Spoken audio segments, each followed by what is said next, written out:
I'll go ahead and call the meeting to order. Hello, everybody. Welcome to our council meeting in the afternoon session. It's Tuesday, April 1st, 2025.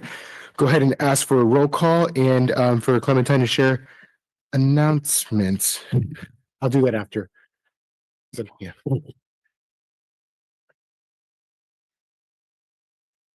Councilmember Barber. Present. Councilmember Garcia. Here. Councilmember Rash. Here. Councilmember Smith. Here. And Mayor Williamson. Here. And information on participating in this meeting and providing public comment, including remotely by Zoom or telephone, is available on the agenda, which is online at monterey.gov/agendas. Remote commenters, you'll be muted until it is your turn to speak, and a timer will be shown on the screen. If you're connected on Zoom, the timer is accurate with no delay. In-person attendees must keep your phones and devices muted to prevent audio interference with our meeting. And thank you for participating in your city government. Thank you, Clementine.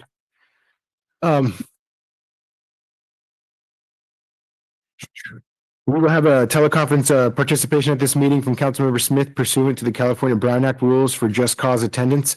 Councilmember Smith, can you hear me well? I can. Were you able to hear our proceedings on this end up to now? I could. Do you have a copy of the agenda for this meeting? I do.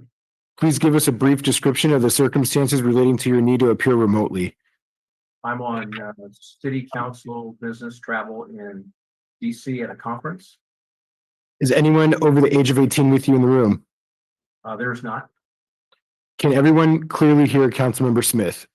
Yes. All right, I've had positive confirmation from the room. The Brown Act requires that any votes taken during the teleconference portion of this meeting be taken by roll call, and that each member participating remotely shall participate through both audio and visual technology. And with that, we are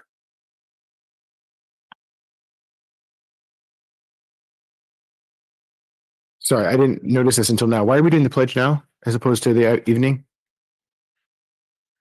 Okay, no worries. Okay, so we're going to start with presentation. So item number 1 is to recognize the 15th anniversary of Whale Fest. I'm going to go ahead and read this proclamation that we have for Whale Fest. Whereas Whale Fest Monterey is celebrating the 15th anniversary of the 2-day Whale Fest Monterey event on April 12th and 13th of 2025 in the Custom House Plaza, Monterey State Historic Park in the Old Fisherman's Wharf, as presented by the Fisherman's Wharf Association. And whereas within the backdrop of the beautiful Monterey Bay National Marine Sanctuary, Whale Fest Monterey is an event that combines science, art, history, designed to inspire, educate, explore, and empower attendees of all ages, featuring exhibits related to marine science, sustainability of land and sea, and environment. And whereas Whale Fest Monterey features a symposium where world-renowned scientists from prestigious marine science research institutions share cutting-edge research and conservation efforts with the public over the course of 2 days. These presentations cover a wide range of topics, including whales, sea otters, sharks, kelp, and more. And whereas a free event, Whale Fest features activities for all ages, including Whale Fest history walks, abalone races, which was fun. I won last year, by the way. Got a $25 gift card to Abalonetti's, which was wonderful. Ivan and I went the other day to reclaim that gift card. Various arts and crafts like geotaku printing and origami, calamari cooking demonstrations, tours of research and rescue vessels, and including the Shelia B from Moss Landing Marine Laboratories and the Pearl from Monterey Fire Department. And whereas Whale Fest Monterey highlights the important relationship our city has with the Monterey Bay National Marine Sanctuary and its inhabitants, the economic impact of tourism to the area, to enjoy the beautiful ocean and to take part in various recreation activities like whale watching, scuba diving, kayaking, fishing, and sailing cannot be understated. And whereas Whale Fest Monterey is a beacon shining light on how a community can take action to conserve and protect the environment for visitors and inhabitants of all species. And now therefore be it resolved that I, Tyler Williamson, Mayor of the City of Monterey, on behalf of the City Council and citizens, hereby congratulate Whale Fest Monterey on the occasion of the 15th anniversary of the 2-day event. So why don't we give it up for our organizers of the annual Whale Fest event. And please, if you'd love to share some comments, we thank you for being here today. And make sure you just speak into the mic for our folks on Zoom. Well, Thank you so much to you, Mr. Mayor, and to the council and to the staff for recognizing the efforts that so many wonderful volunteers make in order to produce this wonderful event. And as the proclamation stated, we do hope that everyone is inspired by our beautiful bay to protect it and to encourage their families and their friends to come attend, volunteer, donate, and please, work hard to keep what we have and learn more by attending our symposium, which is full of as you stated, cutting edge information from the marine institutes that surround our bay. So thank you so much, and hope to see everyone there, and please volunteer. Yay. Thank So, you. Thank you. So do we receive? Yes, come on up. We could take a photo and everything, make it nice and fancy. Thank you, Chief. So. Get Ed's picture in there. Yeah. If you want to come up and take a photo, you can. Okay. All right, here we go.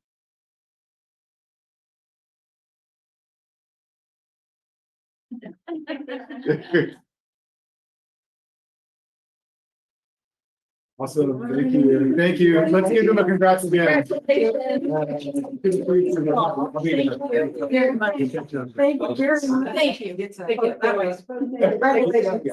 you. Maybe. I'll follow up and let you guys know. Yeah, absolutely.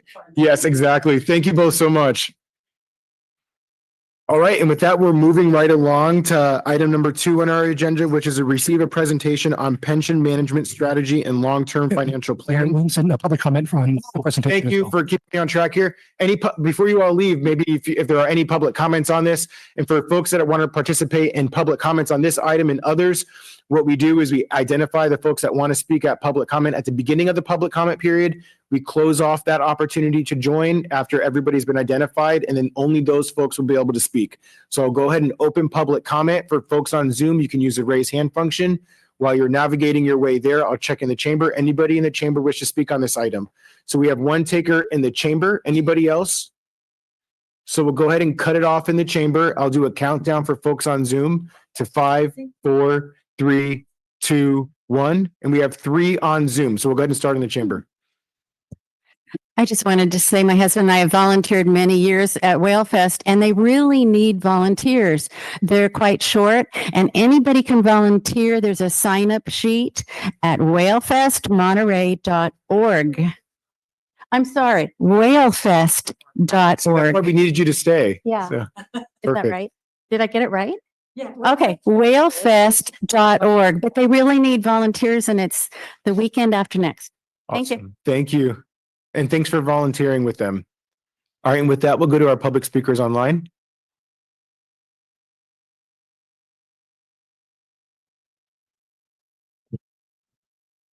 I'm calling first on a telephone caller with the last 3 digits 902. Go ahead, please. Yes, this is Nina Beatty. I think never has there been a more important time to have an event such as Whale Fest looking at the threats to our bay.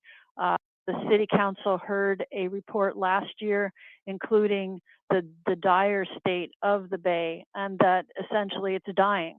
And there cannot create any habitat for marine life when there's the food chain has been disrupted. Right now, the Monterey Bay Aquarium Research Institute is conducting high decibel sonar surveys off Moss Landing and in different parts of the bay, as well as another company, E-Track. And these high decibel surveys are creating terrible conditions for the ocean. The decibel levels are comparable to a Saturn V rocket. And they're killing the lower, even lower levels of decibels kill and maim marine animals. And the California State Lands Commission is doing nothing about this. So it's really critical to understand how even some of our research institutes, local research institutes, are contributing to hostile conditions for the marine life in our bay and can be decimating the fish and the mammals and the birds that depend on this beautiful ocean that we live next too. So I hope that the Whale Fest will take this, into consideration, and that some of our research institutes are not being good neighbors and not playing safe with the ocean. Thank you.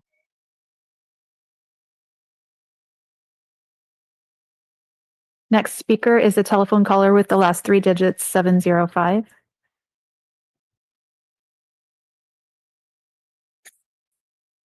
Yes, yes. Is this a public comment just for the Whale Fest? That's correct. Okay, great. Yes, my name is Lorna Moffett, and I'm very concerned about the death of our bay. And I've noticed for the last few years, it's becoming more and more algae ridden and brown. We're losing the clarity. You're bringing in more traffic, and you're cutting down more trees. And what needs to happen is we have to cool the bay. The bay is getting so hot now that the sunflower starfish can't even survive in it, and then many other species as well. And so unless you start planting thousands and thousands of trees, eucalyptus and cypress, all along our coastline and in our Fisherman's Wharf parking lot, I'm talking at least 20 or 30, to suck up all the global warming CO2 and pollutants that we're creating, we don't have a hope. And the Whale Fest people, for all their marvelous efforts, are not going to be able to do much either. So it's really important that you start taking seriously this enormous traffic problem that you've created and the building that you okay without dealing with putting up more trees on every sidewalk. And I'm talking big ones, not just little global warming suckers, but big ones. And we need the eucalyptus now, and we need the Monterey pine, and we need the cypress. So please take that. I've asked Hans time again, please put more trees at that parking lot. It's heating up the bay. Thank you so much.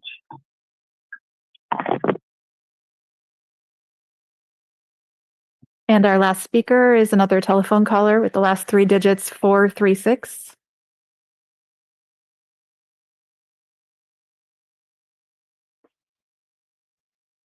Go ahead, please.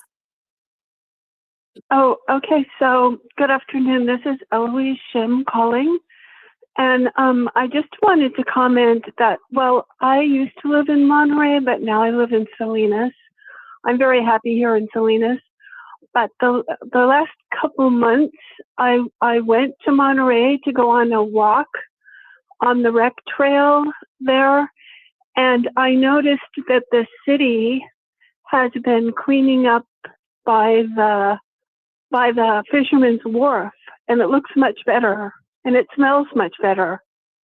So I just wanted to congratulate you on doing that, because I used to walk up and down there all the time when I lived in Monterey, and it was really a mess. So now it looks better. Thank you.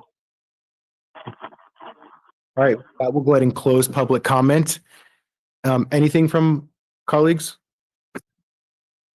All right, seeing none, we'll go ahead and move to item number 2 to receive a presentation on pension management strategy and long-term financial plan. With that, I'll pass it to Nat for staff introduction. Great. Thank you very much, Mayor and Council.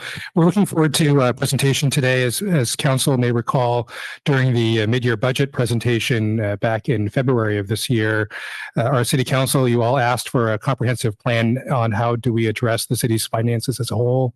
And one of the goals is for us to develop not only a pension management plan, but also a strategy on how do we direct funding to address pension liability. At the March 18th meeting, you all received a comprehensive report from our consultant, and we're looking forward to this presentation today, which will begin with our finance director, Rafaela King, who will also introduce our consultants who are joining us virtually. This is a group from Cal Muni as well as Wiest Law Firm. And take it away, Rafaela. Thank you. Good afternoon, Mayor and Council. Nat just said 95% of what I was going to say, so I won't bore you by saying it again. But I will say we talked about it mid-year. I did tell you that I would come back in a couple of months and bring, last council meeting, we had the presentation about the pension obligations and where we are. this week, it is going to be a little bit more talking about what we do with the reserves that we've already put in place. I told you we were strengthening our muscles and getting our savings together. So now what do we do with those reserves is what we're looking at doing an overall financial plan for the city strategically, not just piecemeal everything. And then also with the pension, making an actual plan. It's like we already have the Section 115, we have an OPEB trust, we have all these things in place, but now how do we have the reserve to put the money aside? What's the strategy to actually fund them? So we've engaged Weiss Law and Cal Muni advisors to actually give a quick presentation about how we plan to go about this. So I'm going to introduce Cameron Weiss, who is the principal at Weiss Law, and Andrew Flynn, who's the managing director at Cal Muni, to kick off the presentation. Great. Thank you, Rafaela. And good afternoon, Mr. Mayor, members of the council. So this afternoon, we're going to discuss, as Rafaela said, that some strategies that you might be able to consider here moving forward with regard to your pension management ideas and goals. But just as an introduction, I am Cameron Weiss. I am a principal here at the Weiss Law Firm, and we are public finance consultant specialists and tax law specialists for government agencies throughout California. We do a lot of pension advisory work. We do quite a few long-term financial plan undertakings as well. So today we're going to go at a high level and cover some of that territory with you. Also on the call today is Andrew Flynn. Andrew's going to take the first couple of slides here as an introductory to where your plans are. I'll pick it back up and we'll talk through some of the financial aspects. Thank you very much. Andrew?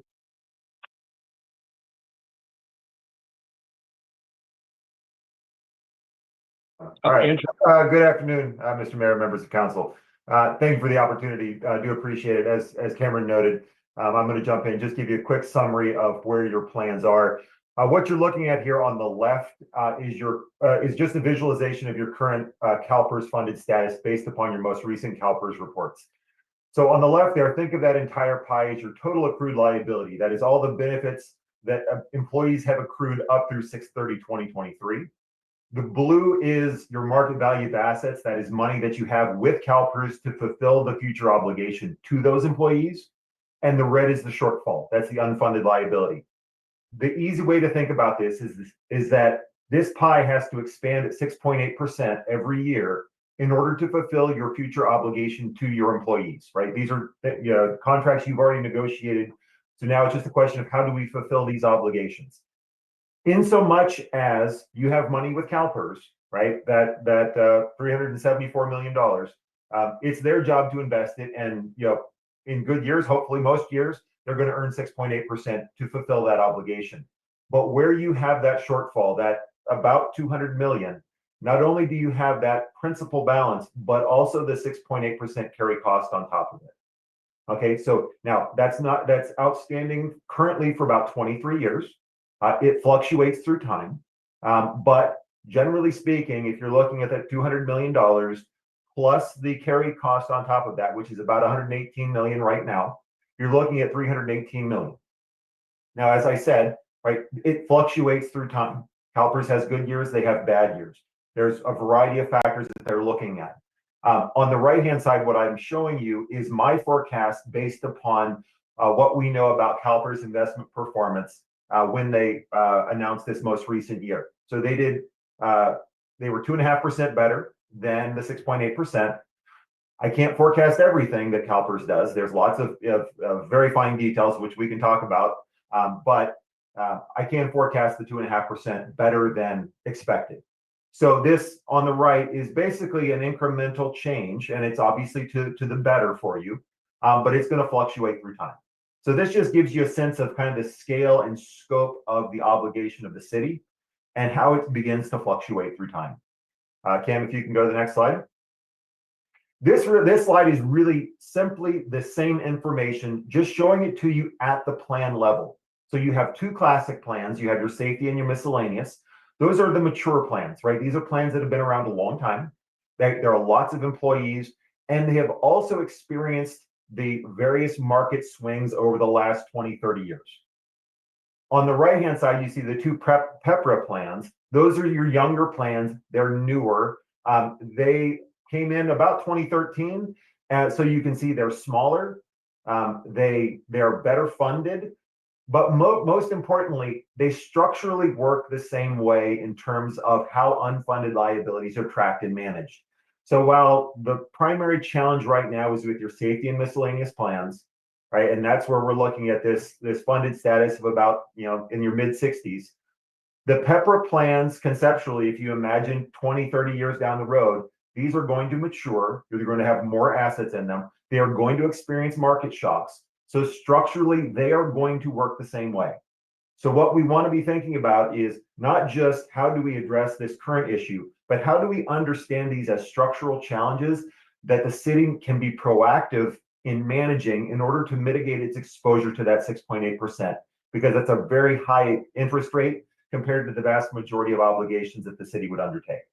So that's just a very high level. Again, this is something that we can go into in lots of detail, but that gives you kind of a sense of where you are now. I'm going to pass it back over to Cameron and let him dig into some of the details of the program.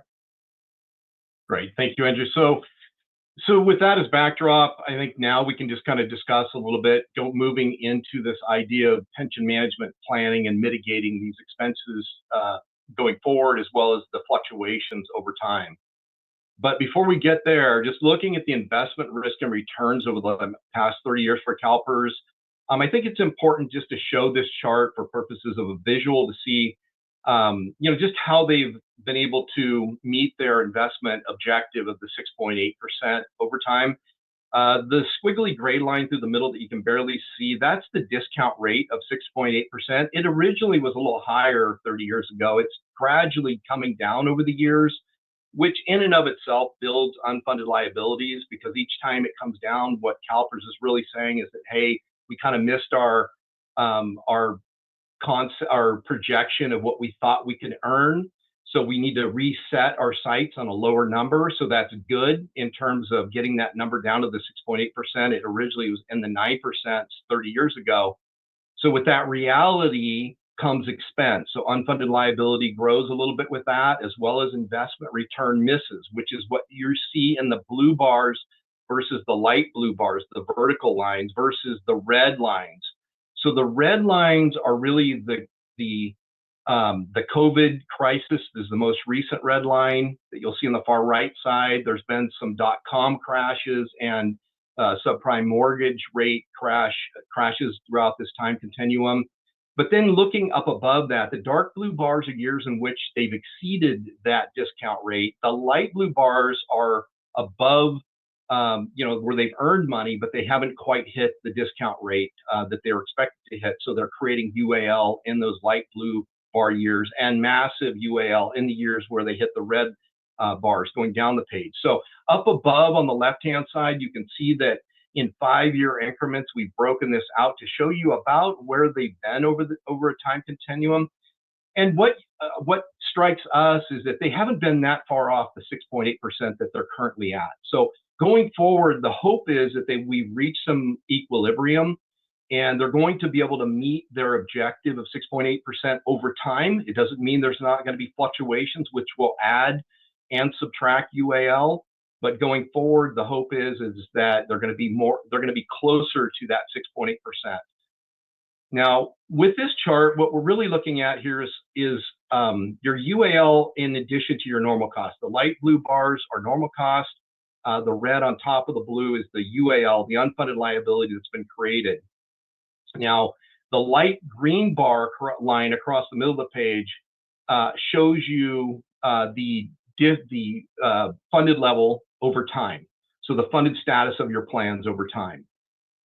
So as that green bar has dropped since 2015, that is to us the most important indicator of health of plans.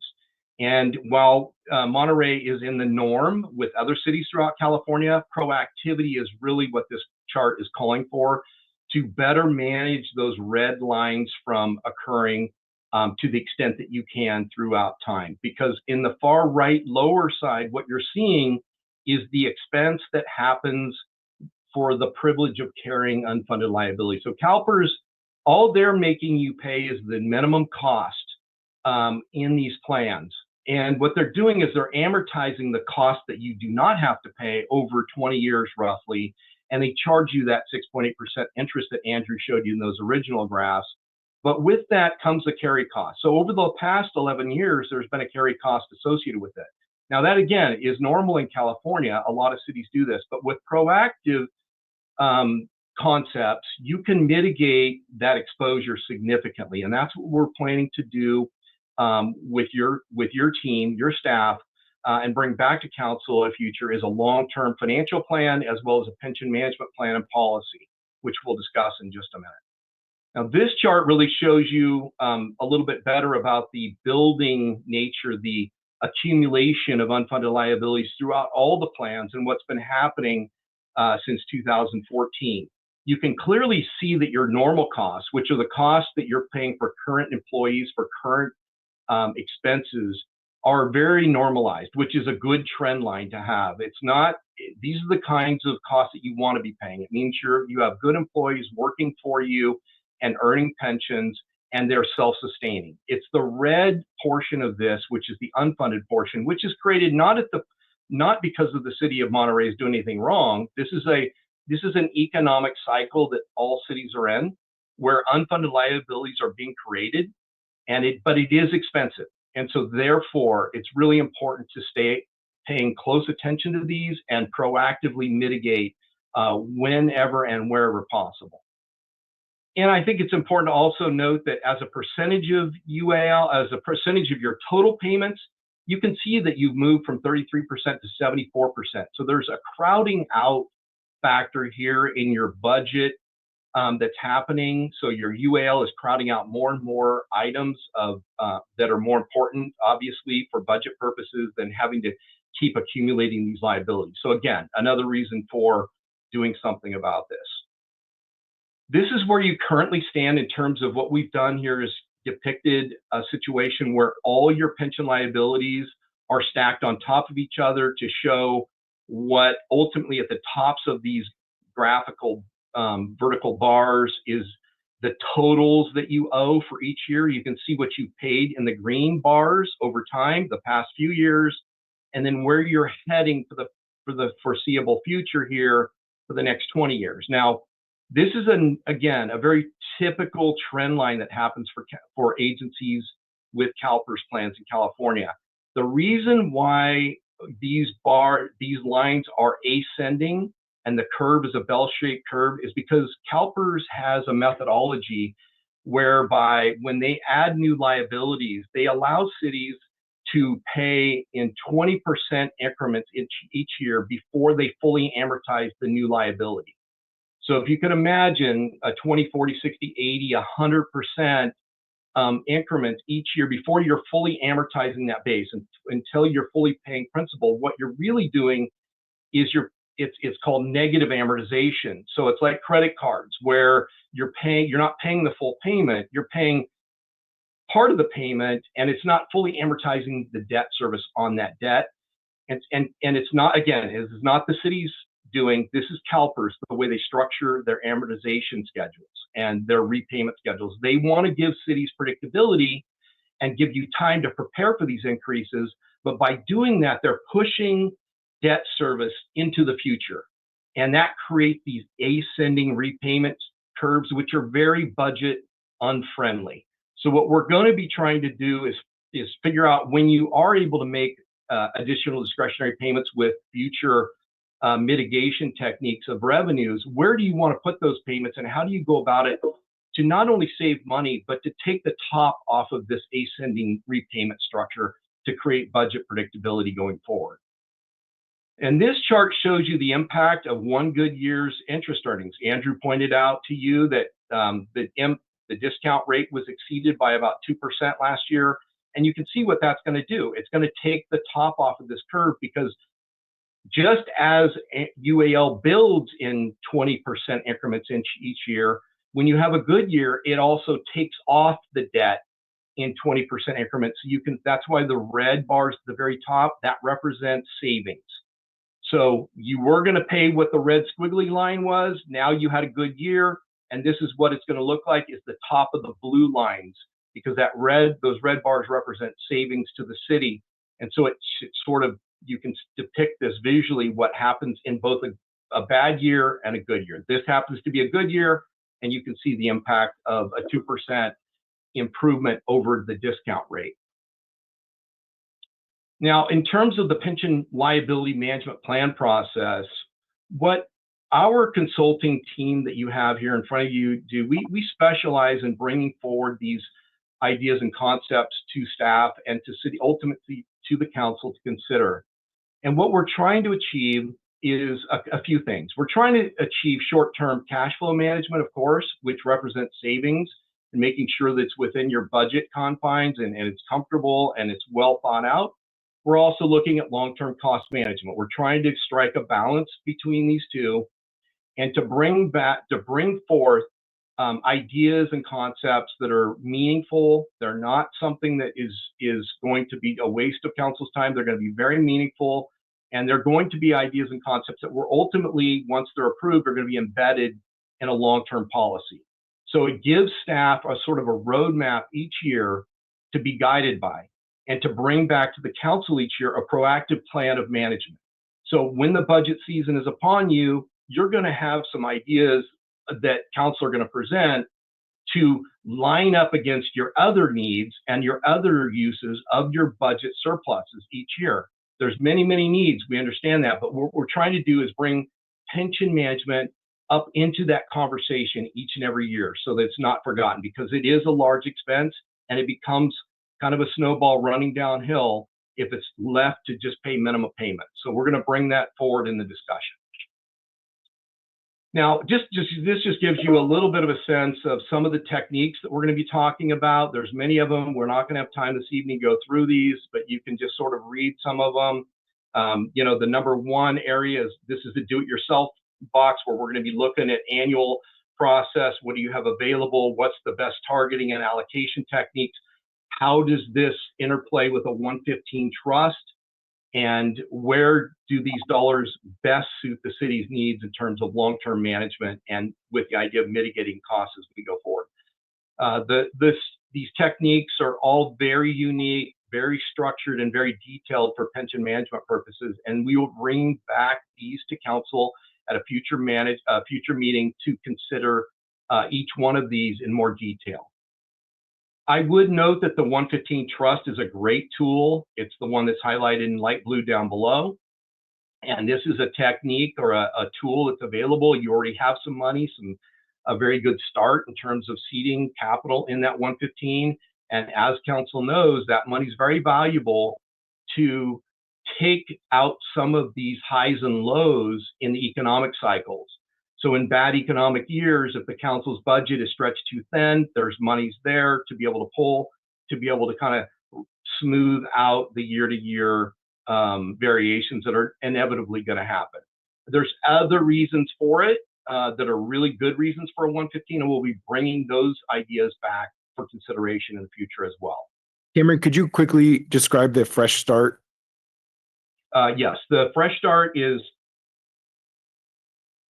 a program offered by CalPERS itself, where they offer the city an opportunity to essentially take all the amortization base. So each year, when I showed the slides in the past, those are a conglomeration of all your bases. They're called bases, which is each year you have this true-up mechanism that CalPERS goes through to see if they were able to hit their objectives. If they didn't hit their objectives, either bad or good, that becomes a base. It's either a negative base or a positive base. And so in a bad year, when they add UAL, that becomes an expense. And when that happens, it creates a base, and then you add all those up over time. And if you fresh start it, what CalPERS is doing is saying, look, you have the chance to go ahead and close all of those into one new base structure, and you can shorten it. Instead of having 5 or 10 or 20 bases laid out over time, when they consolidate into one structure, you can choose how many years of repayment you want to choose to repay. versus being at the mercy of the bases the way they're laid out presently. So it offers a savings opportunity, but it's a time value of money play. And what it really means is that instead of paying over, let's just assume that it's paying over 18 years. They say, well, if you pay it over 15 years, you're going to be paying faster. So we're going to give you the benefit of those savings, and you're going to see those savings show up on paper. And we're going to have time to go through that in more detail. It's very hard on an open forum to really get into it without showing some graphical evidence as to what I'm referring to. But ultimately, it's a tool and a technique that we're going to be bringing back to council for consideration in the whole scope of the other mitigation strategies. I don't know if I covered all that in detail. Would you like a little more? That was a perfect overview. I appreciate you entertaining that, and you're good to proceed. Appreciate that. No problem at all. So again, that 115 trust idea is going to be a topic that is going to be very important. It's going to be something that can be woven into the fabric of this plan going forward. And I think when we bring it back, you'll see there's a lot of value, especially you've already started one. That's a great start. Now it's just about how do you maximize the benefits out of that, and how does that fit into your long-term planning objectives? Now, speaking of long-term planning objectives, this chart is just really designed to give you, again, a high-level overview of sort of what I alluded to earlier in terms of moving pension into the discussion with your CIP and your other kind of programmatic activities that that strain the budget, that are a draw on your surplus revenues each and every year. So as Raphaelia said in the opening, the idea of a long-term strategic financial plan is to take a very high-level view in the beginning at what all your objectives, goals, and objectives are, and what the realities are at the same time, and try to blend those together into a practical planning document on a long-term basis. So it measures most everything that is city finance, right? It measures everything from the typical stuff all the way down to debt service covenants in your bond documents. How are we doing each year on our covenants? And we track that, we manage that, we overview all your financial policies, your investment policy, your debt management policy, your reserve policies.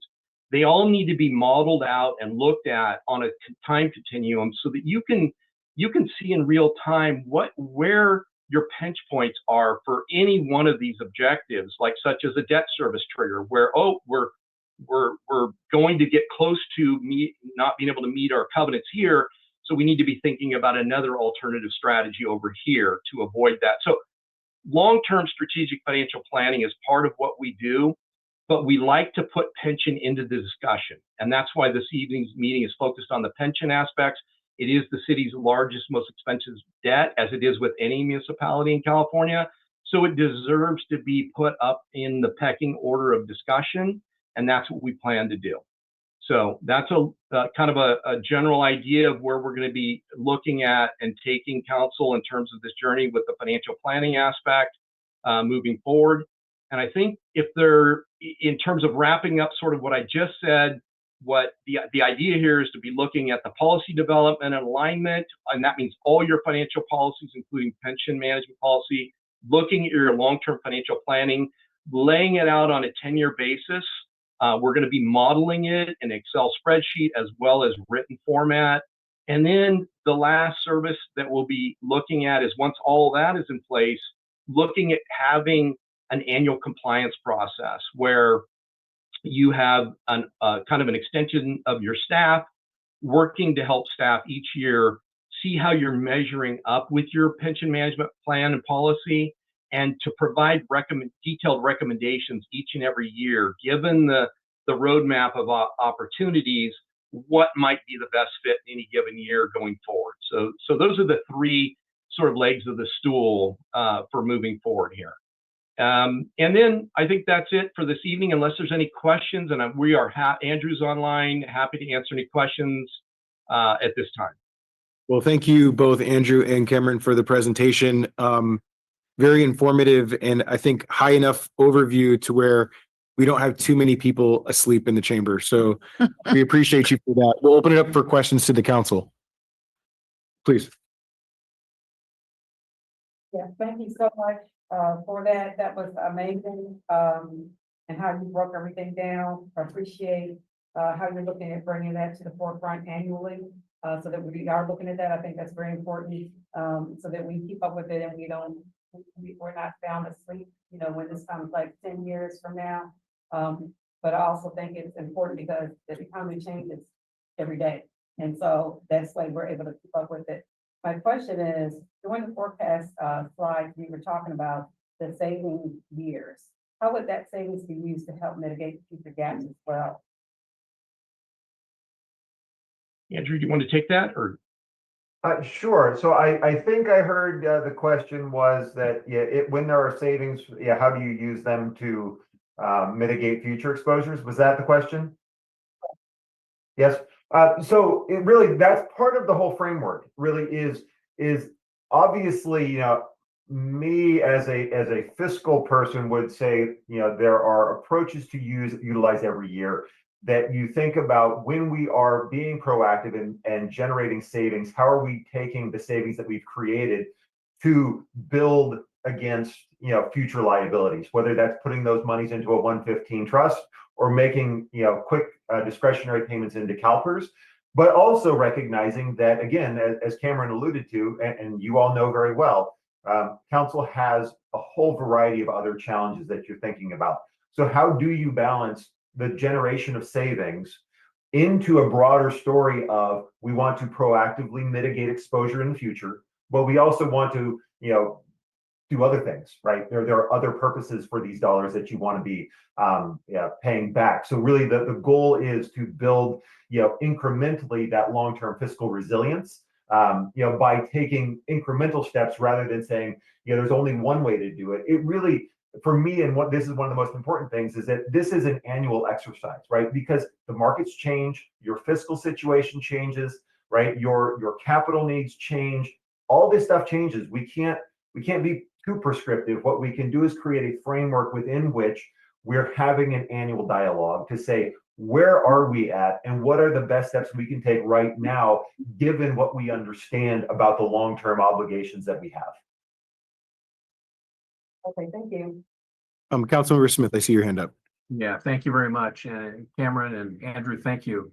I like the concept and what you're talking to, where you just addressed, Andrew, a timely decision point where you don't just lock something in for several years, make decisions and then say, okay, let's ignore it and come back to it 3 or 4 years when we have bells and whistles going off. So question on 115, will you include some recommendations in terms of choices within that fund for how we invest the 115?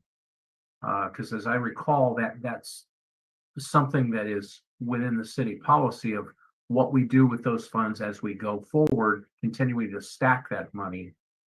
How do we make those decisions to maximize the earnings so that we can use that for our future adjustments to make either leveling or one-time costs, or, so we're playing the market to avoid risks as well as greater costs on the basis. So will you come back with choices on the 115 investment? Yeah, no, that's a great question. I would answer it this way, and Andrew, correct me if you feel differently, but just again, from a higher level perspective on this, that 115 trust investing is not in our jurisdiction, neither Andrew's or our firm's jurisdiction, because it involves, fund advisory work. Andrew's a municipal advisor. I am an advisor legally. But we are not investment managers. So that's an important distinction. Where you're going to be getting that advice is from your investment manager in your 115. So you already have PARS, for example, in your 115 as your investment manager. Now they are very good. They're one of our top 3 or 4 preferred investment managers. So if you were to ask us how would we go about picking a firm that's really qualified, they would be one of them. So you're already in good hands. Now you can always change. It's very easy to change investment managers if you're not happy. And we certainly have our feelings. We see enough of this where we might say, given your investment parameters and strategies, for example, right, here's a high level example. CalPERS has sort of a medium term risk tolerance. They're not looking to superinflate your earnings to get to the 6.8%. They're really considering a lot of safety. They have public funds. They cannot be too aggressive. And nor would the city of Monterey. I'm not suggesting you would, but I'm just saying, CalPERS is going to have their strategies, and you have a lot of money invested with CalPERS right now, and they're supposedly doing their jobs. So you may think, okay, you may take that as, well, they're pretty straight down the middle. So maybe with our 115, we want to do just slightly higher. We want to see if we can earn more. But what we would counsel is to look at the historical earnings of that investment manager over the past 10 years. And history is the best guide, we feel. And if they're doing well compared to others in certain asset risk tolerance categories, that might be some information that you could find useful. But ultimately, the decision is going to be with the city council, who's probably going to give authorization to your staff, city manager, finance director, to ultimately from a year to year make some of those decisions. But maybe council wants full discretion for that decision. Hope that answers your question.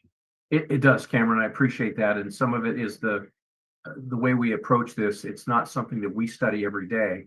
We look at this about every 3 or 4 months. So trying to remember the guidance, but I appreciate your address to the 115. And thank you very much. Look forward to seeing additional from you.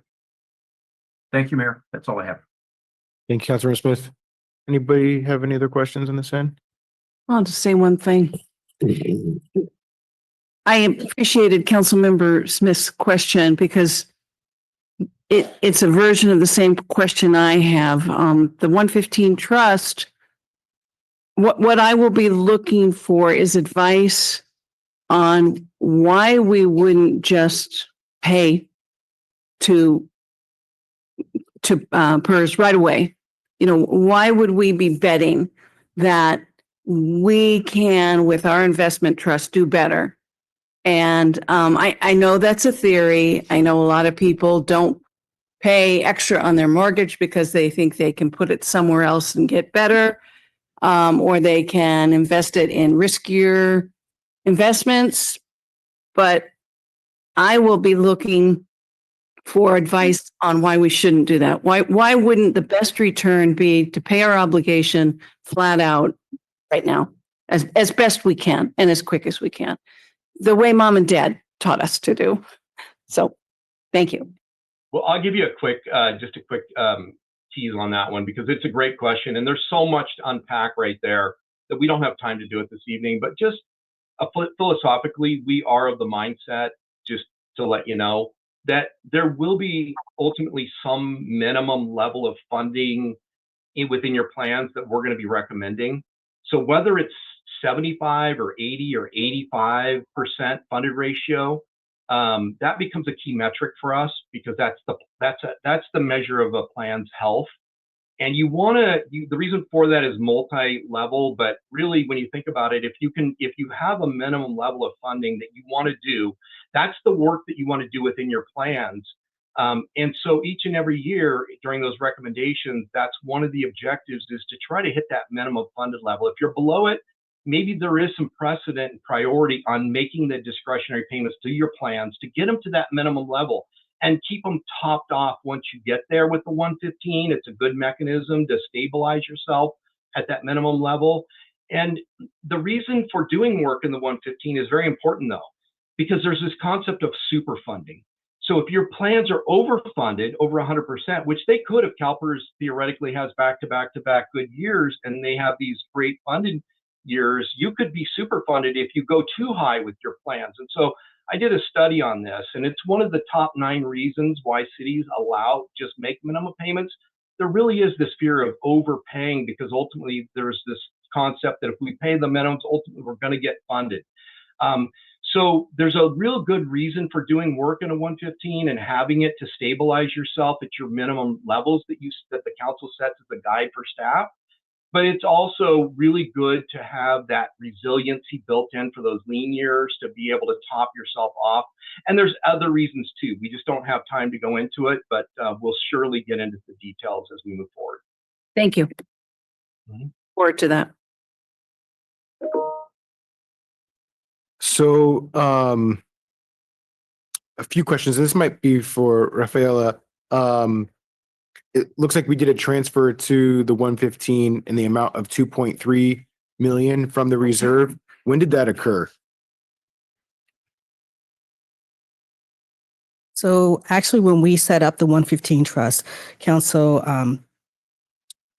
approved initial $2 million transfer that's the initial opening up. The 300,000 that's there is the interest is earned Wow. since then. Okay. Thank you for that. And then I know one of the things that we talked about, because I know that the presentation today is mainly focused on pension liability, but there were some other elements in regards to our reserve policy overall. So I'm just wondering, what does that conversation look like as it relates to looking at our reserve policy from a percentage perspective of our budget or a goal, as opposed to a certain dollar amount as we have it currently established? That's exactly what we're doing. We're taking, because right now we have about 10 different reserve policies that we've actually established. So my goal is to actually take those, instead of saying we're putting this dollar amount in every year, let's look at the entire budget, the entire financial situation of the city, and say, what's the best thing? We know that we need to put money aside, but in what mix? And then adjust our policies in a manner that actually gets to where the long-term goal is. Because right now, initially, the goal was just put money aside.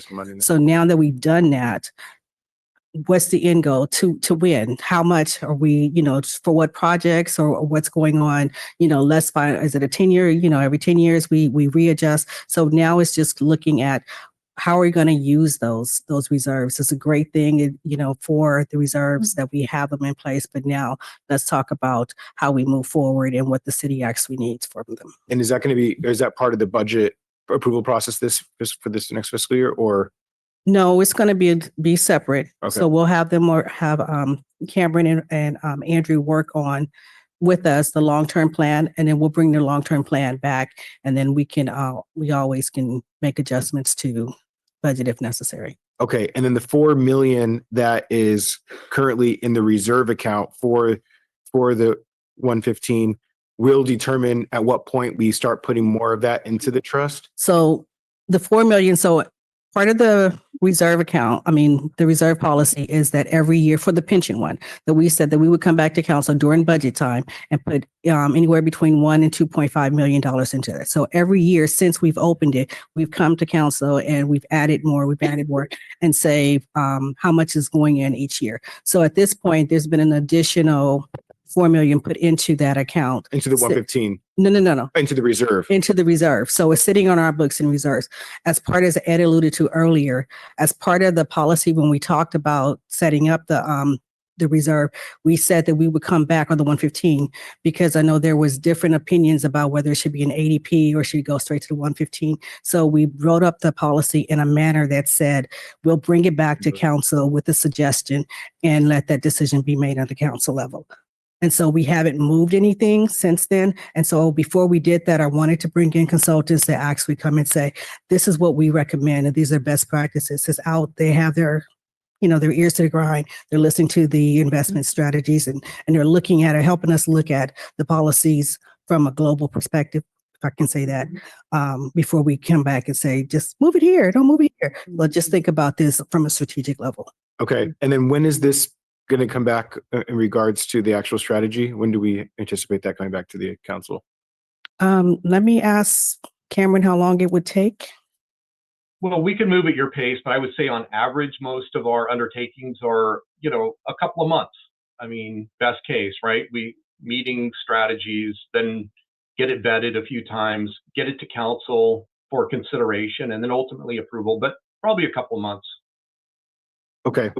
That's it for my questions. Thank you both for answering them. I'll just kind of conclude with some comments. I really appreciated the slide when it was comparing or showing us the short-term and the long-term strategies. This has been my kind of tone or take on this conversation since we started discussing, at least since I've been on the council, about really trying to lean in a little bit more into that long-term strategy and focusing on trying to make additional payments so that we can reduce that overall interest, stop kicking the can down the road and putting a greater burden on future generations. There was the chart that showed I'm forgetting the name of the chart that I'm thinking about. the U shape, upside down U. Inverted curve. Thank you. Thank you. Takes a attorney to help me out here. Yeah, so that chart with the bell curve, it would be great to see that shifted over, and see that high peak come sooner so that we can, see that reduction for future generations sooner. So, you know, leading up to this discussion, the way that I was conceptually thinking about this was our minimum payment that we're currently obligated to, including our payment from the 115 with whatever that strategy looks like from our reserve. And then the additional piece that I had was some kind of overage amount. Like, how can we create some kind of commitment somehow, whether that's any additional funding left over when we're in the black in a given fiscal year, or what does that strategy look like? But I think that slide that you showed, Cameron, in regards to the different methodologies and ways ahead that we can incorporate into our strategy, I'm really excited about having that discussion and diving in a little bit deeper about how we can incorporate that to really get a hold on this as soon as possible. So just really appreciate the presentation. At this point, I'm going to go ahead and open it up for public comment. So for those that are on Zoom, you can go ahead and use the raise hand function. If anybody in the chamber wants to speak on this one, I just ask that you come up and stand to the left of the podium. I see one taker. Anybody else? Anybody else in the chamber? All right, so cut it off in the chamber and I'll do a countdown for folks on Zoom to 5, 4, 3, 2, 1. We have 3 on Zoom, so we'll go ahead and start in the chamber. Hi, Erica Walker. I just wanted to speak for a moment on a couple different things that kind of buzzwords that I heard. One of the things that I thought was kind of concerning was with some of the seen is basically growing guys' assets. And so the concern that I see across the board with a lot of fees that are being constantly increased on the actual citizens of Monterey, guys to grow assets for then repaying debt, things like that. It's just a little concerning. What the council said is actually very important. People don't realize when you do those little payments for a mortgage overall, years of difference. It makes a big difference on being able to recast your loans. So even if you are doing extra small little payments over time, it really does make a big difference versus trying to invest in new ideas, new strategies. There are a lot of that I know on the peninsula in the area, previous people on council for business. My biggest concern is that your guys's overall you guys need to grow by the 6.8%. I'm not sure how many different businesses and things like that you guys have ran, but that's a big number. A lot of businesses are lucky if they grow 1%, 2%. So to say that your whole plan hinges on needing to hit that 6.8, that's a very, very, very large number in the big scale of things. That's just from my overall of hearing all of the information is not sure that those type of activities, when you look in other world businesses, don't grow at that pace. So it is a concern with how you guys plan on spending those monies that the people are paying into. So, and like I said, everybody across the board, there's a lot of things going and expenses going up and fees that are going up. And I'm concerned that it's going to be on your guys' actual residents and constituents that are the ones that are going to be paying into those things for you guys to grow your assets. So thank you. Thank you. With that, we'll go to our public commenters online. First, we have Debbie. Debbie, you can go ahead. Thank you. I just wanted to make a couple of comments. I wanted to make sure that someone was considering looking at the overtime and how that contributes to pension benefits. I know in past cities and with past companies that I have worked with, they have run into this where employees worked overtime and that ended up contributing in the end to what their pension benefits worked out to. And it can really skew things, especially when you think about firemen, policemen, who some of them work a lot of overtime. The other thing I wanted to mention is the investment opportunities. I'm very familiar with CalPERS. They're very low, medium risk sort of investment philosophy. And it would be great if you could relook at that and give people more opportunities. The next thing is the fund deficit. And what a lot of companies started going to in the 1980s was having their members contribute a little more. And this helped with reducing their deficit. Thank you. All right, thank you. Our next speaker is a telephone caller with the last three digits 436.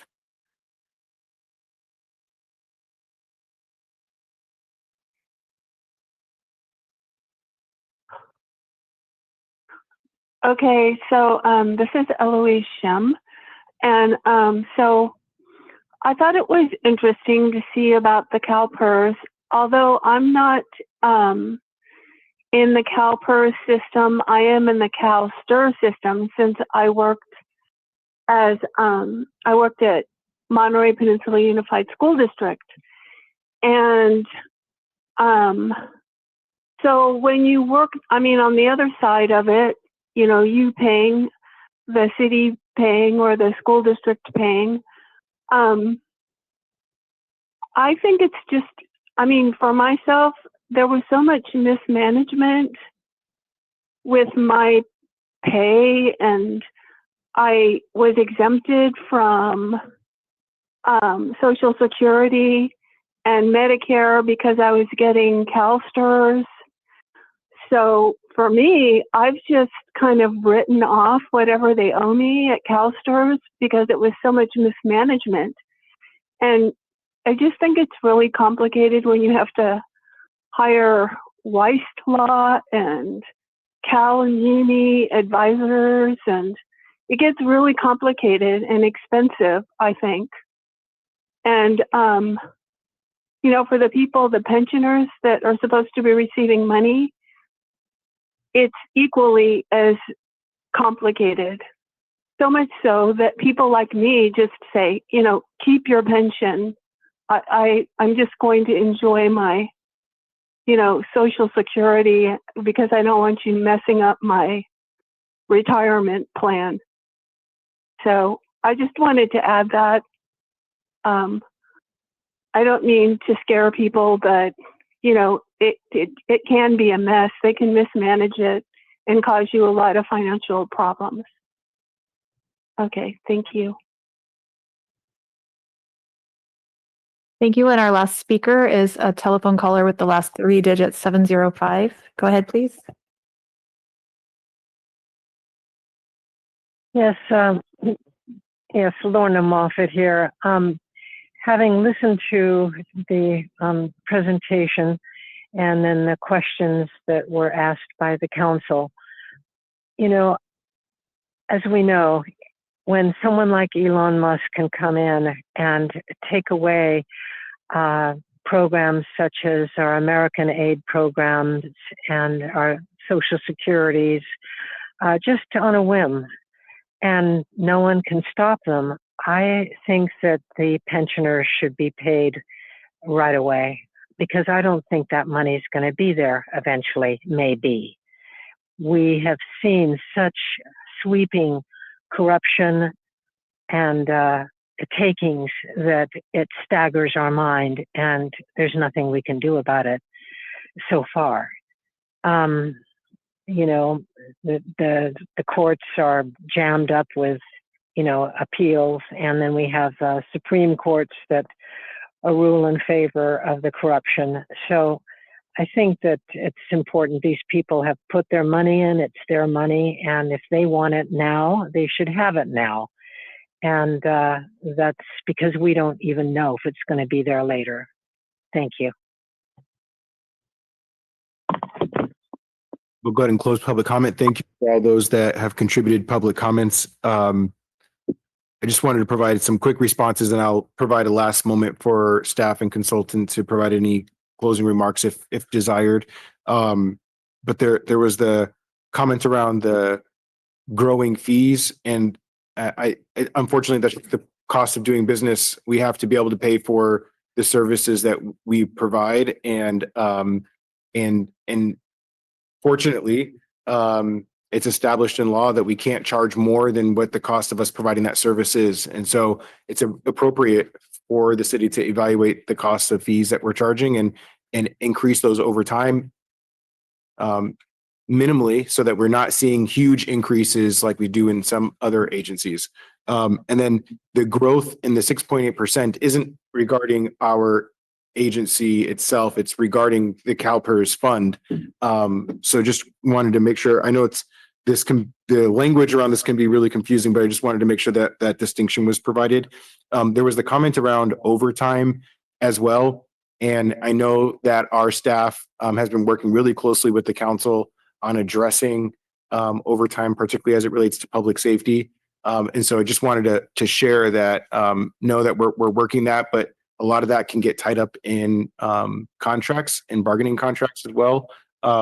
So there's an effort to keep all of these things in mind as we're evaluating the areas that we can address. And then the last thing I would speak to is Eloise's comments in regards to the confusion around this process, both as an organization, but also individuals when they go into retirement and understanding how to work with the system. I would say that this is not exclusive to CalPERS. I'm sure that we all deal with it from whatever organization that we work for, if we're fortunate enough to even participate in a pension system. And I'll just say from a values perspective, overall, that it is all very confusing and it's very frustrating, and it shouldn't be so confusing and frustrating, but this is the reality in the world that we exist in. And so we're going to make sure that we keep doing the business the best that we can here in the city of Monterey so that we can manage taxpayers' dollars appropriately. And with that, I will pass it to Cameron, Andrew, if you all have any last minute thoughts. No, Mr. Mayor, I think you addressed the callers, and there weren't any other questions of us. So at this point, no, I'm satisfied. Thank you. Awesome. I'm seeing a head nod by Andrew, so I think he concurs with that. Any comments from? Okay, I think we can move on. Thank you all for the extensive discussion on such an enlightening topic. Thank you all. Thanks for being here with us today. Thank you. Our pleasure. Thank you. Right, and with that, we're going to go on to general public comments. So these are for items that are not on today's agenda. I'm going to go ahead and open it up for folks on Zoom to use the raise hand function. While you're navigating your way there, I will check with folks in the chamber. If anybody wishes to speak on items that are not on today's agenda, I ask that you come forward and stand to the left of the podium, or you can choose to remain seated, but I would just ask that you identify yourself by raising your hand. So I see one taker in the chamber. Anybody else? Okay, and I'm going to go back to Zoom real quick. I'll do a countdown to 5, 4, 3, 2, 1. We have 4 folks on Zoom. Okay, we'll go ahead and start in the chamber.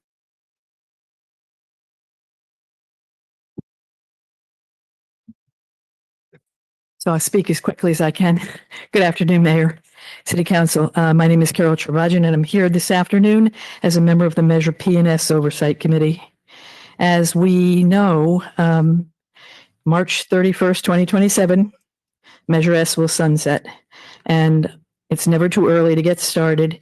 And I'd like to make a couple of comments in that regard. Number one, I've had a unique opportunity in the last 9 months to be a volunteer for ITN and drive seniors to appointments, which has allowed me to see street segments that I don't normally see.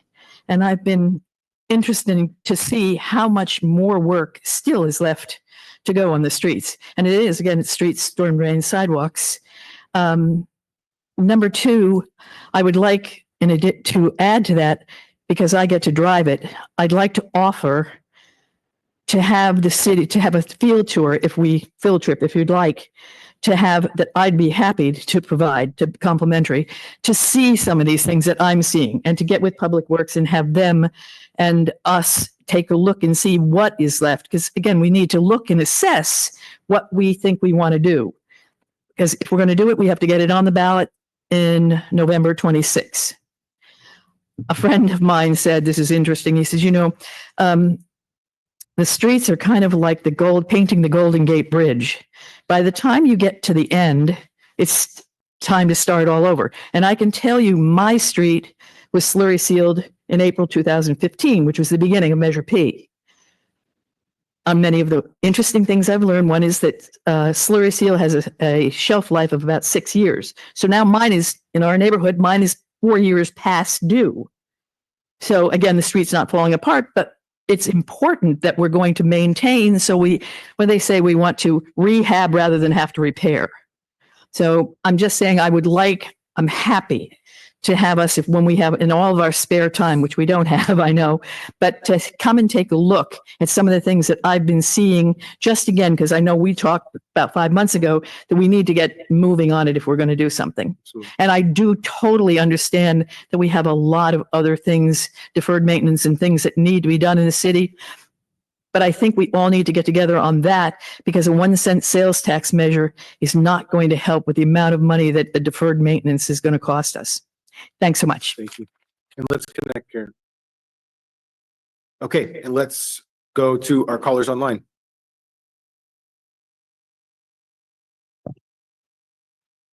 Okay, first let's hear from our telephone caller with the last 3 digits, 436.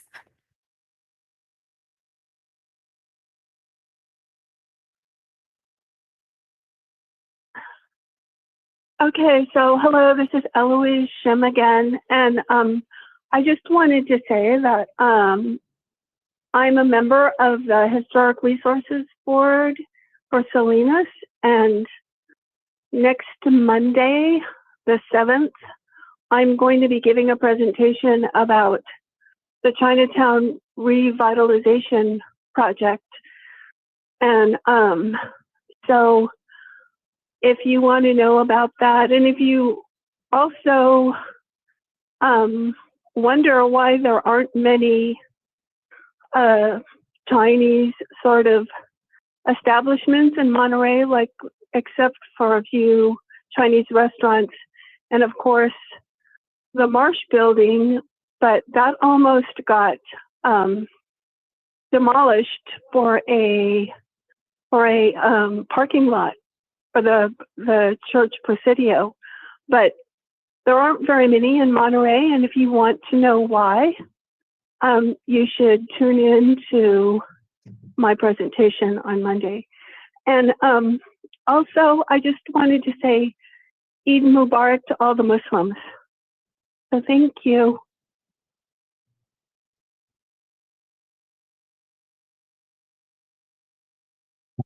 Okay, next our speaker from the telephone number ending in 705.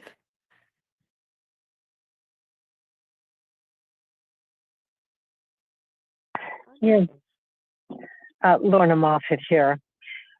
I believe Trump is, if nothing else, a way of showing us what a paper tiger our Constitution really is. He is showing us in every way that the courts be damned, just appeal, appeal. Elon Musk does not own Social Security or American aid programs. It's the people's taxpayers' money, and yet he is allowed to gut that, which will certainly kill millions around the world from lack of aid. Elon and Trump are killing us elderly by depriving us of our Social Security, deciding what we will be allowed to have, will starve us out, deprive us of the money we ourselves entrusted to our government. Many will die of lack of medical care, of a place to live, of malnutrition, and Trump says, what are you going to do about it? Indeed, we can protest, but they just ignore it as long as it's peaceful. If we are violent like our military is violent, well, you'll be shot or pepper sprayed. Which brings me to mind of the great Pythagoras, who brought math and the pie theory to Greece. He was the inventor of philosophy and a vegan diet, and he taught his students the simple truth that as long as we imprisoned other species of living beings on this earth, so we ourselves would be enslaved by our own corruptness. And so here we are, a nation of guzzling meat eaters, tearing down forests for a hamburger, allowing atrocities to be committed to our fellow creatures, which we raised for our meat-based diet. And now our own houses are inflamed by global warming, wars, and sickness. Is Trump and Elon the, how do you say, personification of our own karma? We are a species that are bulldozing other species' forest home, trampling their right to exist, ignoring their protest, and letting their species go extinct. Maybe we better become better humans. Maybe Pythagoras was right. Thank you.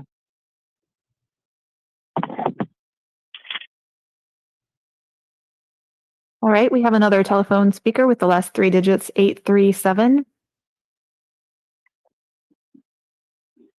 Hi, this is Brian Rosen here, and I want to tell you about a crisis, inform you about a crisis that's happening right now. Right now, this is a terrible thing. We're now apparently in the middle of a fascist dictatorship. People are being literally disappeared off the streets, and they make bogus claims. A bunch of immigrants, some with valid, waiting for asylum, valid permit to be here, waiting to seek asylum, are being whisked off, and some of them are being sent to one of the most brutal prisons in the world. And the information is coming out. One's a soccer player. He had a soccer tattoo. He wasn't a gang member, and others aren't gang members. So this is what's happening in this country. Any one of us can be whisked away, deprived of our right to due process, because some dictator at the top says that it makes up a story that somebody's a gang member or somebody's doing something illegal. And we're in a very dangerous state our country is right now. And maybe listening to you, you would think it wasn't even going on. Nobody brings it up. Everybody seems to ignore it. Maybe you should start speaking out and doing resolutions and asking Panetta to do more. And then they lie. They say somebody is here illegally so they can arrest the students, and that's been proven. And then they take the students off to some miserable place and that makes foreign students. What was their crime? Free speech, speaking for the rights of Palestinians. They're not pro-Hamas. They're just making that up. They're peaceful people who are protesting against a horrible genocide that our government is doing, that unfortunately Mr. Panetta has been enabling. And that's not going to go over well in history, that he's his reputation, that he's part of that. But he is doing a good job of what I've heard, speaking up against what Musk and Trump are doing. So I'll give him that. And you need to do likewise, because we're descending into a very, very dark place. They'll be taking citizens. We don't know how many of those people sent down there were actually citizens. We don't know. We don't know anything. It's just, they just make up a story with no proof, no due process, and anybody can be whisked away, and we're supposed to trust them. Well, we don't trust them because they constantly lie. And this is what's happening to our government. So you're just going to ignore my comments, but I think you really need to bring this up. We need to all protest, all of us, every city council, every government body needs to protest. We're in the midst of a fascist dictatorship. The Supreme Court doesn't have control of the army. He can do what he wants. He's in control of the army with Hegseth and the Justice Department. He's in control of the Justice Department. They're going to do what he says. They don't care about the law. So our whole country, our whole Constitution may be over very soon. It's a very dire time right now. All right, thank you. Your time is up, and I'm going to call in the last speaker, which is Colin.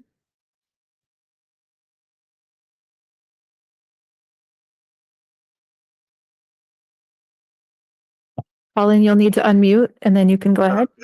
Yeah, I'm here. Okay, well, I'm going to try to bring things back to sort of something local here to Monterey. People think what they will want to think about politics on a national, global level, etc. I'm going to try to bring it back to kind of a more local level here. City of Monterey. I think the city of Monterey needs to, of course, continue to reflect on its historic past. And we're fortunate. We've got the amazing historic buildings. We've got this amazing coastline. We've got the amazing, woods, right next to us, and all this stuff just going on here that people will flock to, regardless of whether or not anybody does any marketing. But honestly, the city of Monterey needs to catch up.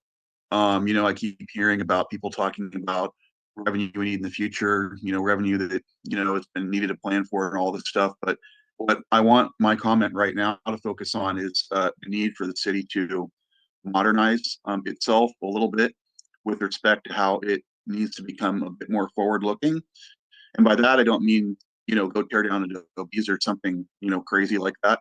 What I mean is just conceptually how it looks at things, not just in the present, but further in the future, so that we can take a look at not just traditional sources of how we do business, but also like how are you going to resolve issues of revenue in the future, and not just think of people coming into Monterey, people dumping money in your lap, tourism, et cetera, but begin really thinking outside of the box and think about also about ways in which you could really seriously reward people for having a business here, for those that are here. But I've often commented on how the city has become rather anti-business lately, but moving past that, I think the city needs to modernize and begin to attract new and different kinds of businesses that it has not before.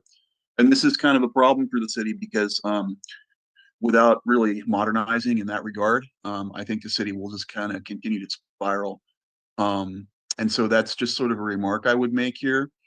And so the city needs to broaden its horizons, modernize, keep its old flavor, but then put a foot or, more than a foot, a foot and an arm and its head into the future and really be forward thinking. So I'm just going to leave that there and just hopefully you can cogitate on that. Thanks very much. You can cut me off here. All right. With that, we'll go ahead and close public comment and bring it back to the council. We will now move on to consent agenda. There's been a request to pull item number 6, and I have some questions on item number 7. Does the council wish to pull anything else? Mayor? Please go ahead, Councilmember Smith. Councilmember Smith, can you hear me?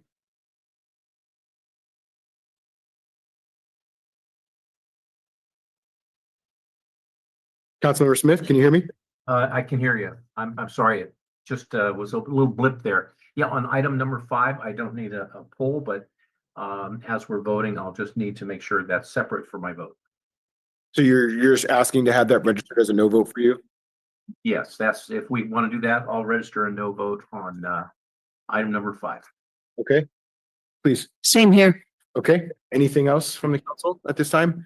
All right, so at this point, we'll open it up for public comment. So this is an opportunity for anybody to speak to anything that's on the consent agenda. I'll start with folks on Zoom. If you are on Zoom, you can use the raise hand function. In the meantime, I will check with folks in the chamber. I see one speaker. Is there anybody else in the chamber that wishes to speak on anything on consent other than item number 6? This is for everything on the consent, so it would be everything except for item 6. Just wanted to, not yet. Anybody else in the chamber want to speak on consent? So we have 2 in the chamber. We'll go ahead and cut it off in the chamber. I'll do a countdown for folks on Zoom to 5, 4, 3, 2, 1. We have 1 on Zoom, so we'll go ahead and start here in the chamber.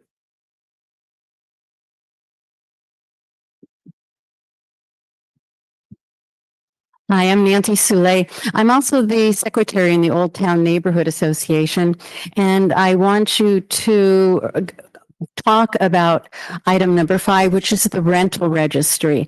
It has been the most, if not one of the most, if not the most important topics of city meetings in the last several years. I know you've heard many times, you've had large crowds talk about the rental registry, but it was not properly noticed to the people. On March 18th, you voted 3-2 to approve moving it along for a final reading and a final vote. And yet on the Monterey, you called this the recap.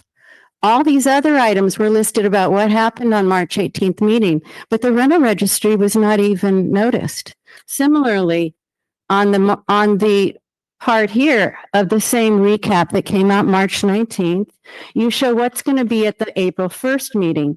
Nothing about the rental registry there. You used to give on Fridays a notice that there was of the agenda. I got nothing. I'm on your list to get every single city thing, which is sometimes more than I like to go through. But I got nothing on Friday. In fact, I'm not sure what your policy is for sending out the agendas to the general public. So I would like you to know about that. But you did send out Monterey Matters. You talked about things like the landlord registry, or no, I'm sorry, fair housing for landlord tenants, those meetings. You didn't talk about the rental registry coming up at this meeting. And it's very important because there's a lot of misunderstanding. And I think at least if you do vote tonight, please talk about property, because there's a lot of landlords, and I know you're not wanting to reduce the rental inventory, but I think there's a lot of landlords which will decide not to have a rental at their current perception of what the regulations are. So I got a lot of comments and questions after March 18th. Well, where do we find the rules? It's really not on your website. The part that was explained after I asked about if we could, as a landlord, if we could take our property off when we had it vacant and we weren't ready to show it. And then I learned, yes, we could take it off, but that's not on your website. I asked for clarification, and Hans Usler wrote me back that it is true that the city does not plan on having any annual property inspections, but that's not the perception out there. So what I'm afraid you are going to do, if you can't bring it up in any other method, is that you're going to have a lot of landlords decide, I'm not getting a lot of rent here, and I just will no longer have a rental. So please think about it. Please address the inspections. That's a big hot point. And again, let me know how you agendize these things. And Nancy, what I would recommend is maybe checking with staff about you not receiving them, because if you're on the notice, you should be receiving them. So maybe just coordinate with them on that. And Mr. Mayor, it didn't come out on Friday. It came out on Thursday morning. So if you were looking for it on Friday, you maybe look a little further back.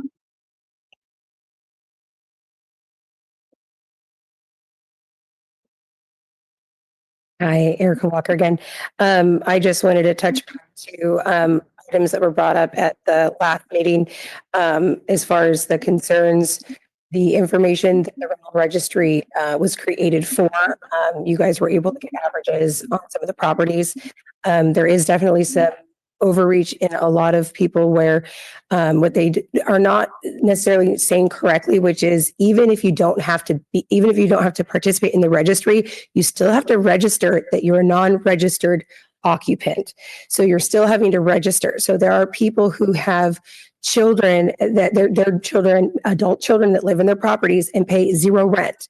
And they're still having to register that even their own family members live in those units but don't pay rent, which I find kind of odd.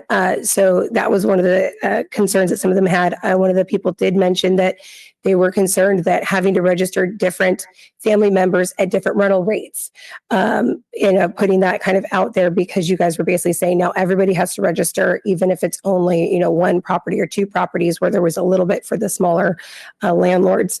I did want to at least verify, which was one of the concerns, which is I do know two other owners that are looking at selling their properties. These are around 9-unit type properties.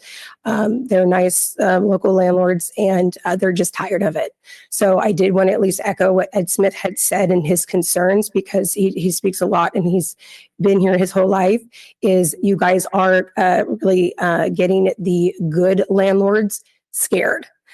They aren't wanting to have that properties, or what you're also doing is forcing landlords that normally didn't increase their properties every year, where they used to do them every other year. Now they're doing them every year because they don't have faith in this council to not try to take future steps in other type of rental involvement. And so that's a concern that there's owners that wouldn't have raised their rents that now are going to raise their rent. So I just at least wanted to bring that up and say that that was the feedback that we got all across the board, is that there are owners that are going to be selling, and there are owners that weren't necessarily going to be possibly raising their rents that now are going to because of that vote. So they are well within their rights because it's been over 16 months since our last rental increase, but they wouldn't have raised the rents if this rental registry wasn't coming down constantly down the throats of the landlords. So I just at least wanted to give you that feedback. Thank you. Thank you. And then we have one online. So we'll go to that commenter online. Go ahead, please, Lori.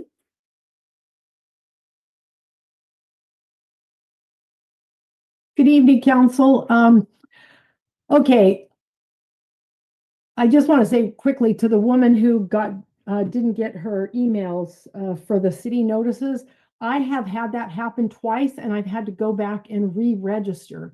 So I don't know what's going on with the system, but every now and then you have to just go re-register so you get back on the list. So anyway, I'm also going to harp a little bit again against this registry nonsense. You know, at the council meeting 2 months ago, the votes were not there to push the policy further, which should have been the end of the story. And I just was shocked that it came back, but here we are 2 months later with the city staff and the council coming back for more, another try to justify getting what you want incrementally if you can't get everything you want all at once.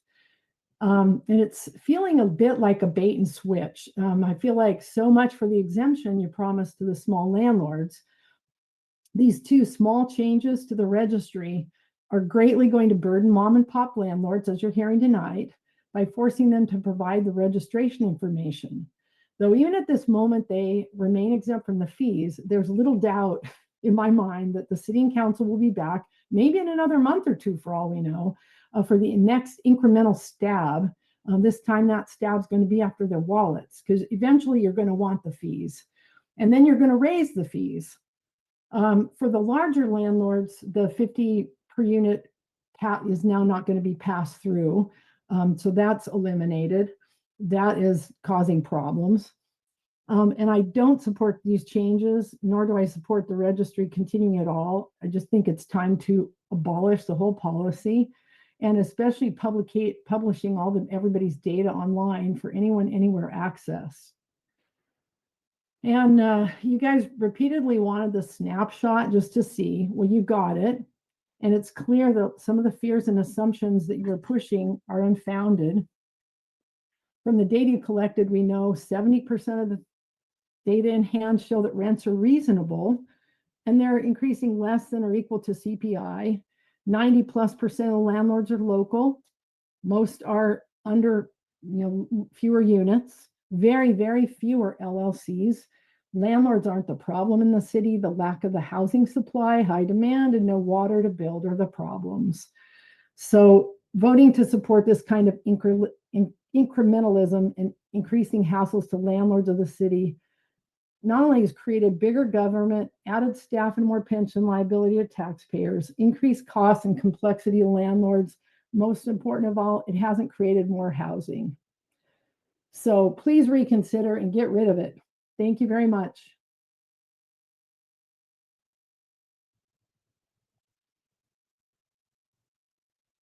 Okay, we'll go ahead and close public comment. I just wanted to ask a clarification for Nancy. Your comments, I think you kind of alluded to, I'm not sure if you were asking for this item to be pulled. If that's the case, you wouldn't be able to speak on it again, but I just wanted to get clarification from your public comments. Okay. Okay. All right. So we're going to go ahead and bring it back to the council. We have pulled item number 6. And then I did have questions on item number 7, which is the Mid-Penn project. Who's our new POC with Mid-Penn now? Because Vanessa, who is our previous point of contact, has since left, and I was just hoping to get some clarification on that. Gina Harris. is our current, so the team working with us on a weekly basis is Joanna Carmen continues to be a lead, as well as Gina Harris is as our direct contact, and Carlos Gerardo.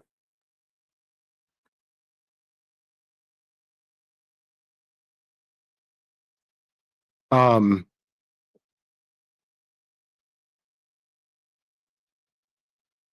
and then in the agenda report, it was speaking to the need for the environmental clearance as it relates to the housing vouchers. What is that relationship or connection? This project is pursuing federal funds, and as a result, there's federal environmental clearance required. So that's we're about wrapping that up, and we're also going to be finishing up the project's entitlements. Okay, so we're not even in the point yet of actually pursuing the vouchers because we have to get the environmental piece completed. And we were just notified that there's some challenges with the vouchers based on some of what's happening at the federal government level. So we anticipate probably this summer needing to come back to the council and just maybe give you an update. Maybe it would be a good study session to talk about project financing. Yep, I was just and gonna, how things are changing. Thank you for that. I was going to make a closeout statement about that. There was a article in the weekly, if folks haven't had a chance to check it out, where there's concern about the vouchers that they currently have available, even being able to execute all of those, and maybe not having any more available given the federal funding issues that exist with the current administration. So we're very well aware of that as a team, and part of the thing we'll be doing is strategizing and looking for additional funding sources. Awesome. All right. Well, thank you for that. I will just reiterate for this that for some of this language that may not be completely clear to folks that are dialed in on some of this.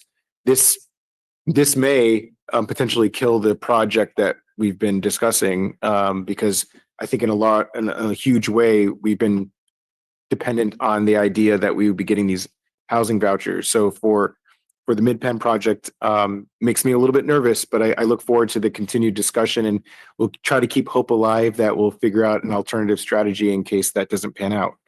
All right, with that, I'll entertain a motion from the council.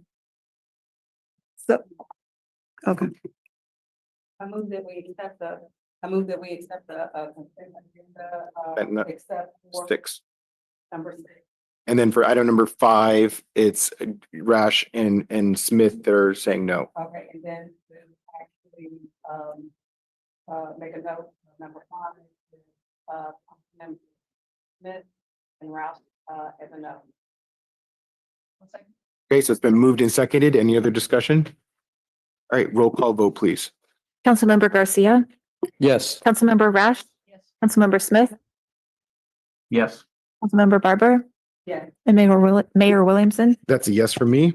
And with that, we'll go to item number 6, authorize finance director to appropriate $800,000 from NCIP ending balance account to previously approved NCIP forest management and fuel reduction project. I think there was a public commenter that pulled this. So my thought is that we maybe just open it up for public comment, get public comment questions, and then we can have staff report out. So with that, I'll go ahead and open up public comment on this item. For those that are on Zoom, ask you to use the raise hand function. Anybody in the chamber wish to speak on this item? All right, we'll bring it back to the count. Oh, sorry. We'll check back on Zoom. I'll do a countdown to 5, 4, 3, 2, 1. And we have one commenter on Zoom, so we'll go ahead and go to them. Our commenter is Ms. Beatty. Go ahead, please. Good evening. This is Nina Beatty. I oppose further funding until you've discussed forest management and fuel reduction with independent experts, naturalists, and organizations such as Chaparral Institute on best practices and the science on forest and open space management, instead of getting your practices from the timber industry and captured agencies. CAL FIRE and green cadres, reckless workers are killing wildlife and destroying habitat, and they're doing burns in urban areas, which just appalled me. When they attacked the old Capitol site with their machinery and tools, many baby birds were killed. An Audubon expert reported this to the Parks and Recreation Commission, and yet to date the city acts as if wildlife and habitat don't matter. If Monterey, Carmel, and PG were managing the forest, you would create lush, dense forests that rapidly decay dead wood into soil nutrients. Instead, you're removing and stripping. You would also slow and block winds so winds don't move fire through our community or deposit embers on roofs. Instead, you're creating wind zones. Cal Fire and Green Cadre are increasing fire danger. They remove the lower limbs of trees, remove trees and thin forests, and remove bushes and plants in forested areas, drying out the forest and creating openings and tunnels where none existed before, allowing winds to flow in and through and swirl and accelerate up and down hillsides, carrying embers from other fires and fan sparks into raging fires instead of being blocked. You would preserve eucalyptus due to the high water content in their trunks because they're fire bricks. You would address major fire hazards and home hardening, including restricting or banning lithium-ion battery banks, which are a fire hazard, and EV charging in the city, even in moderate fire hazard zones. You would lobby state and federal officials to halt government aerosol and geoengineering programs which deposit aluminum into the forest, increasing the flammability of vegetation, trees, and forest floor. You would reduce artificial EMF and microwave radiation, which stresses trees and plants, causing them to produce more volatile terpenes as a stress response. The forests are getting high levels from the Naval Postgraduate School, Chomp, and Pebble Beach arrays, as well as other cell towers. You would deal with PG&E smart meters. Smart meters are not grounded and don't have adequate surge protection. They've created many fires. And the meters have explosively flammable lithium-ion batteries, as do CalAm smart water meters. My 2019 report on their fire electrical hazards to local and state officials detailed these and other hazards. The city must take action under its police powers to get these meters off buildings in Monterey instead of supporting PG&E. The city has not addressed these problems. No further funding should be granted for, quote, fuel management and forest management, and put the current plans on hold pending evaluation by experts instead of listening to the lobbyists, the business lobbyists at League of California Cities and the Chamber. I ask you to not do this funding for the benefit of the forest, the open space, and the wildlife of Monterey. This is not a fire issue. This is not based on science. Okay, with that, we'll go ahead and close public comment and bring it back to the council. I'll just quickly say, and I'm trying to be a little bit mindful of our time because we have to get to our tour, but want to make sure that we get through city business here. Completely understand Ms. Beatty is coming from with her comments. Both Councilmember Rash and I, and maybe others on the council, have expressed the need for us to have a specific targeted conversation around tree maintenance and addressing tree issues in the city of Monterey. I think we need to get to that conversation sooner rather than later. But there's also a need to make sure that we're maintaining our forests. We had our firefighters in here as an outcome to the fire-wise discussion and the need for us to that we're creating protections for our community. And I'm hearing some feedback on Zoom. I don't know where that's coming from, but the fact of the matter is that humans live here and we have to make sure that we keep people safe. So this is a well-balanced approach. I'm going to go ahead and make a recommendation to, or make a motion to approve item number 6 so that we can move this forward. Second. Any other discussion? All right, I'll roll call vote, please. Yes. Councilmember Smith, Yes.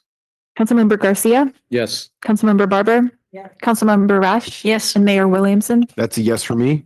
With that, we're going to go to our public hearing. Item number 8, extend urgency ordinance number 3696 to temporarily prohibit the establishment and operation of new firearms and ammunition retail sales businesses in the city for 10 months and 15 days pursuant to Government Code Section 65858.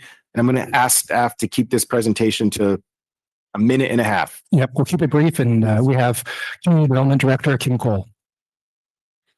I did have some slides, but I could just give you an overview. The agenda item in front of you today is to extend the urgency ordinance that you passed in February for an additional 10 months and I believe it's 15 days. The need is so we can, we've made some great progress on the ordinance that you've asked us to create. We're researching best practices. We're drafting language, and we hope to be back starting with public noticing probably in the June timeframe. There's a 20-day public notice now for change of use under state law. It'll require a planning commission hearing, 2 city council hearings. So I think we'll be looking at the end of August, September before an effective date. But with that, we're asking you to pass the proposed urgency ordinance that would extend the existing ordinance by 10 months and 15 days. Awesome. Thank you for that. No I appreciate problem. you being flexible there. All right, we'll open up to the council for questions. All right, seeing none. I just will make a quick comment before I open it up for public comment in that if folks recall, we passed the urgency ordinance. This does not, just to articulate staff's message, it does not affect current firearm business owners that are currently in operation in the city of Monterey. But this allows us to provide some time to develop an ordinance. So how we are going to manage future business licenses in the city of Monterey and identifying where it is appropriate for use. I know that there's a lot of folks concerned around the business that opened up in Oak Grove. And really, there's no action for us to take at this time as it relates to that business. What we're focused on is getting an ordinance in place. And that's where we're at with it. So with that, I'm going to go ahead and open it up for public comment. For folks on Zoom, can you go ahead and use the raise hand function? For those in the chamber, I ask you to stand up to the left of the podium or identify yourself by raising your hand. Anybody in the chamber want to speak on this item? All right, seeing none, I'll do a countdown for folks on Zoom to 5, 4, 3, 2, 1. We have one person on Zoom, so we'll go ahead and go to the Zoom caller. This is Colin. Go ahead, please. Hi there. Can you hear me okay? Can hear you. So I have a couple of things I want to note kind of right off the bat. My name is Colin Gallagher, and I'm the owner, manager of Gallagher Ammunition, which is one of the quote unquote grandfathered businesses. In the staff report, it identifies the businesses having business license expiry of 6/30/2025. It actually that is extended out to I believe June of next year, not June of this year, because I renewed. And I suspect that there may possibly, although I don't know the case for the other business owners, but there may be other business owners in that grandfathered section that may have possibly have extended their business license as well. Another thing I wanted to point out, and I did file a written comment about this, is that the state already has a law that has to do with the insurance requirement. And it is a requirement that does apply to if you are establishing, for example, a brick and mortar shop, whether you're an ammo vendor or a gun shop or both. Because if you're a gun shop, then you're by default getting a ammo vendor license from the state. The rules are a little trickier if you're an online only vendor like I am for ammo vendor only online, because then in my case it's more of a cyber insurance kind of a thing, so it's trickier. But yeah, the state lays out those requirements, and so the state has that. I see no sense for the city to be involving itself in it. I laid out some other indications in my online written comment, but I think that the city needs to become more business friendly. And rather than attacking these kinds of businesses and doing the 45 days to 10 months, and then at the end of this 10 months, I know the city will probably extend it another time to go to the full 2 years and 45 days, which I think the city will try to do. I think the city needs to welcome businesses into its fold rather than say, we want to chase you away. You're chasing away businesses, and there's just no sense in it. And I know that the justification is we want to study it for longer. We want to do this further, but I don't see other cities around here trying to chase businesses away. And I think the city needs to do a lot more to welcome more kinds of businesses, and not only this kind of business and this category of business, but many other businesses as well. And with that, go ahead and cut me off the 15-second mark. All right, thank you for your public comments. We'll go ahead and close public comment and bring it back to the council. In regards to any errors that might exist in regards to the expiration of business licenses, I imagine that the business license actually establishes that. So if there is any discrepancy there, I'm assuming that the agenda report wouldn't be what we would hold that business license to. I heard staff also express an effort to bring public notice out starting in June. I know that they have been charged by the council to get through this process as quickly as possible. So I don't think there's any desire to extend this any later than we need to, but we do want to make sure that we have a good, transparent public process in order to move forward through this process. So with that, I'm going to go ahead and make a motion to approve staff recommendation. Second. Any other discussion from the council? All right, roll call vote, please. Councilmember Barber, Yeah. Councilmember Smith, Yes. Councilmember Rash, Yes. Councilmember Garcia, Yes. and Mayor Williamson. That's a yes for me. We're going to go on to item number 9, master fee schedule update to community development, fire department, parks and recreation, library, museums, police department, public works department, park division, and harbor division fee. We'll pass it to Nat for staff presentation. Great. This will be a very brief presentation from our finance director, Rafaela King. Of note is that this is an annual process to update the master fee schedule. And one of the most significant changes is the Board of Library Trustees recommendation that supports removing overdue late fines for most library materials to help provide equitable access to library materials and also to be consistent with other libraries on the peninsula. So with that, we have Director King. I also had slides that I'm going to forego. Appreciate you. Okay, so honestly, I just want to go through just a few of the highlights for community development, really just finished their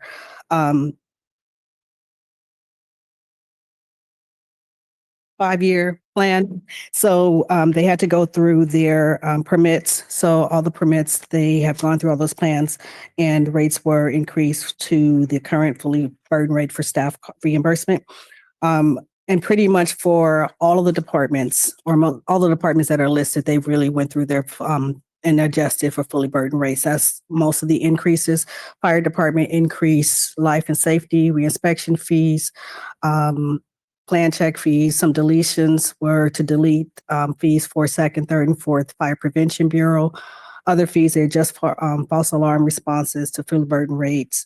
Library, Nat just mentioned, they also increased printing fees and hourly costs for cost recovery for monitoring historic properties. The film permit fees were moved from the police department to the library. Parks and Recs fees that are increased are going to be adjusted for CPI. And all other, again, for cost recovery fees. Police department is the security alarm permit increase. Public Works, Parking Division, and Harbor, again, there for fully administrative fees and also for to account for fully burdened rates. And that's pretty much it. I have a quick question. I have two, but I'm gonna try to tie it into one. And it's for community development. There's the undocumented dwelling units fee that's being removed, that's proposed removal. And I know that there's state law regarding, there was a note in the agenda report around the state law around ADUs, but I'm confused around that. And then the MF and RENA tier 1, 2, 3, if that could be just a little bit of description. Sure. In the past, we had a process for if somebody reported a second unit on a property, and we called it back in the day an undocumented dwelling unit, and we would try to go through a research process to see when the unit was built. So many of those today can be converted into accessory dwelling units. So it's a complete change in sort of policy from trying to enforce and prevent those units from existing in our neighborhoods to creating a legal path towards allowing them. So the vast majority, in fact, all of them are pretty much being converted into ADUs. Okay. So it's not like they're not being charged a fee. It's just the program, the fee. Yes. The whole reason for the program doesn't really exist anymore. Okay. Yeah, in the multifamily overlay district, so we have a new streamlined process. So if you probably remember, you rezoned a whole bunch of properties in December to create expedited processing for our multifamily infill sites. And that was back in December. So we have even though the process is expedited, we still have now a process by which we're going to have a submittal checklist, and it covers the staff time to complete the plan check and conduct the site visit. Okay. Okay. Thank you for that. Mhm. Council, any other questions? I'm the only one. I'm that one. All right. We're going to open it up for public comment. Anybody on Zoom can use the raise hand function. And folks in the chamber, you can identify yourself by either standing to the left of the podium or raising your hand. We see one taker. Anybody else in the chamber?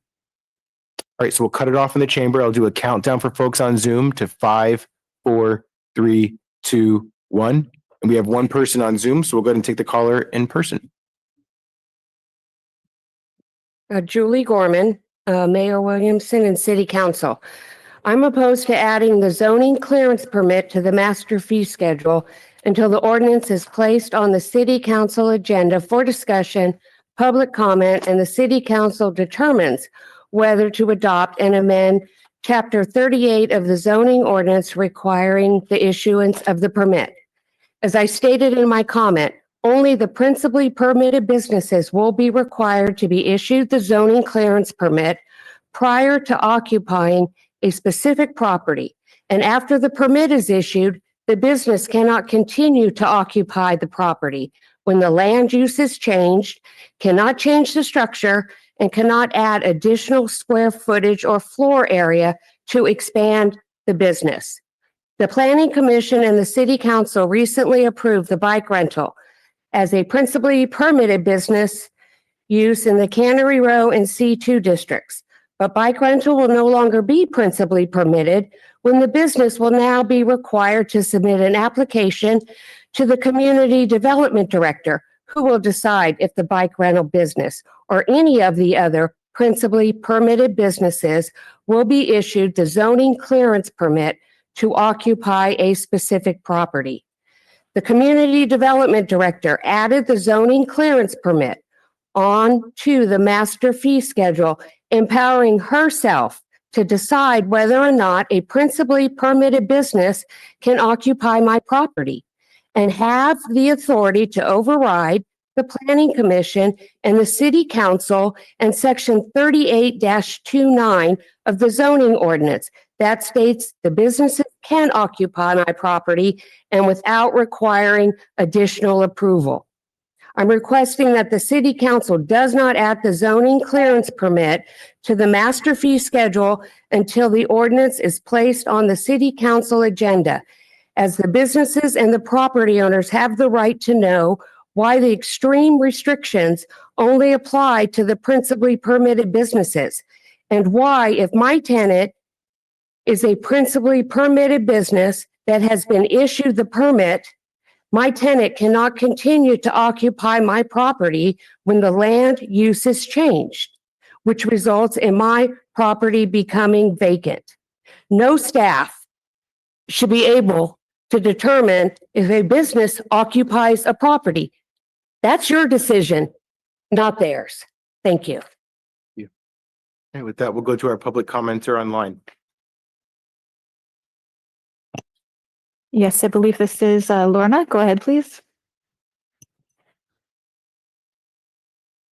Yeah, yes, I totally agree with the last speaker, and also I don't think you should be raising fees.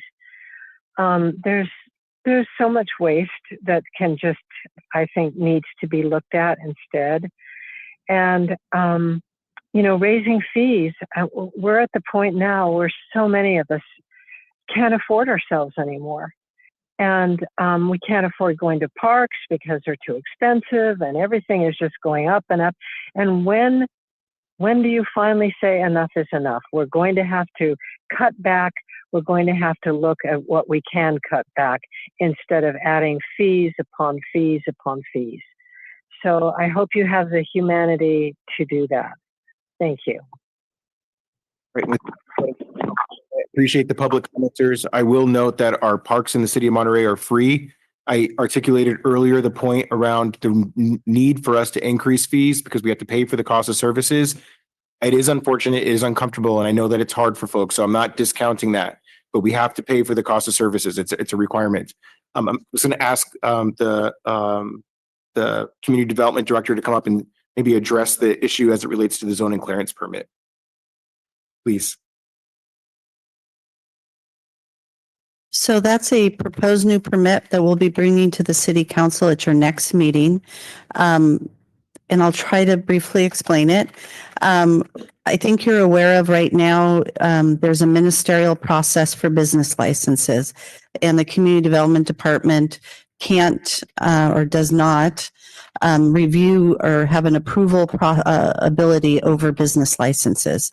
This will create a process by which new businesses going in would apply for an over-the-counter permit, and we would confirm that it meets the zoning regulations of that district, concurrent with or in advance, actually, we hope, of a business license being applied for. So we're trying to provide more transparency to businesses before they open about whether or not they're allowed at that space. And the main takeaway I hear is that the council will be approving any policy before there are changes made. Correct. Okay. So that comes before you, I believe, next, the 15th.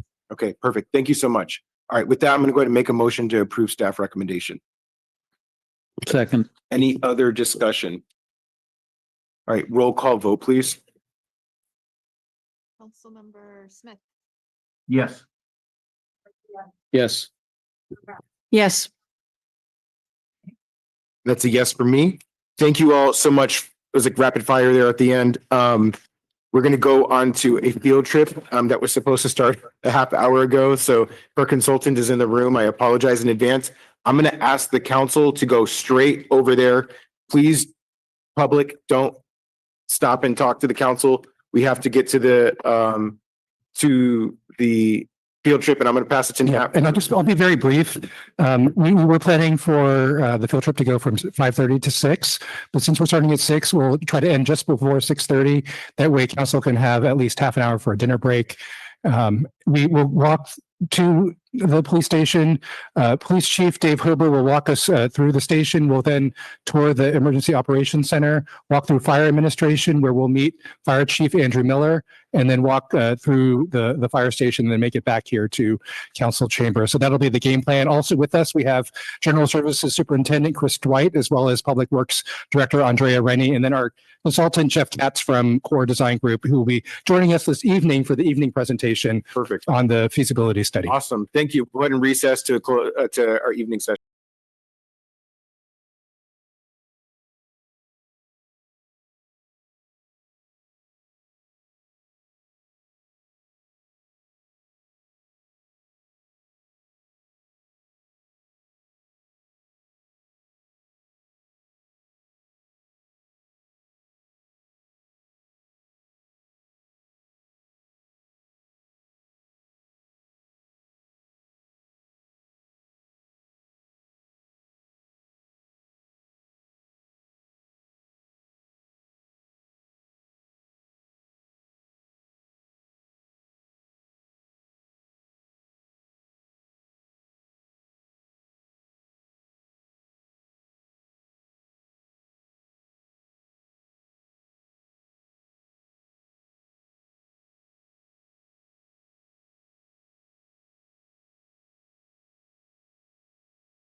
Welcome back to our evening session for April 1st, 2026. April Fools. Sorry, that was horrible. I know.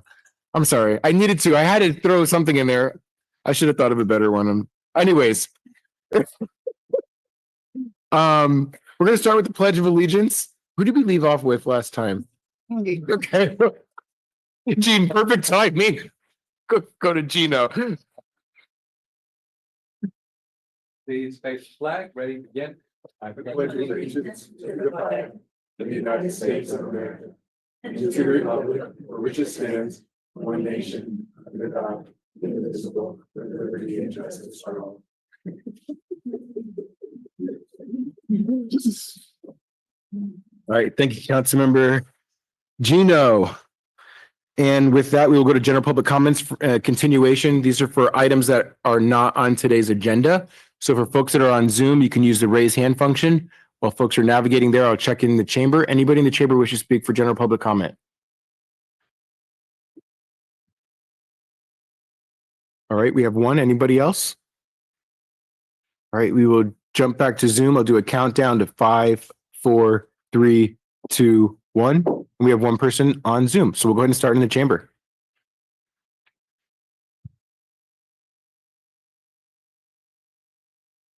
Hi, Erica Walker.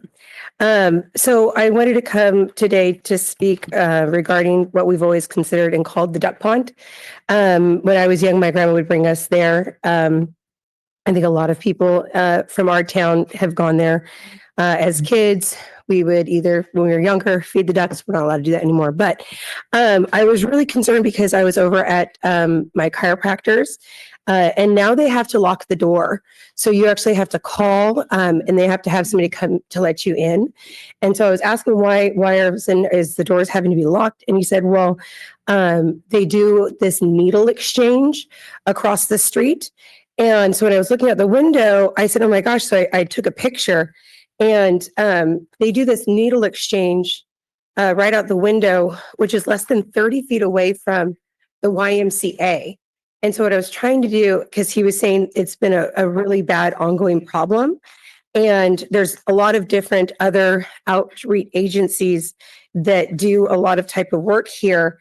And it's a little bit concerning that they are basically, instead of the companies, I think one of them is Chomp, instead of doing this needle drug exchange in their parking lot, they want to bring it to the kids' parking lot that's right across the street from the YMCA. I mean, these little kids get dropped off in the school buses. I just watched them today at 2:45 get dropped off right there where you guys are having drug needles exchanges. And I just don't know who was not thinking about that. He said it wasn't there before. I guess it used to be somewhere near NPS. And like I said, there's been multiple type of service buses and things like that go out there. But my concern is I don't know what the rules are or how far things can be away from the kids. But I just don't think that they should be exposed to those type of activities that are so close and the things that they may or may not get into contact with that type of services that are being provided there. So I just at least wanted to bring that up because it really broke my heart because of the fond memories that I have, because I've lived here my entire life. And I don't know if that's the same for all the other members or if you've brought your kids there or if you went there with family members, but it's a place that people love. It was the duck pond. Obviously the geese took over several years ago. And before that, it was just ducks, but it's just really sad to see that that's the state that it's become. So, and I'm really concerned that the YMCA is right there. And that's what the kids are watching when they're getting out of school. I don't think they should be watching the drug addicts anymore. Thank you very much. Thank you for your public comment. If you would like to leave your material with staff and maybe we can have a follow up just to make sure that we understand exactly where you're identifying the issue being, that would be great. Thank you. All right, with that, we'll go to our public speaker online. Yes, Ms. Beatty, you can go ahead. Good evening. This is Nina Beatty. I wanted to alert the public and the council to the Coastal Commission, which meets next week. One of the items on the agenda will be the Navy's planned exercises off the Central Coast and Monterey Bay. They will be hearing a presentation from the Navy on April 11th. The presentation materials had not been posted to the website and likely will not be before the meeting. Also on the meeting, they will be considering a proposal by SpaceX that wants to do splashdowns in the Pacific. So it's going to be an interesting, that will be on Friday as well. All these impact the ocean.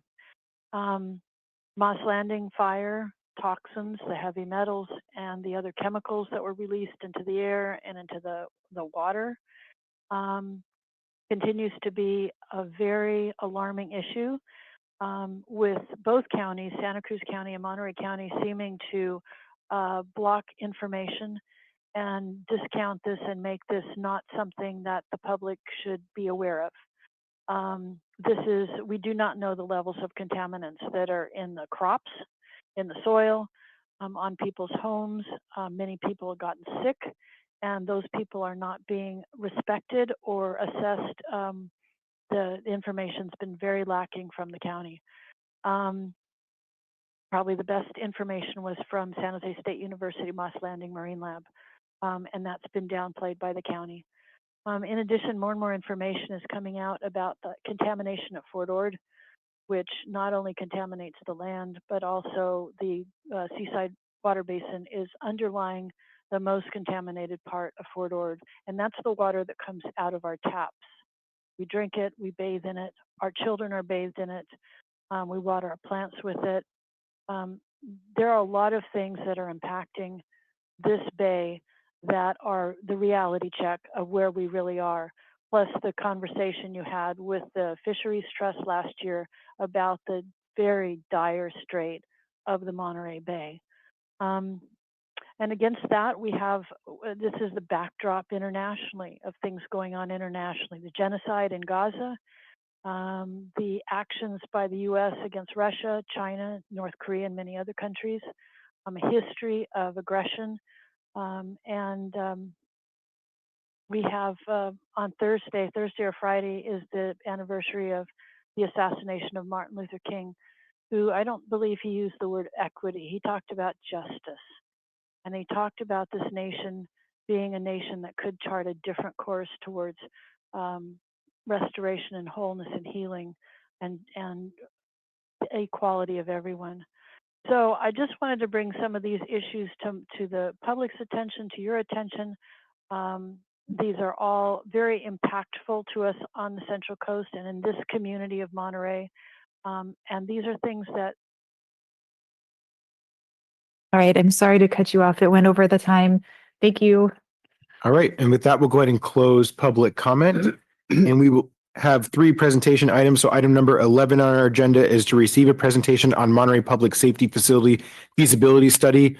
For those that weren't with us before, at the end of the afternoon session, we broke during our recess to a field trip and went over to our public safety facility, had a great tour by our staff, and we're able to get a firsthand look in regards to the conditions of the current facility.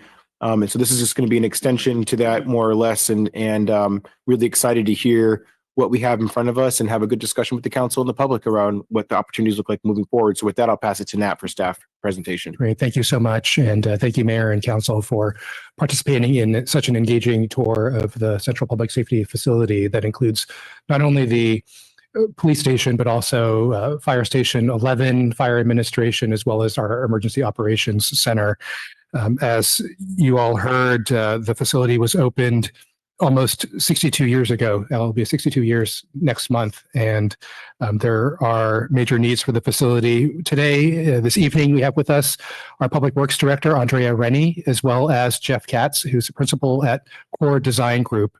And Jeff and his team worked over the past over a year with our team to identify deficiencies and future needs for the facility, and he's presenting a proposed feasibility study for you all to discuss. And our goal is to look at the feasibility study as well as talk about alternatives as well, given the high price tag that comes with this project and this report. With that, go ahead and pass it on to Andrea and Jeff.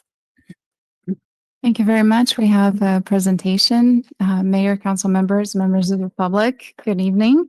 And for those of you who attended a tour, It was a great tour because, a picture is worth 1,000 words, and seeing it in person is even more um, important. So I'm going to repeat a couple of things if you were part of the tour, just so for the folks who are online and who didn't have the opportunity to go to a tour are familiar with the facility. So the next slide, please. So this is just an overview of what we call El Cuartel. So as Nat mentioned, we do have the Monterey Police Department, Fire Station 11. We have our fuel pump for diesel and gasoline at the front, closer to Pacific. We have 2 modular buildings that were installed about 20 years ago because we were running out of space. We also have containers that were installed by the police department for the overflow of evidence and for storage that they needed. So during our tour, we saw that the current facility does not serve the current needs of the police and fire departments. Next slide, please. And the facility, as Nat mentioned, was built in 1959 and more space was added. So I think the police department and the fire department, and thank you, Chief Hober and Chief Miller and your staff for a fantastic tour. As you can see, they had some very creative ways. You see that the police department moved different offices. You see that the fire department has a lot of people sharing offices right next to the equipment bay. So I think that they did the best we could. We all did the best we could with what we have, but it is undersized for the staff that we have. The facilities are outdated. They're in poor condition. I mentioned at the tour that the HVAC system is past its useful life. A new system costs upwards of $1 million. We do have constant sewer backups and other issues with a building of that age. One of the other issues that we see with the building in that condition is that it's not good for morale. It's not good for the morale of the officers and firefighters. And also, it doesn't help with recruitment and retention. And I want to just give you a very quick timeline. So council acknowledged the need to do something. And so council did fund the study. So it's the Public Safety Facility Study. In July 2022, council awarded the contract. And for the past couple of years, Jeff, our consultant, did an outstanding job talking to a lot of the staff when police and fire to determine what their needs are, how are the operations, and what are the things that they feel are a must-have in a new public safety facility study. And with that, I'm going to introduce Jeff. Thanks, Andrea. Mr. Mayor, Council, pleasure to be here this evening. Go to the next slide. So very quickly, a little background on Core Design Group. I'm the president of Core Design Group, started the firm over 30 years ago. In that time, we focused primarily on public safety work throughout the state of California. We have offices in Southern California and in Northern California. We're doing work up and down the state. This is the type of work we do. We spend a lot of time looking at facilities and trying to determine if a renovation is possible, if a rebuild is necessary, and sometimes the answers fall somewhere in between. So we have a lot of experience doing this kind of work. We also, we have online with us today, Dustin Alamo with Griffin Structures, who work closely with us to do the programming and cost estimating for the project. So he is also available to answer any questions if you have them. Next slide. Some of the relevant projects that we have completed, the San Ramon Joint Public Safety Building, which opened a couple of years ago. We've done police assessments in Southern California for Irwindale and Temecula, Riverside. We've done several CHP facilities, Central Marin Police Headquarters, and then a whole host of fire station projects. Next slide. So the scope of this project was really to assess the existing buildings and the programs that are happening within these buildings. So you got to tour through the facilities. You see that we have PD and fire there, as well as the emergency operations center that are functioning there. So we met with police and fire staff. We met with city staff to hear a lot of the same issues that you heard when you were over there. We sat down with each of the various groups within those departments and did a very detailed space needs assessment. So we looked at what they have today, what the anticipated future, what we call base need is, and then what the future ideal need is. And these are based on demographic projections for the city, looking at new and updated procedures for city staff, and making sure that we're accommodating in any future facility, a facility that was going to hopefully operate more efficiently 70 years from now than the current facility is today. So we looked at several different plan alternatives. We reviewed all of those with the stakeholders, and we settled on 2 different schemes that I'll walk you through briefly tonight, and then we developed cost estimates for those. Next slide. So we won't spend a lot of time looking at the existing conditions. You saw those. I think one of the things that's important to point out is that perhaps for you, if you hadn't been through the facility previously, and certainly for most of the public, unaware of the conditions that police and fire are operating out of. When the public calls 911, these guys show up, they do their job, they respond promptly, they serve the community, they do a great job doing that. And that's what the community wants and needs. They're unaware of the conditions that they are living in. And so, I think it's important to point out this building was built before what we call the Essential Service Act went into place. Essential service facilities are designed to a higher standard than a standard building is to remain operational in the event of an emergency. You absolutely need your emergency operations center to be standing when there's a seismic event or some other event that goes on. You need your police and fire to be operational. And these facilities are designed to a higher level in order to be able to accommodate that. I've been designing fire and police facilities for 30 years. We've learned a lot in that time about how these facilities and the design of these facilities impact the health and welfare of the folks living there. You heard a little bit about some of the contaminants that the fire chief talked about that they're exposed to on a daily basis. We have evolved our design to try and mitigate those things through ventilation systems, separations of spaces, many best practices that are not found in the current facilities today. Next slide. So again, we can go on to the next slide. We took a look at all of those conditions and really determined that there's a severe lack of space and best practices. The charts on these next slides are the space needs study that we did that looked at the existing spaces for each of these functions. And again, the projections for 20 to 30 years. We like to build these facilities to last 50 to 70 years, but none of us, the crystal ball is clear enough to know beyond, say, a 15, 20, 30-year window. So we're looking at both base need, the minimum requirement to address that, which is really sort of the need today, and then the ideal need for that increased staffing. So on this chart, you see the police department was broken down by administration, operations division. Next slide. And then support areas to support that. And we came up with a total gross square footage for police. Currently, they have about 18, almost 19,000 square feet. The minimum need is really 29,000 square feet, and ideally is closer to 41,000 square feet. Next slide.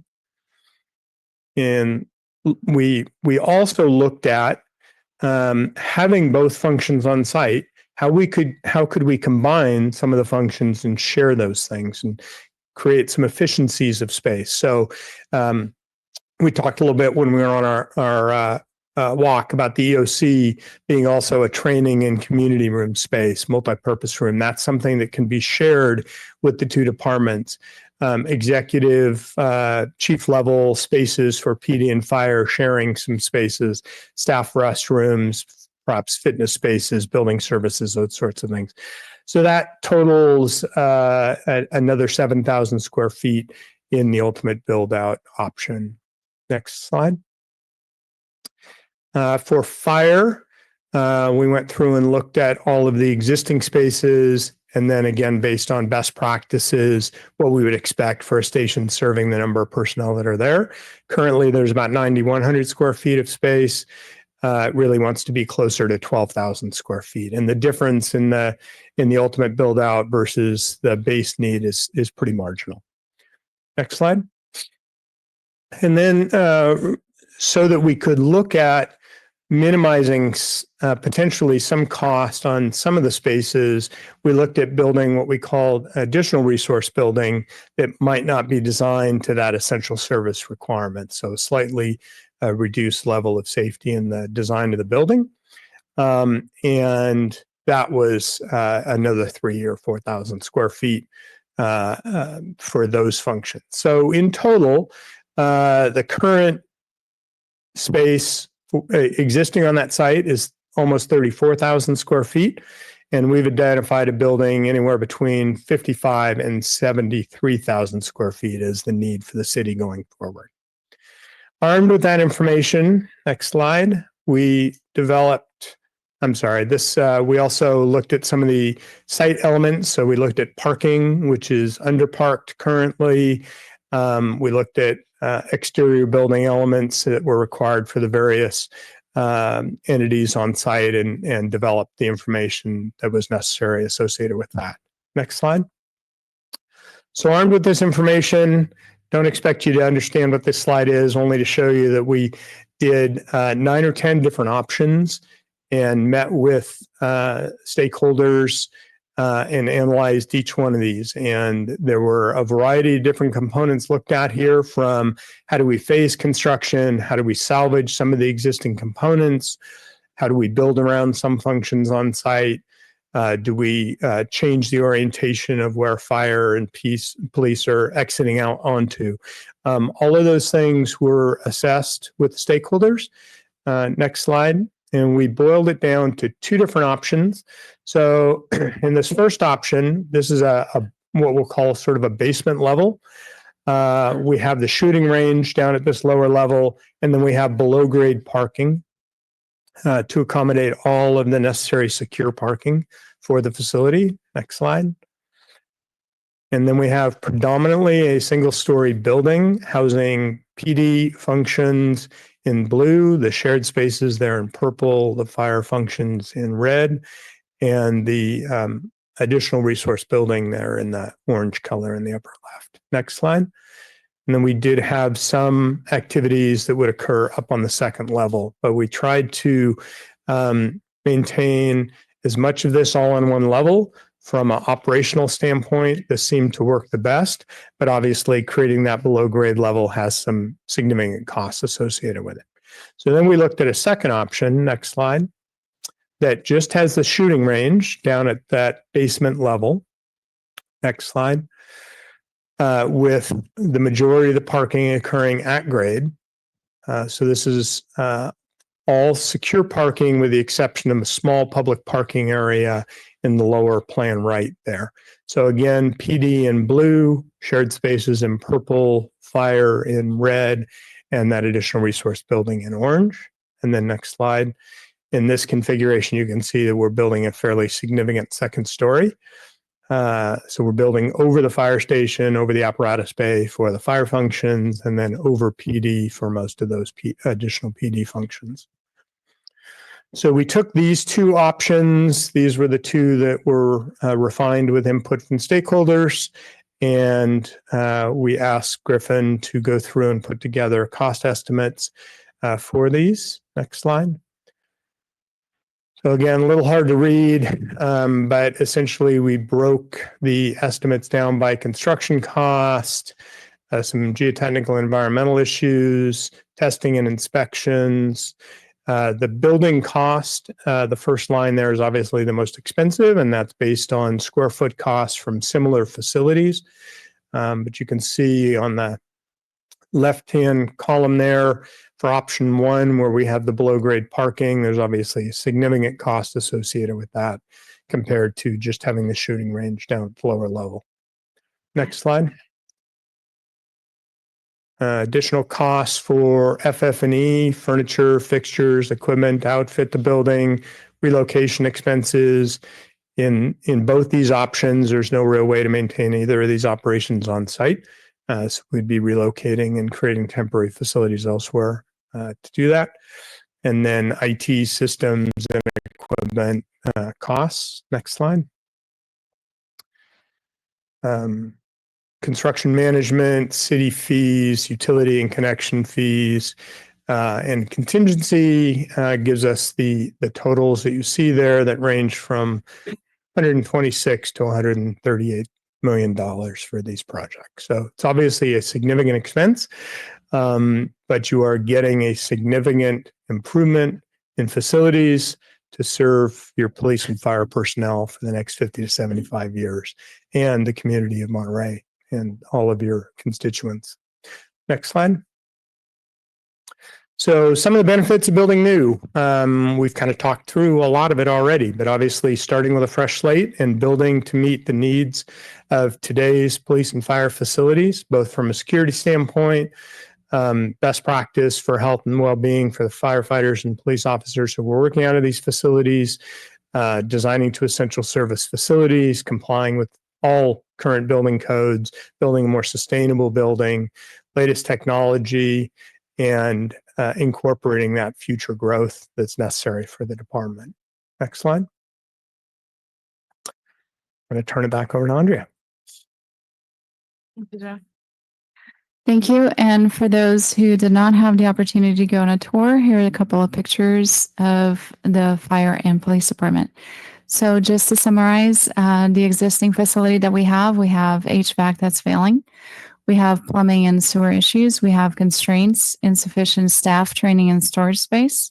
And it does not meet, like Jeff mentioned, it does not meet current essential services building code.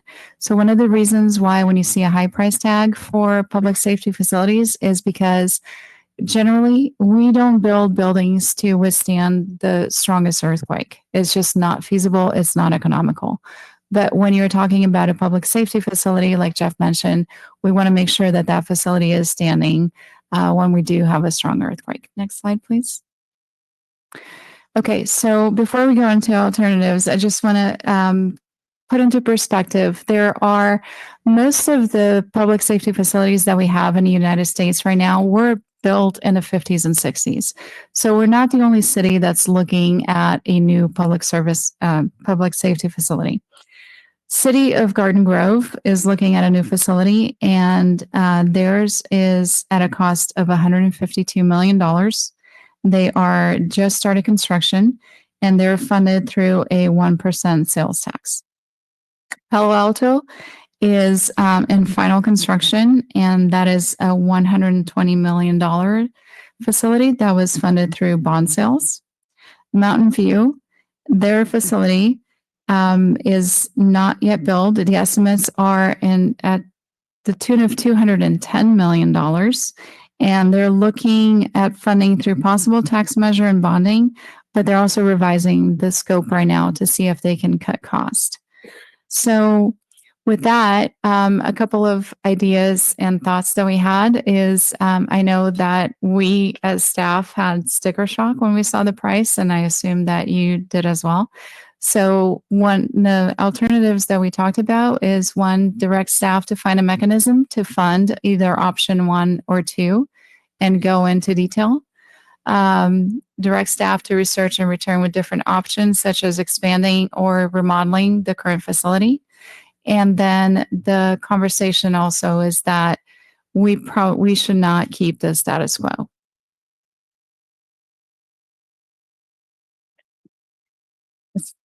Those are just topics of discussion. The other cities that you listed, are any of those looking at a joint public safety facility with police and fire? Yes. Some of them range anywhere from 75,000 square feet to 103,000 square feet. Some of them also do have a 911 call center on site. So they vary quite a bit. And with that, Jeff and I are available for any questions. Thank you. Thank you both for the presentation. And if I can just clarify also, because this is a presentation, it's not technically to direct staff. It's more of gathering your general feedback and input, and then we'll come later for more direction. But yeah, thank you for the clarification. All right, council, questions at this point? Yep, Mayor, I've got a couple of questions if I could. We'll let Dr. Barber go and then we'll let you jump in, Council. So thank you so much for that. I'm just trying to get an understanding of a couple things. The options 1 and 2 that you presented, are there phases to that? And if there are phases to that, do you have breakdowns of what the phases would be? I know that pricing would be different because of the timing, but do you have any type of phase type of approach? We did study several options to look at phasing and how we might be able to save some of the existing building or keep PD or fire operational during the course of construction, and really discovered that the cost of doing phased construction was going to be significantly more than creating temporary facilities offsite. So the intent here is to essentially move everybody off to an undetermined location and scrape and rebuild all in one phase. And that would apply for either option 1 or option 2.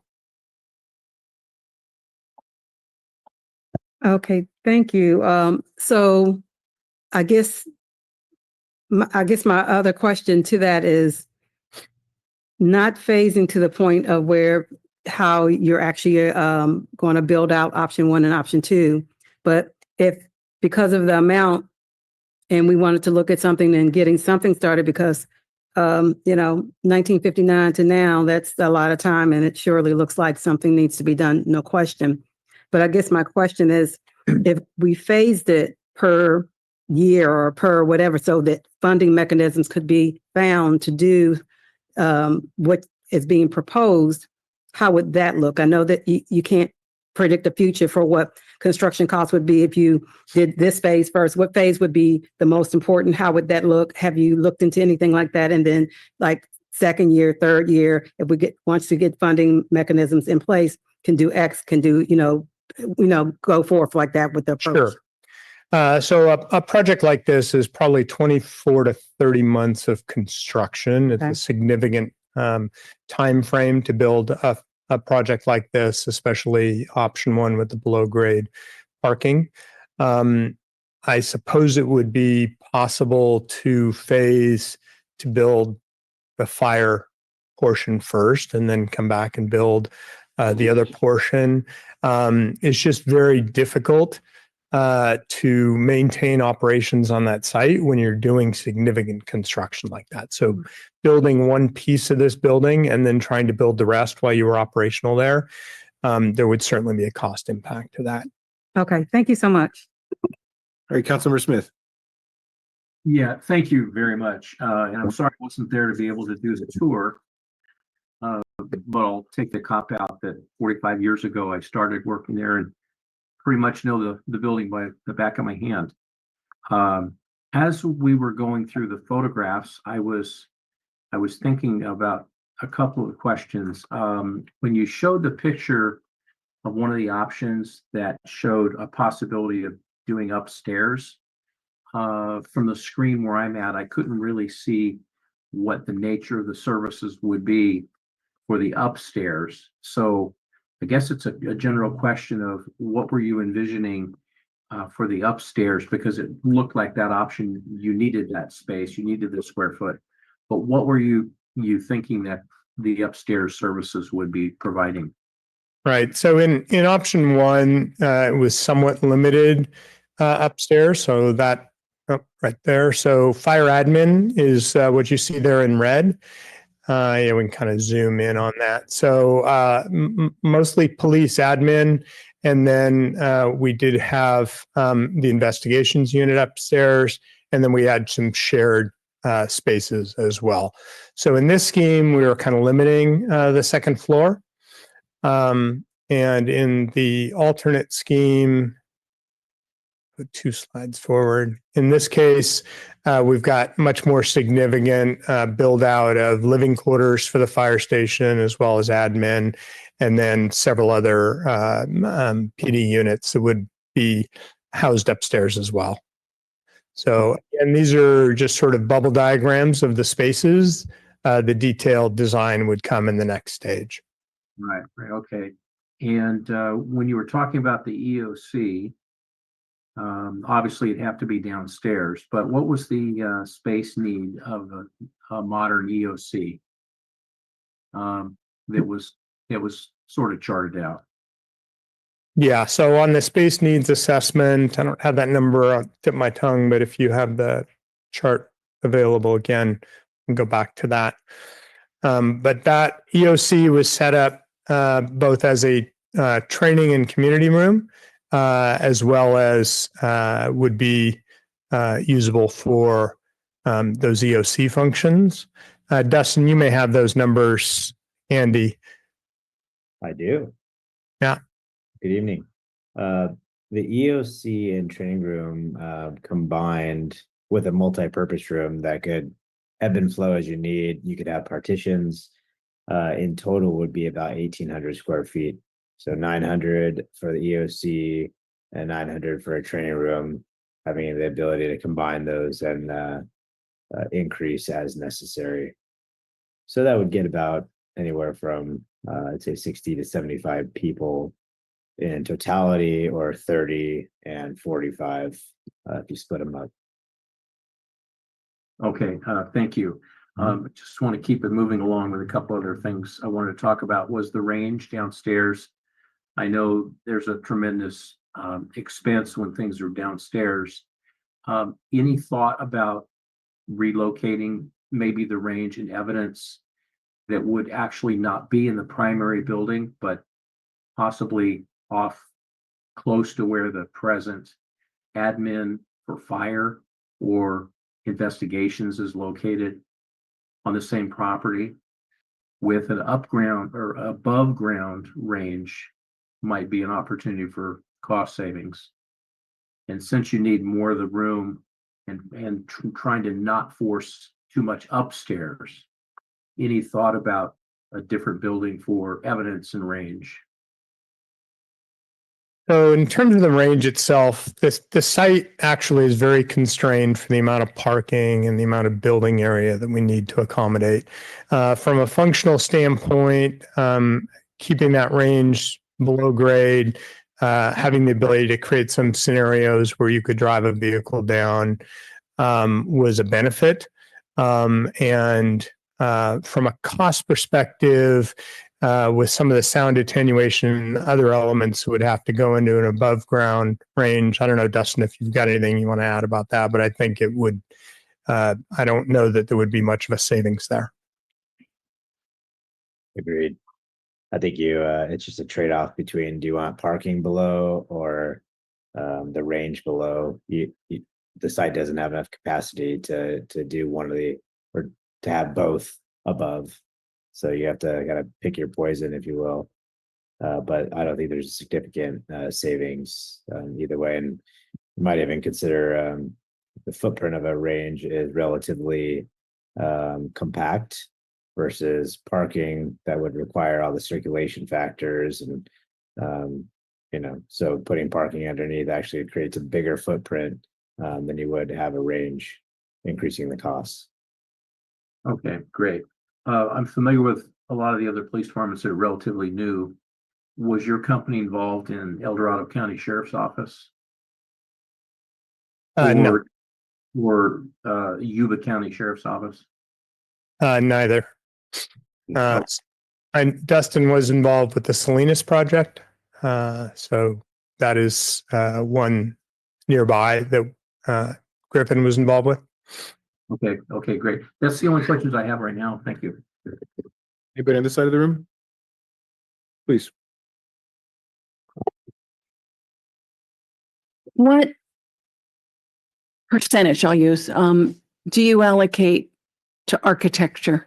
And I'm thinking we've got this beautiful high school administration building, at least I think it's beautiful.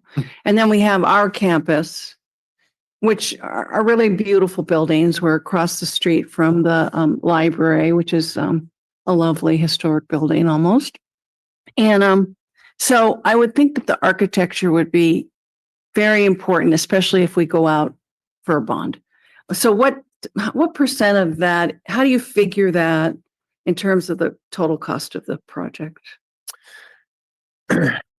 So we have always taken the approach that the inside of these facilities belong to the police and fire personnel who work there, but the outside belongs to the community. And every one of our projects is really designed to fit within the context of the community that it lives in.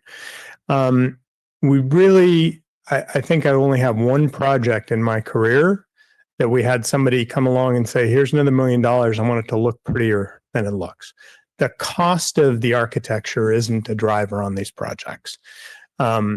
This project would have to be designed to be appropriate for Monterey, for its location, for its surroundings, for the context.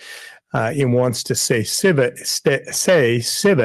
but it also wants, one of the reasons that we looked at the below grade option was just trying to understand the massing and scale of a building this size and keeping some of that second story massing down so that it didn't feel overpowering, because it's clearly going to be a big building on that site. So I think your concerns are absolutely well founded. I don't think that it is a cost factor that comes into play. It just needs to be thoughtfully designed. And it goes out to an architect for bid, or you do it? I would love to do it, but we were not hired for the next step. We were hired for this study that we've done. No, I appreciate I that. would like nothing more than to be here talking to you about the next steps, but that's not what I'm here today for. But you're a full service firm. Absolutely. Okay. Absolutely. Okay. In terms of the funding, bonds, I don't know any other way for bonds to work except attached to parcels of landowners. Is that what we're thinking as one option, or? Dustin, you want to speak a little bit to your experience with some of the bonding measures? That's not my area of expertise. I wouldn't call it mine either necessarily. I mean, there's sales tax measures that you certainly could take, but one way that we did navigate a project was Salinas using a P3 approach, public-private partnership, and that was a pretty interesting way to facilitate project delivery. But there's still, on even a project like that, when you're leveraging the private sector to expedite schedule, to find economies of scale and all the things that come along with it, there's still a debt service that's required. And so, how that's paid for, whether it's, general fund or reserves or bond measures, those all kind of come down to the capability of the city at large. So I know that's probably not very helpful, but it's the reality. I'm happy to share some insight on general obligation bonds. And our team has done a little bit of research on their success rate regionally and in California, especially in November of 2024.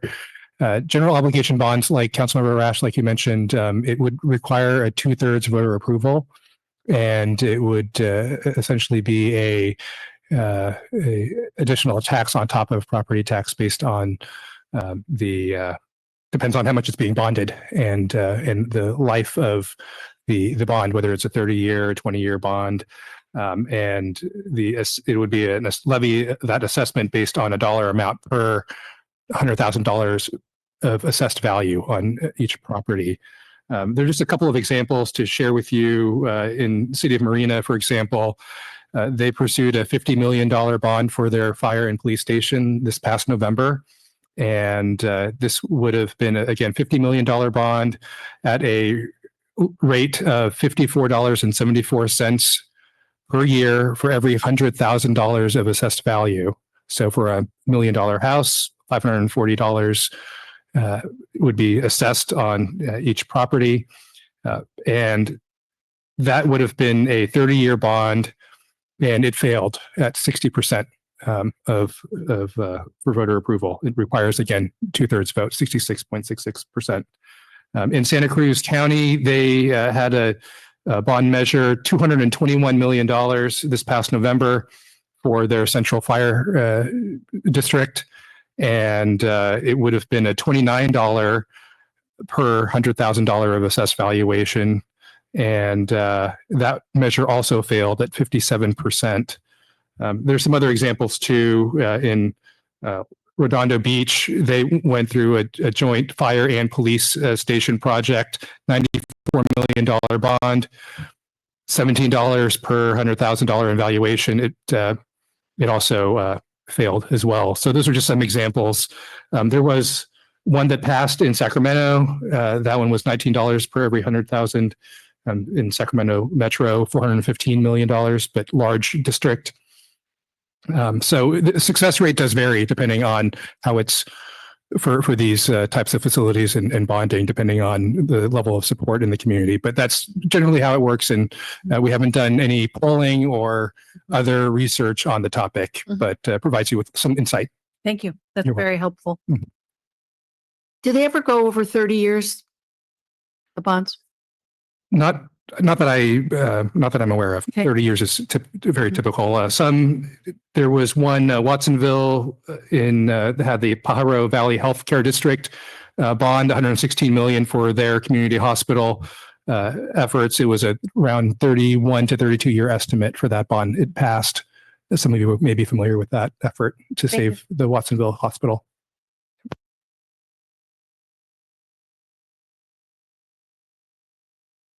Thank you, Jeff, for the information. I have a couple of items to confirm. I'm pretty sure I missed them in the presentation. There was mention that around 50 to 70,000 square feet would be needed for the new facility. Was there a number included in the presentation of the current? Yes. So if you go back, let's see, one more slide. So the existing square footage is in the first column you see there. So 33,887 is the current square footage. And then we projected 54,690 to 72,559 for the new facility. So basically doubling the size of the structure, more or less. Correct. And another item that I wanted to confirm. So at option one, that one's the one that includes the lower grade parking. Below grade parking, yeah. Below grade, sorry. Thank you. Below grade and then ground level. And then there's a second level as well, right? Fairly small second level in that configuration, correct. Got it.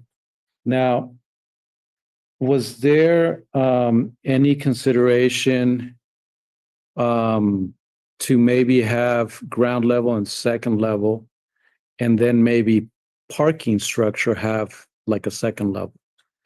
So ground level parking and then a second level parking, like what would that do to cost? And so the building construction elements can be a variety of different building materials. Parking structure construction is significantly more expensive because you're generally looking at concrete and other more durable materials like that. So we didn't really explore that. I guess in your experience, would that be more costly than digging? I think in this configuration, to get the amount of parking that we needed, because again, in the subterranean level, we were taking up most of the site. We essentially would be looking at one level of parking and 2 additional levels of building. So you basically would end up with a 3-story building at that point, with the parking, sort of at grade. And any sort of tiered parking on a second level, I think, would be more expensive. Got it. Last question, and I see both chiefs are here. Is there an option at this point that either MPD or fire would prefer, option 1 or 2? I'll let them answer that. It's a great question. That is a good question. I thought of it. So honestly, like Jeff stated, when we went through this with those two different options, they're just a little different. So I don't think that there is a preference one way or the other, depending on the pricing. The one that had the subterranean parking was, I think, really well received, but either one would work, I think. And so I don't know that we actually started with, I think, 5 different designs and whittled them down to these 2. Mhm. Okay, thank you. Same for fire? Yes. Okay. There was a affirmative from the fire chief, just Awesome. for those online. And that's all I have. Thank you. Thanks, Awesome. Jeff. There's a few slides at the beginning of this section. It spoke to staffing, and I wanted to confirm, what was the future staffing needs overall for police? What was our estimate of future? So we did this a while ago. I think that it was about 65. Right now we're at 53, and I think that we said 65. I don't know if those numbers are totaled on the bottom. I think that was the right slide. For sworn, it's to add about 12 more positions would be right sized. And then how do we come up with that number? Like what assumptions are we using to? So right now you have, and this is great because I'm going to go into the annual report and talk a little bit about this unless I do it here. Right now we're at 53. We're always at 10 to 20% down from staffing because we have turnover. We have people that are on injuries. We can't find police officers right now. Our police department would function best at the number that were approved, which is 53 to 55. If you added 10 more positions to that, it would give me that cushion that now when I don't have that 10 to 20%, I'm at 53. The presentation I'm going to give you tonight is in June and July. You're going to be down 9 to 10 positions just not filled, which kills us for anything that we're trying to do. So it's based on that. It's based on our call volume. In the annual report, I talk about the number of officers to 1,000 people that actually reside here. But that number goes up and down depending. We have 30,000 people basically that live here, but we know we swell to 100,000 with all these special events. So it's all of those things kind of taken in, but really it's right now at 53, you're functioning at 43, and that's not getting done what we need to get done. If we were at 53, it'd be perfect. To get there, you have to be at 65. I feel like I could drill down, and I have a lot of questions, so I'm going to avoid doing too much questioning on this part, but I feel like that would be something I would want to make sure that we look into a little bit more as far as the staffing numbers and making sure that we're really looking at a solid numbers as far as projecting out and being, I for a lack of a better word, ambitious in that space, so that we're planning for, we're not restricting ourselves in the future based off of a design today of what those assumptions might be, especially if we're looking at building 3,654 units in the city over the next decade. You know, what kind of impact does that have on our population, and how is that being incorporated? So I just would ask us to think about through that a little bit more in our assumptions. I think it might be helpful when this comes back to look at what the pros and the cons are of each options outside of the cost. I mean, the cost is an obvious thing, but it would be helpful to just kind of see the factors associated with that a little bit better spelled out for us. There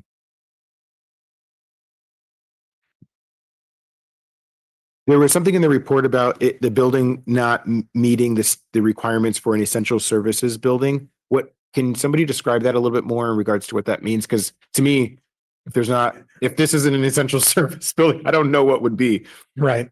So standard building is designed to protect the health and welfare of the people in it. So in an earthquake, we want to be able to get you safely out of the building, but the building itself doesn't necessarily remain operational. So we design a structural system to be able to move, walls to be able to shift around, but the basic building structure stays up so you can get out. Police stations, fire stations, emergency operations centers, hospitals, buildings like that are designed essentially to another 25 to 50% above that level because we want them to remain operational. So the simplest example I can give you is a door in your house may not open and close after an earthquake because the frame is shifted. We need our apparatus bay doors to open and close so we can get equipment in and out. We need doors to the police station to be able to open so we can get personnel in and out. So that in its simplest terms is what designing to an essential service facility is.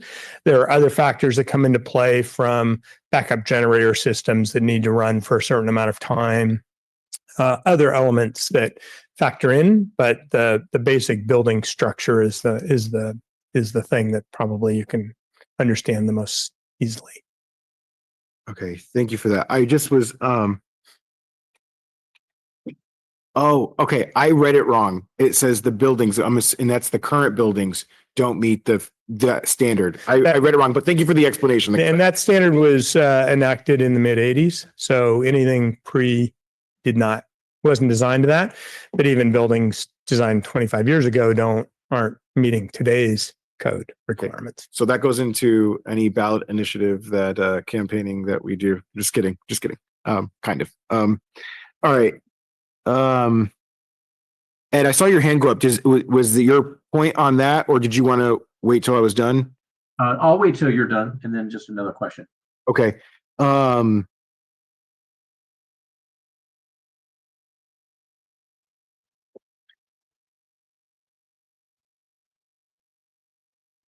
I think, well, I'm skipping over some of these questions because I guess they're a little bit irrelevant now after the presentation. I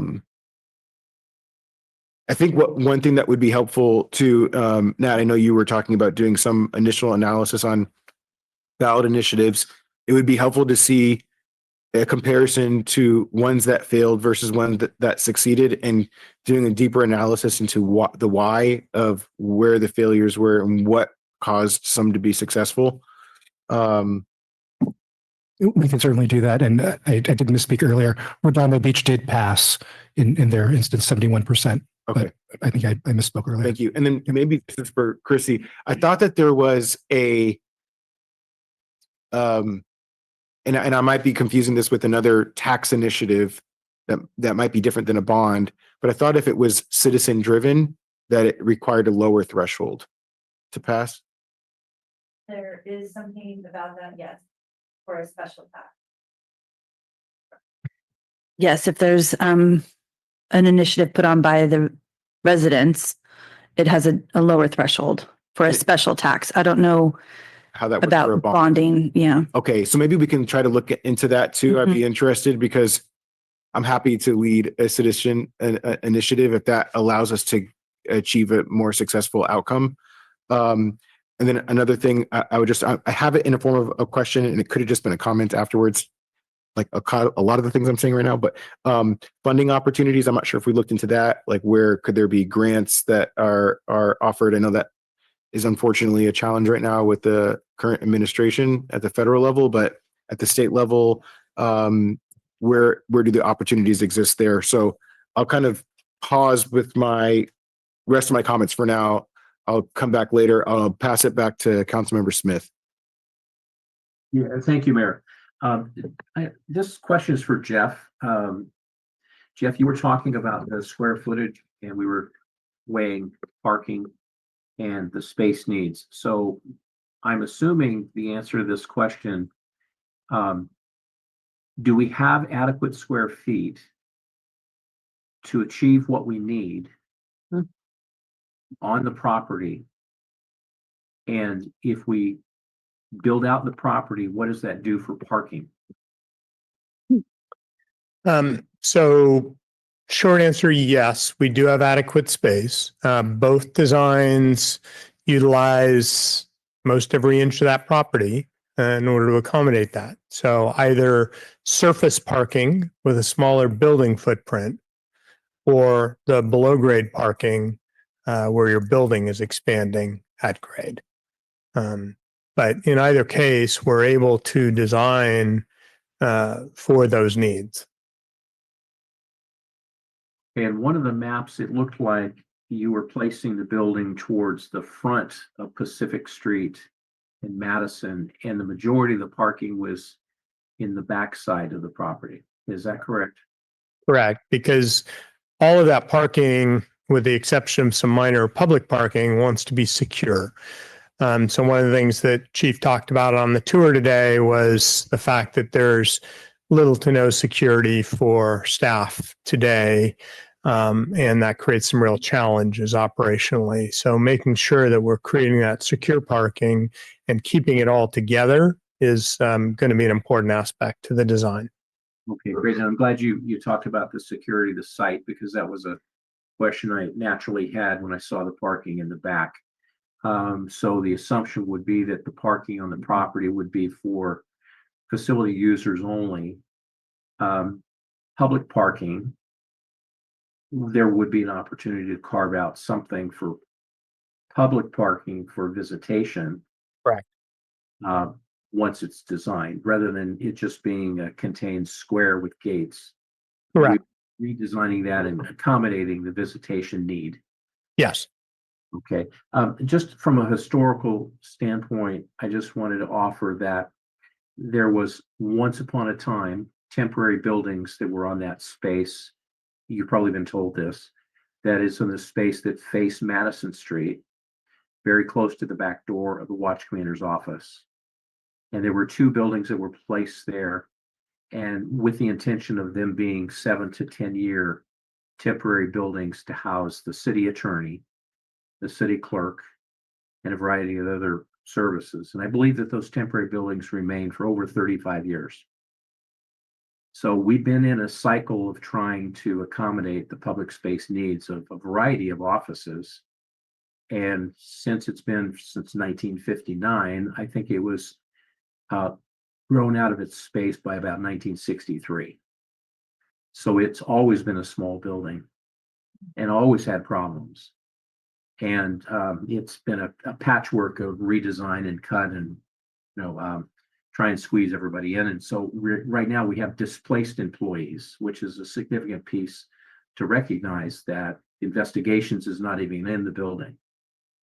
So this is an opportunity for us to think about the consolidation of all the workforce, accommodating all of the modern technology needs in the lab and the lounge, in the driving or the shooting range as well, and community room visitation, a significant number in addition to the investigative needs and interview rooms. So I look forward to learning more about it and close up more design as we get closer. But thank you, Mayor. I'm going to give some of my comments I was going to share later now, because I want to tack on a question as it relates to Ed's comments just now. I feel that it's important for us to think big in regards to how we move forward with this.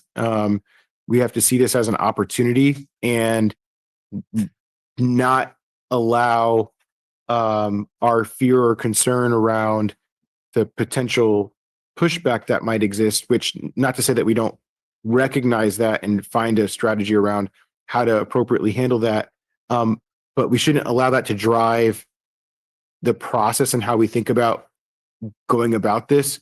And kind of where I'm going with this is I think that there could be an opportunity to help consolidate some of the office spaces that exist throughout the city of Monterey. Our staff are spread out throughout the city and doesn't really give a great opportunity for our public to interact with them, for our staff to interact with each other. So we have staff down the street in an old convalescent facility that's been converted into office spaces. That's where our HR, IT, and finance teams are. We have our planning staff and housing staff underneath a museum. We have our city attorney's office in a house down the street.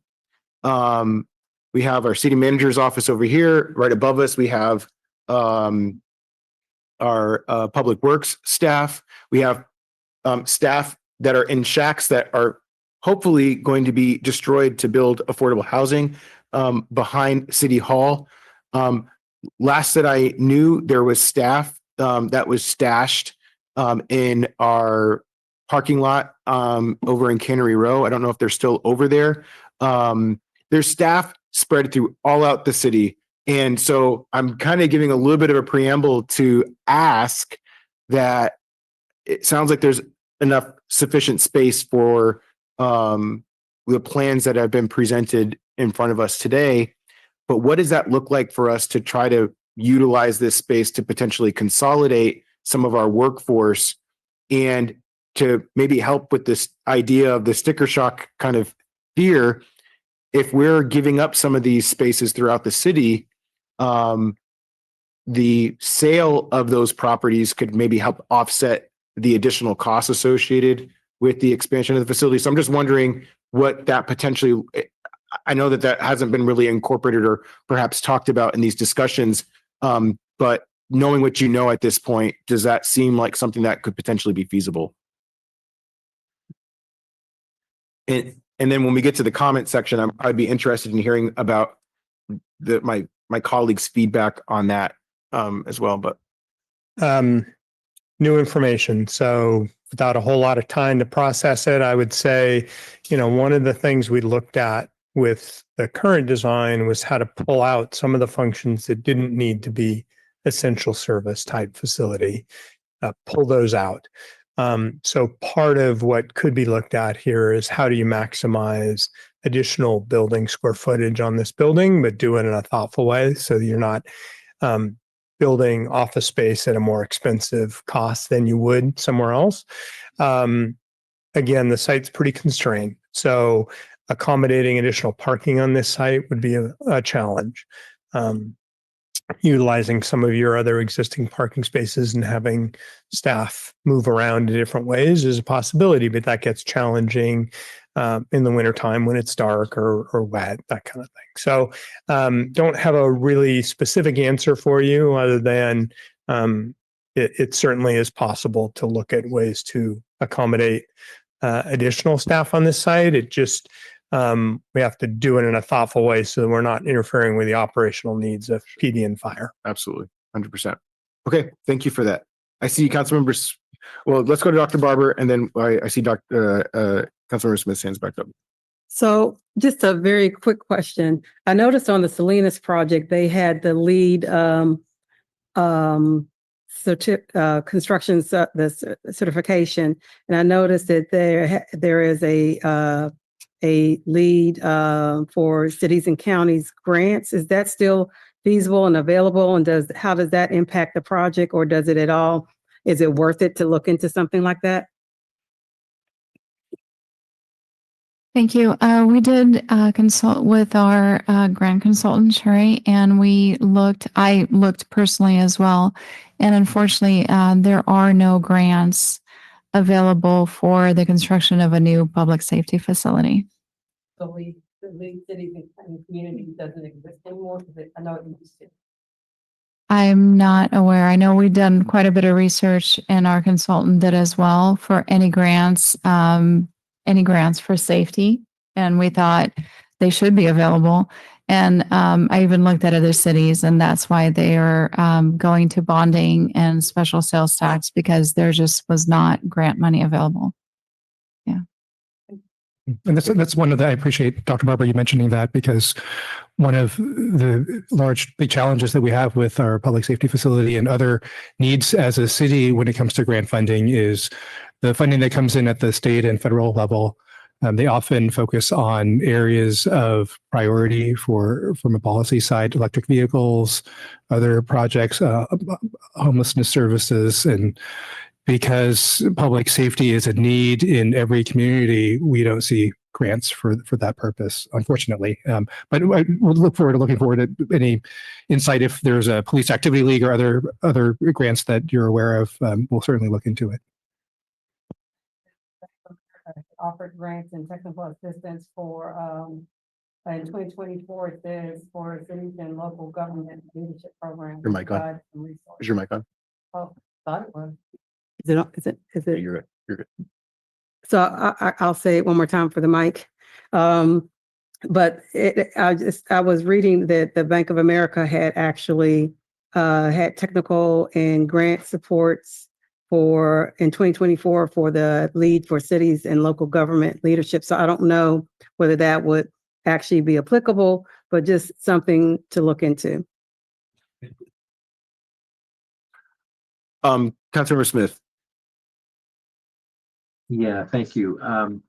I just wanted to to dive in with my opinion based on what you were talking about. Would you mind holding that until afterwards? Because then that way maybe we could have a more thoughtful discussion. Yeah, we'll hold that until we. Perfect. Thank you so much. I appreciate your patience there. All right, let's go ahead and open this up for public comment. For those that are on Zoom, you can use the raise hand function. While you're navigating your way there, I'll check in with folks in the chamber. Anybody in the chamber wish to speak on this item, feel free to come up and stand to the left of the podium or identify yourself by raising your hand. So I see one person in the chamber. Anybody else speak on this item? All right, so we will cut it off to the one person, and then I'll do a countdown for folks on Zoom to 5, 4, 3, 2, 1. We have 3 folks on Zoom, so we'll go ahead and start in the chamber.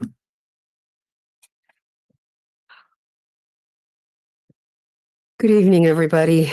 Esther Malkin. I'm the president of the Neighborhood Association in Laguna Grande neighborhood. You guys have seen me up here numerous times the past decade talking about the police facilities ever since I did the first community academy I took in 2013. I'm really happy to see that you're finally addressing this in this context. I toured the police station and the fire department today with all of you, and frankly, I'm surprised that they've been able to keep it functioning as long as they have, based on what I saw back in 2013. These guys need to really have facilities that are able for them to meet our expectations that we have from them as residents of the city. Residents of the city all turn out and sing their praises, and we're very proud of the work they do and everything that they bring to our community. So I think it's time that we have to consider putting some money behind it and, put our money where our mouth is when it comes to them. We need, them to have facilities that will have them serve us in case of a disaster of any kind. And we don't have that right now. I mean, if the way that things are set up, they can't possibly be at their best.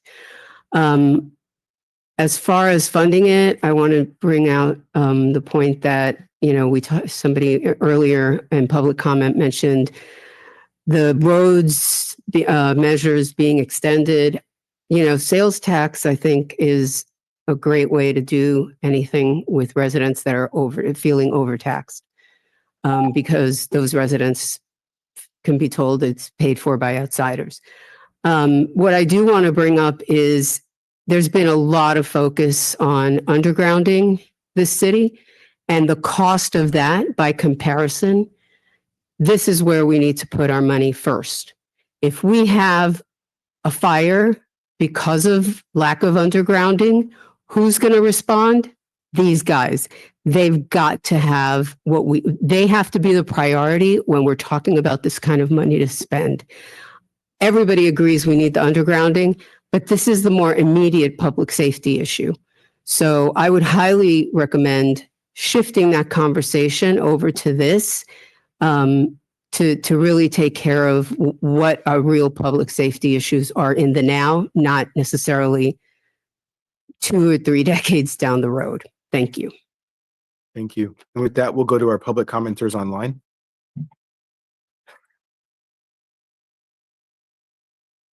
First, I'll call on Ms. Beatty on the telephone.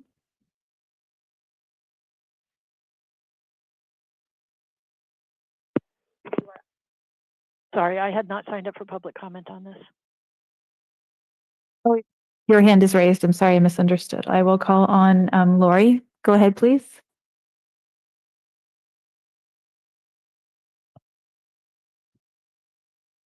Hi. We can't. See, I've got jotted down a few questions here. And I may have some comments on the funding of this. I may have missed exactly when the construction was desired to start, and if bond measures and sales tax would be put on the ballot, when that would when that would be aiming for, what ballot measure. And just want to say, we all hear about how prices are, everything's increasing on folks across the board. And even though Monterey is a wealthy area, not everybody here is wealthy.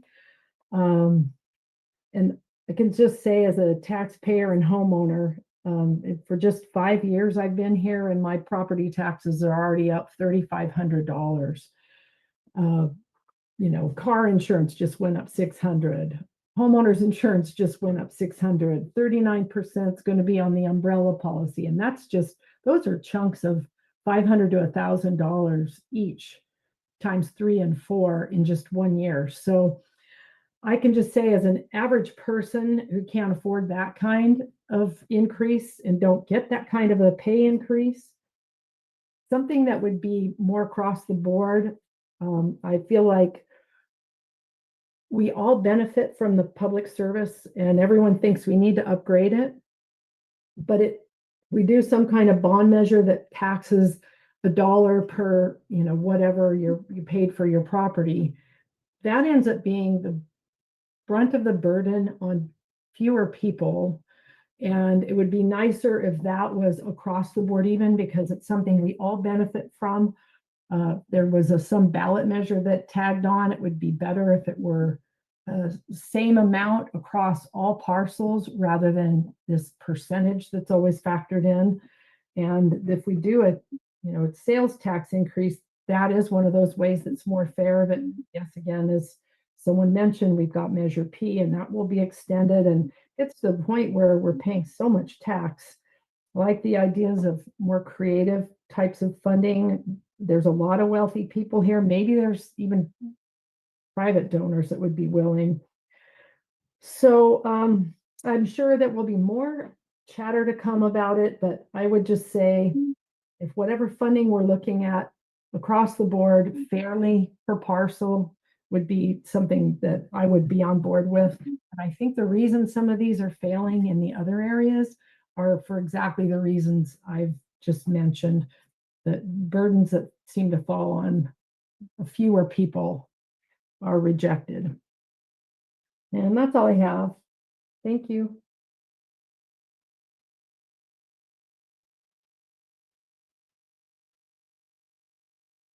Thank you. And we have one more speaker, which is a telephone caller with the last 3 digits, 705.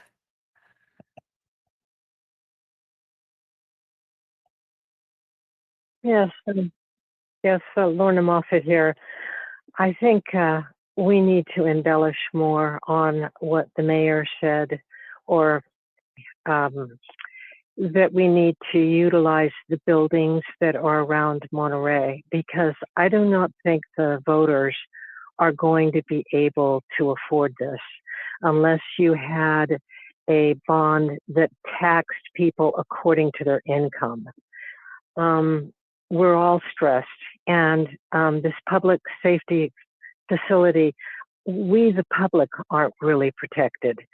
So as much as I want to protect the police and the city, we don't even have bomb shelters, and now we have Trump and the Chinese talking about an actual war.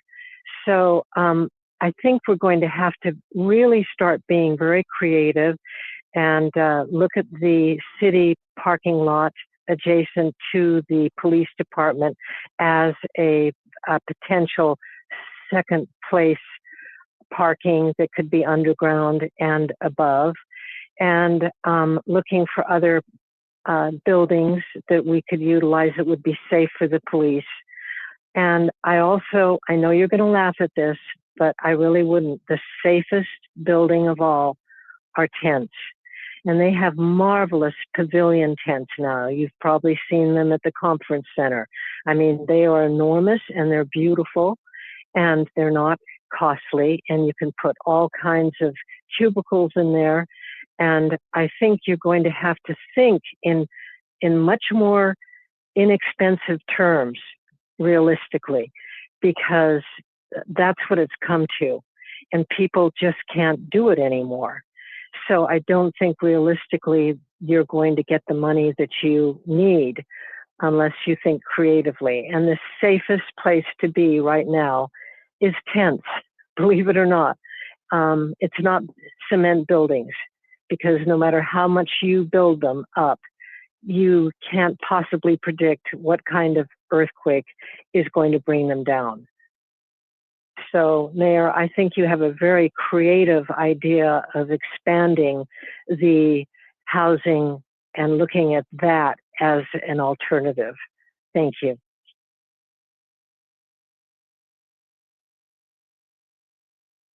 And with that, we will go ahead and close public comment. Thank you for all those that spoke. Bring it back to the council. Councilmember Smith, I apologize for cutting you off earlier. I'll pass it back to you to share your thoughts. No problem at all. I wanted to follow back with what you were saying, and I just did some numbers. And remembering in 1989, when I was working there, and I was an investigative sergeant, we had 64 officers. And it was as a result of the closure of Fort Ord that those numbers were reduced in the following years. But under the roof at 1989, we were at 64 officers in about 18 to 19 non-sworn. And we were jammed then. So I agree that we do need to look at those higher numbers for accommodation of what our service needs are today, 10 years and 20 years into the future. Your idea about would there be an opportunity to possibly build out the building, and I think that's what you were getting at, was rather than just making it for what we need, if there's available space, and I'm just thinking collaboratively here, if it's upstairs and we've already got the footprint of the ground floor, and we're talking about doing some minimal space that's upstairs for police and fire that's combined. And if there's still additional room that is also on the second floor, on top of the ground floor, and those are personnel from the city that are non-service facing with personnel that are visiting their offices. In other words, maybe we have personnel that are not in great places, but they could also be in a different portion of the public facility that's the police fire combined location, not down the hall, not in the same doorway, but they come up the same elevator.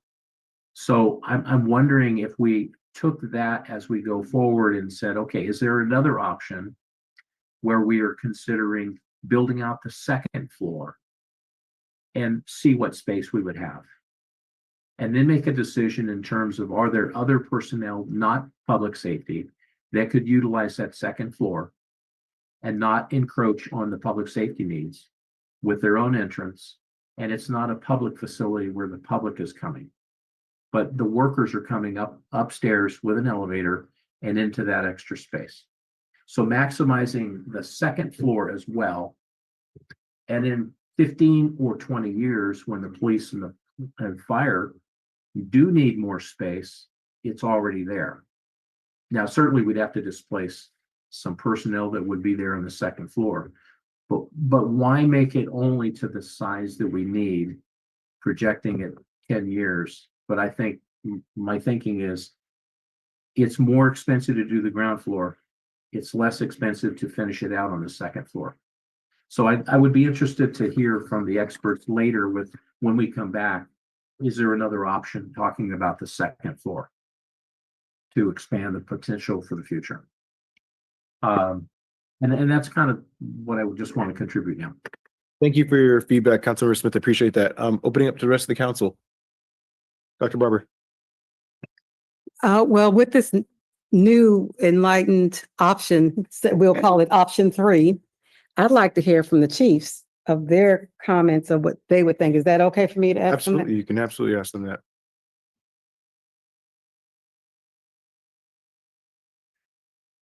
So,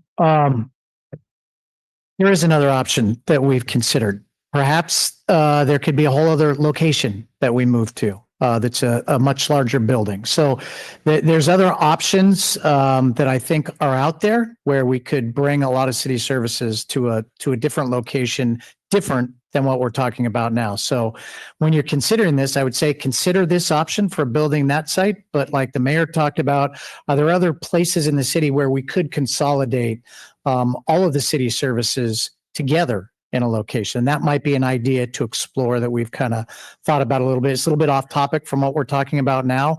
I think that we didn't consider at this site bringing other city services in there, but that is kind of a contemporary way of thinking, that it's a one-stop shop. If you have to come and get a permit from planning and then you have to pay for it, you go to planning first to get your permit, you go down the hall and you pay finance for your stuff. So that's a contemporary way to think.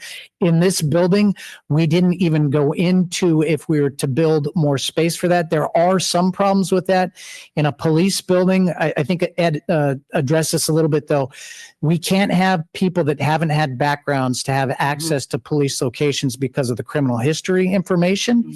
But certainly if we had a big building that we all share, you know, and it's blocked off from other areas, I don't think there would be any problem with that. And actually, when we were considering this building, that's why we said, can we consolidate police and fire with some shared physical fitness rooms, with some shared training rooms, with some shared locations where maybe we have cafeterias, those kinds of things that we were sharing. So I think there's benefit in thinking all about that as we delve further into the road and other ideas we might have.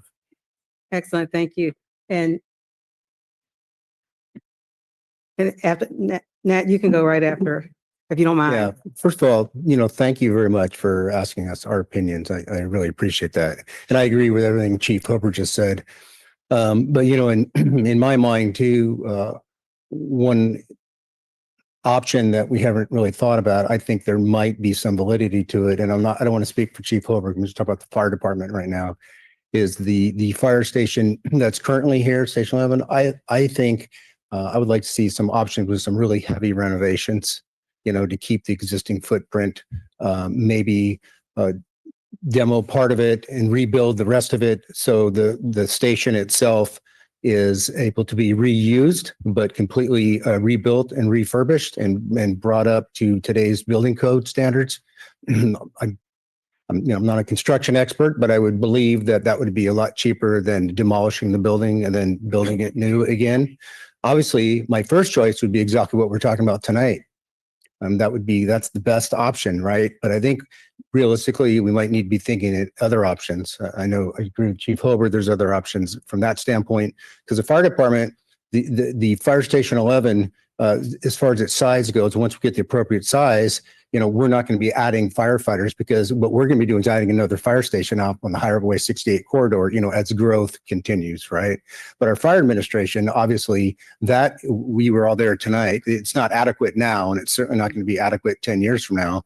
That might be an option that we can do offsite somewhere. You can rent somewhere to provide a fire administration building. You can, you know, there's places in Ryan Ranch and other places that have been discussed. So I think there's more options, and I don't want to stop this discussion because this is the best scenario if possible.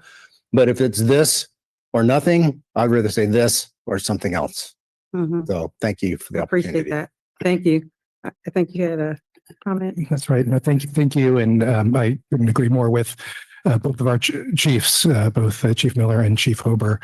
If I could ask Clementine to pull up the slide on alternatives, because I think we all agree maintaining status quo, it just isn't an option given the facility, the needs for the repairs, and it doesn't provide that adequate space for both police and fire. I think there's just reiterating the sticker shock that we all see from the price tag and the big question mark of how do we fund it, in addition to how do we fund all the other facilities that have zero funding currently throughout the city. And Andrea can speak to that, and we'll talk about that soon as well in May when we come back with this discussion with council on overall city facilities and funding mechanisms. But as it relates to this specific site, it'd be helpful to have your support for staff to come back with some other options beyond what is presented today. Not saying that this isn't something that we want to pursue or that it should be taken off the table. I think all options are on the table. It's more of a yes and conversation. You know, what are those options? What do they look like? Chief Miller brought up the option of renovating the existing fire station. Is there an option to do that? Is that a possibility? What does that look like?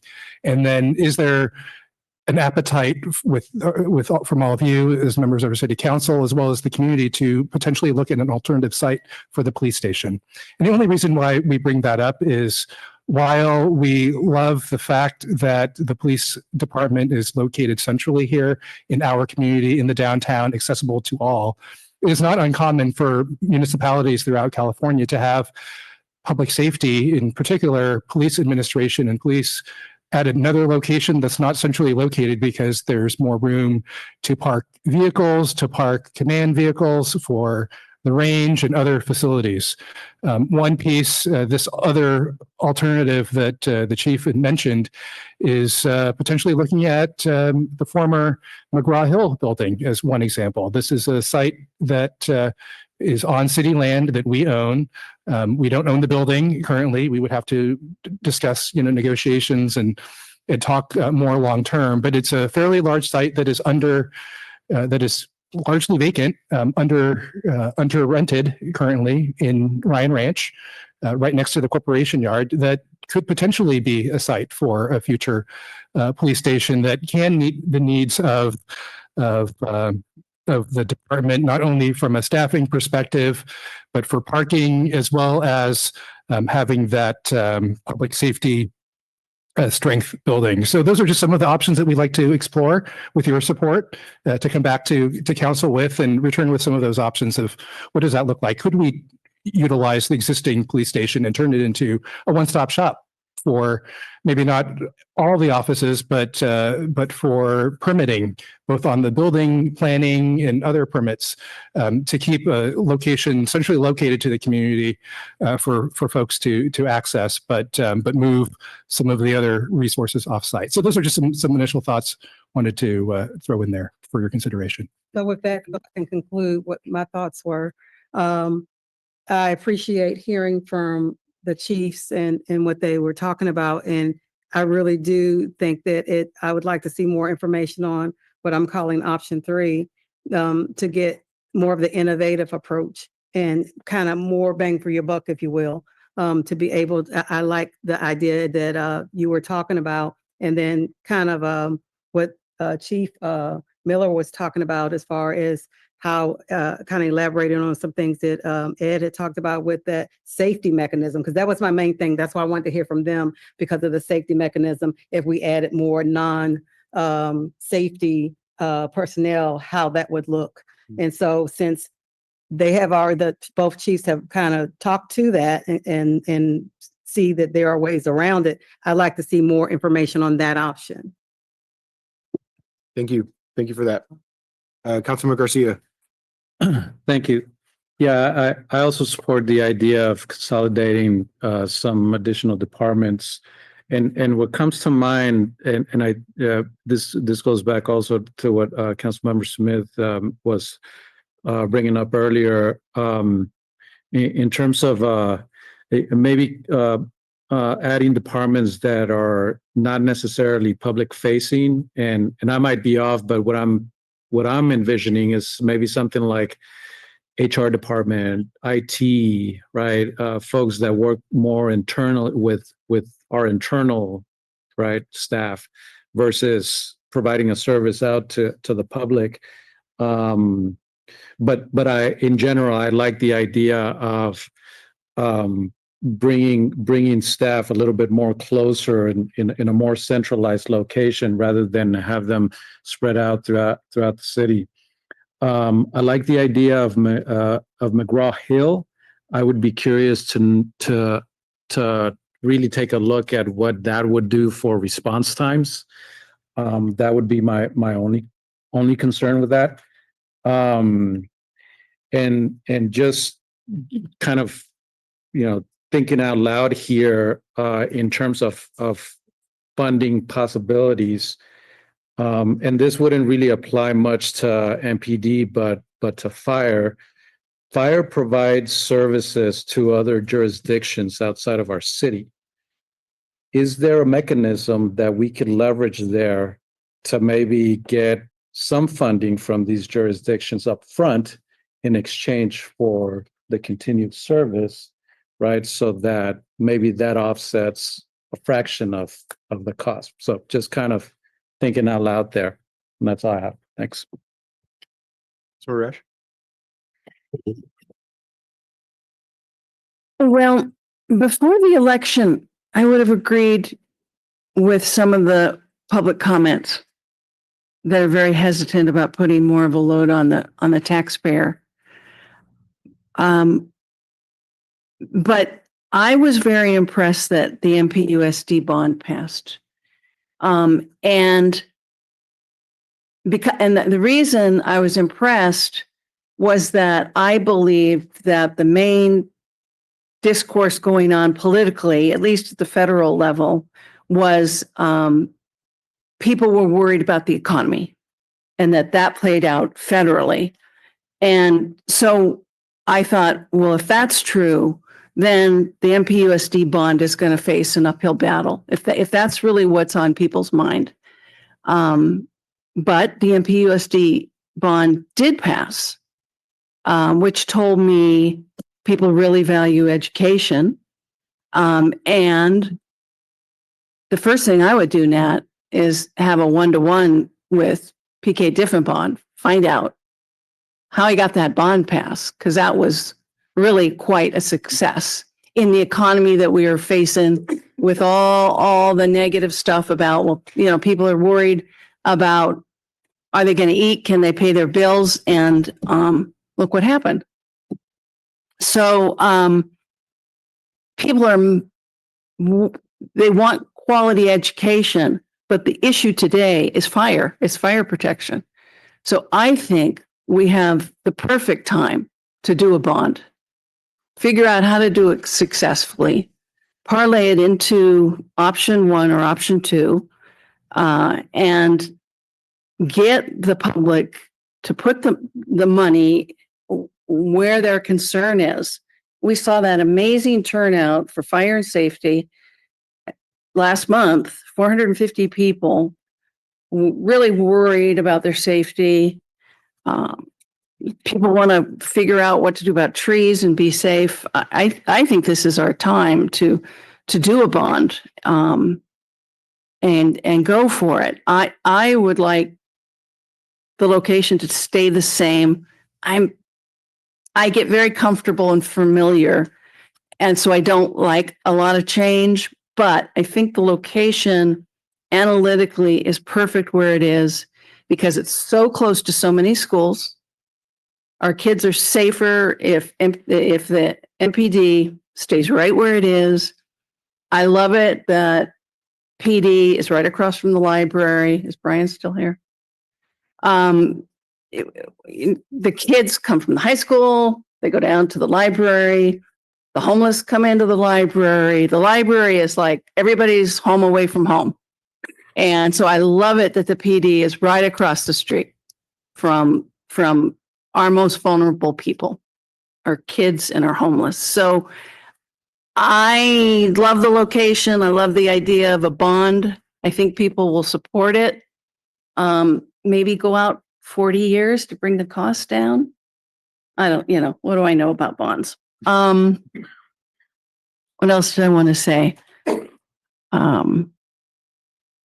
I think this is our time. I think people will support fire and safety. It's number one for everybody. I think Esther was right. Councilmember Smith, I see your hand back up there. Yeah, thank you. Just wanted to kind of collect some thoughts as we wrap this one up. We still have a lot of work to do, but I think it's all good work. I'm in favor of the concepts of a renewed public safety facility and the options we saw tonight. As I think many of us have said, we want to explore some other options, and I think that's the right way to analyze this. And I think it's continuing the process with maximizing the facility that would be presently where it's at with some options of the upstairs. And I'm not in favor of shared space. It clearly has to be walled off, different entrance, we're not sharing spaces. We got to get out of that business. But if there's some opportunity to put a few offices on that second story that don't interfere with the public safety, that has its own entrance, I'd like to look at some more of those options. The other option, I'd be open to look at other offsite locations, but my preference is, like Gene just outlined, is to keep it at that footprint for a variety of reasons. Gene has mentioned many of them, but I have a dream. And my dream is that at some point in the future, we have students from Monterey High School coming down for Student Community Academy, that we have more an active, vibrant Explore program, maybe even scouting program. But I think the outreach opportunities from a location downtown with the community room are vastly improved over a distant site like at Rhine Ranch. Response times don't really matter because, as silly as it is that most of the officers don't work there. It's mostly admin. The officers are coming and going.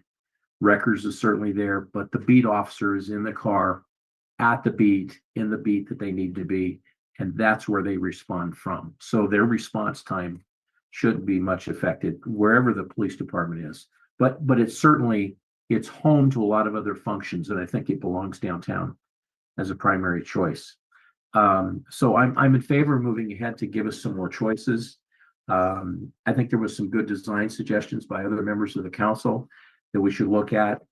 We haven't had a resolution to it, but I hope when we come back, when we look at this again, we're talking about the facility that includes the localized facility that we have that's our jail, Monterey PD jail, that gives us the opportunity for housing, that saves the transportation time having to go to Salinas, where we can consolidate the trips and maximize the manpower hours, where we're not constantly having to run a prisoner that's in custody, that has to stay in custody, felony arrest. They have to be housed in Salinas.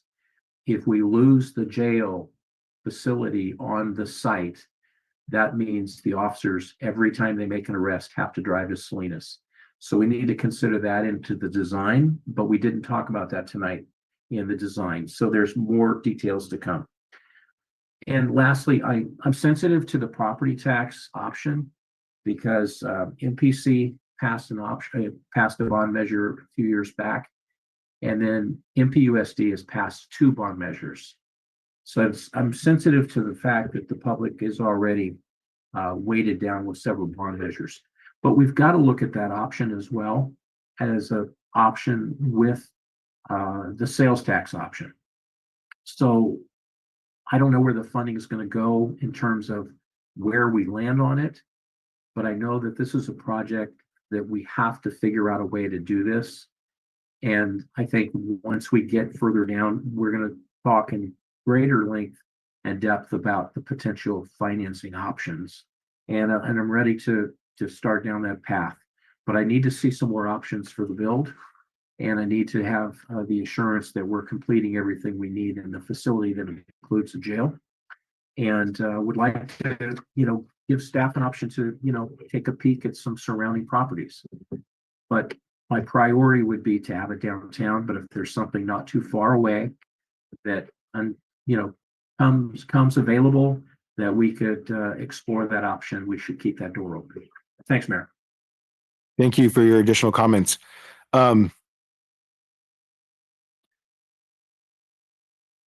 This is not in any particular order. I'm just going to try to share some additional thoughts here. I appreciate my colleagues providing some additional input in regards to thinking bigger, if you will.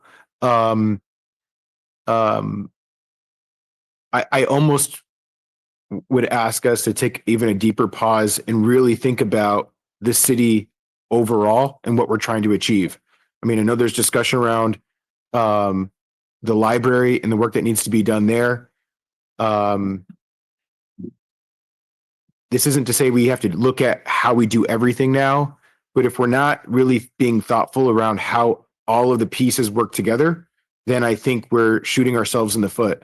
So kind of to my point, if the issue is not having enough space at this site, or maybe it's not the ideal site, what does that look like in regards to utilizing the library to kind of build that out more to kind of help with offsetting some of the space?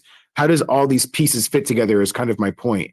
There's also the municipal parking lot, and I forgot who had referenced that earlier, right next to the library. So how can that potentially be leveraged or utilized?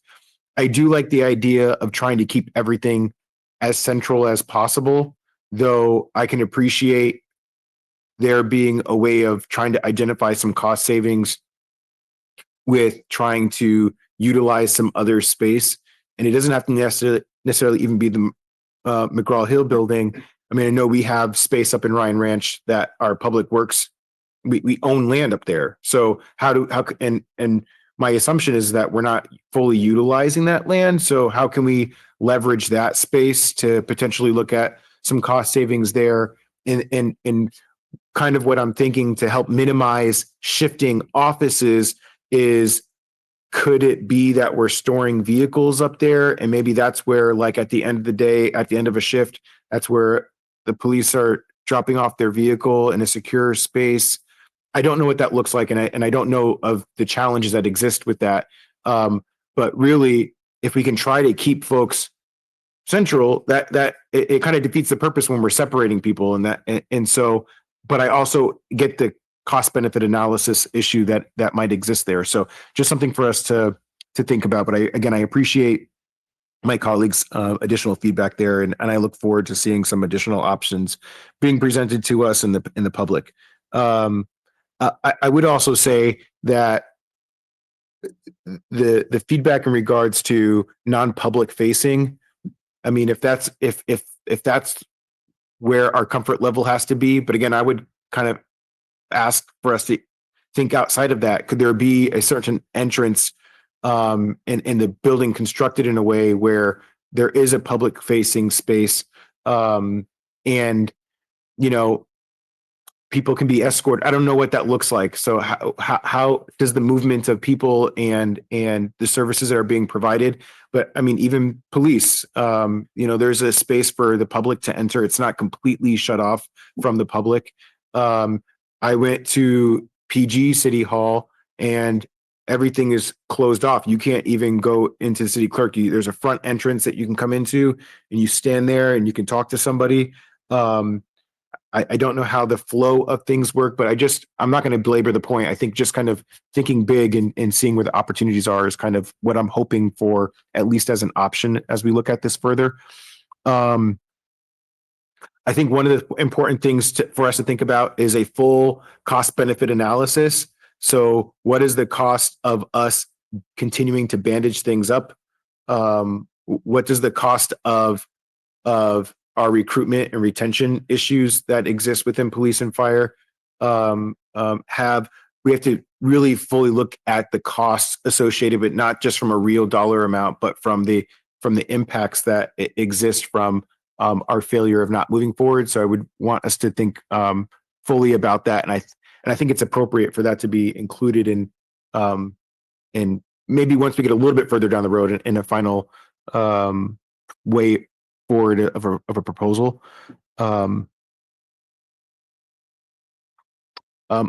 One thing that I've been having a conversation with the mayors in PG and Carmel.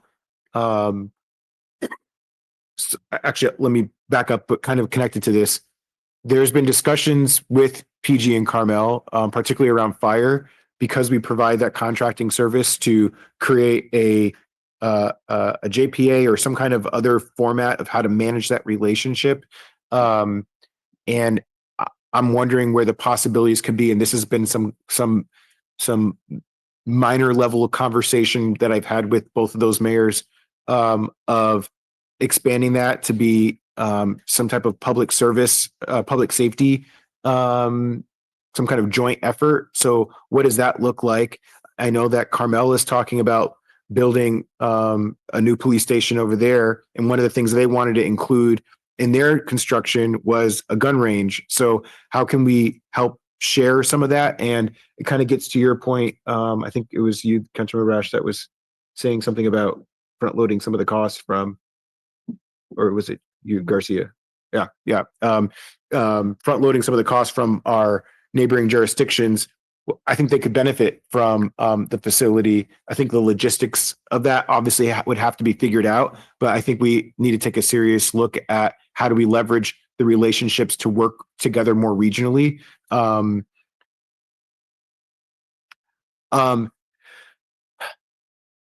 The fire station and the fire chief brought this up, but the fire station in the Highway 68 corridor, I don't know what we're looking at as far as time frame, but to me that seems to be somewhat in the near term. I don't know how long into the future we're looking at, and where's the cost going to come from associated with that. So when we're talking about thinking about all of these things, how do we incorporate that into the conversation?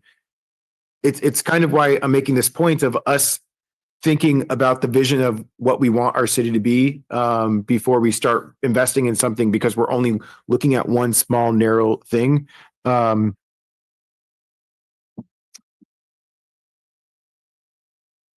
I think the last comment that I'll make is regarding the bond.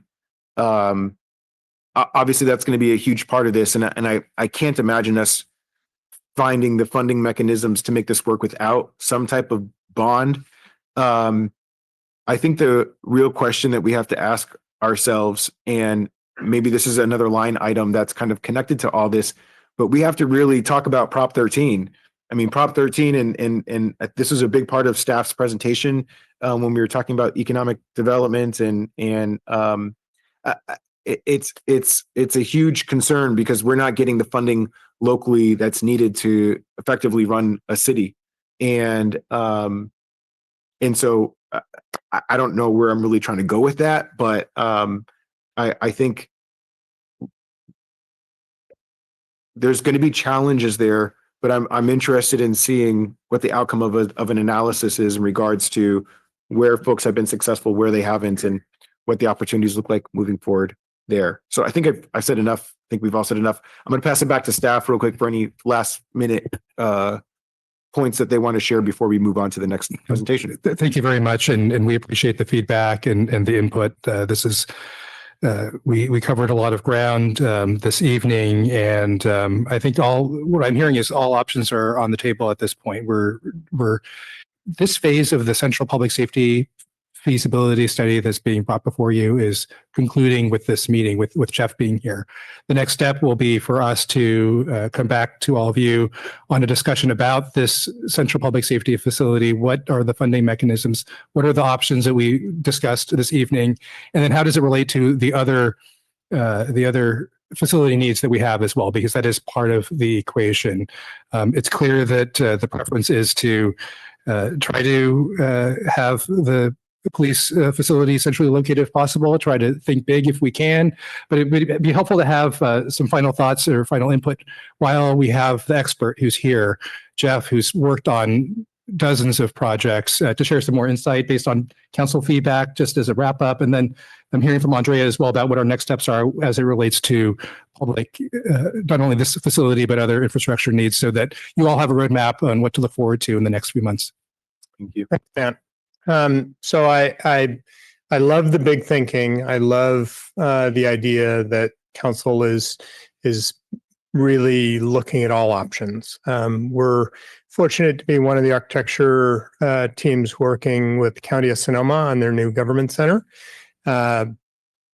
Roughly 200,000 square feet, serving roughly 800 employees. And we have, over the course of the last couple of months, looked at a lot of different options of which people are going to be in the building and where the building is going to be on site. It's been a fun exploration, and that project is moving forward. It's got a upwards of $300 million price tag to it. So obviously these projects can continue to grow.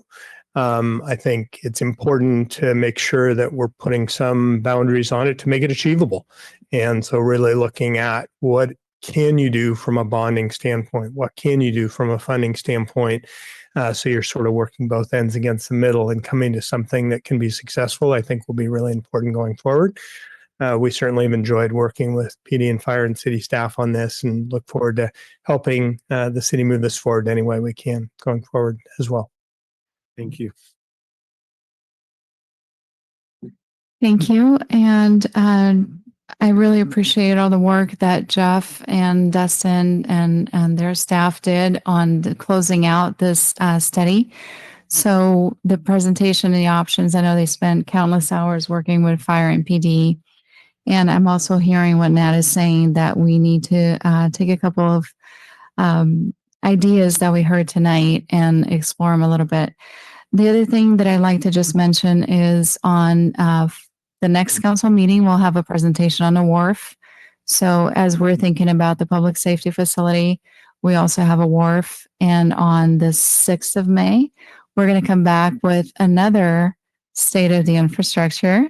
And I have and the prices did go down a lot April 1st. No, they didn't. They went up. You got me for a second.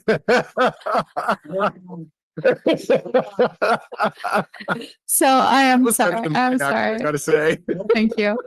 So I am sorry to say that, and then again, just to quote the prices from the last meeting that we had, and this was in May of 2024, we were looking 1 to 5 years, about $96 million in needs for the city. 6 to 20 years, we were looking at about $192 million in needs. So that's a total of $288 million for the next 20 years that we need. The prices, the needs have gone up. We've found more things, and we're also, we had building assessments, so we're refining our numbers quite a bit. I'm not going to give you any spoilers, but unfortunately, we're looking at about $50 million more. So as we look at this very, very important project, we also need to look at the needs of other facilities in our infrastructure. And Andrea, does that price tag include public safety? It does not. So the price tag that I talked about last year and that we're bringing back, it does not include the new public safety facility. It does not include the potential building of a fire station on Highway 68. It does not include undergrounding. It does not include sea level rise. It does not include new specific plans, and it does not include electrification. Library? It includes library as maintenance and repairs, not as a complete remodel. All right. Thank you for that. Yeah. And then as Andrea said, in addition to the state of the city infrastructure, following that, we'll talk about financing options. Rafaela and our team, we're prepared to share some thoughts about sales tax and parcel tax and bond measures, and just to give council a feel for what that looks like. We won't have polling ready to go, but we're going to need to talk about how to fund those projects. Yeah. Thank you. Thank you all. Well, so we don't end on a wet blanket. I'm going to make one final comment here and say maybe task staff with thinking of some kind of positive messaging that we can create around this conversation of the public safety facility, so that we can really start to reinforce some really strong messaging to start getting community buy-in and support. So I don't know what that looks like or sounds like. Monterey Strong, or I don't know what it looks like for us to build in something as we continue to have these dialogues, because there's going to be many conversations around this, and it'd be good to start marketing it a little bit in a positive way.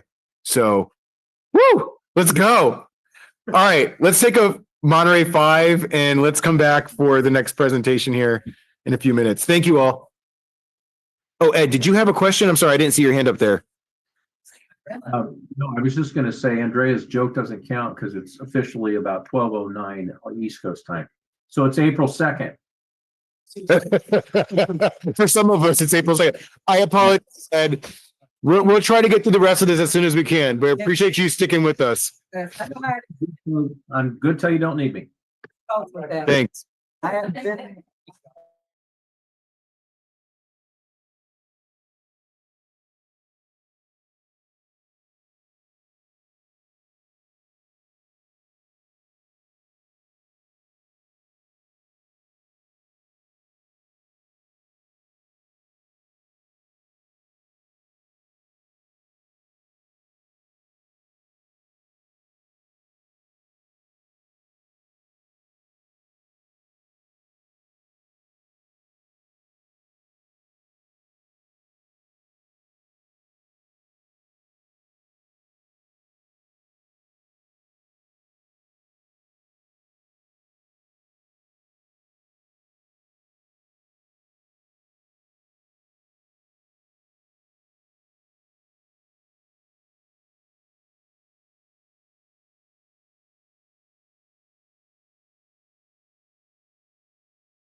Number 12, receive Police Department Annual Report 2024.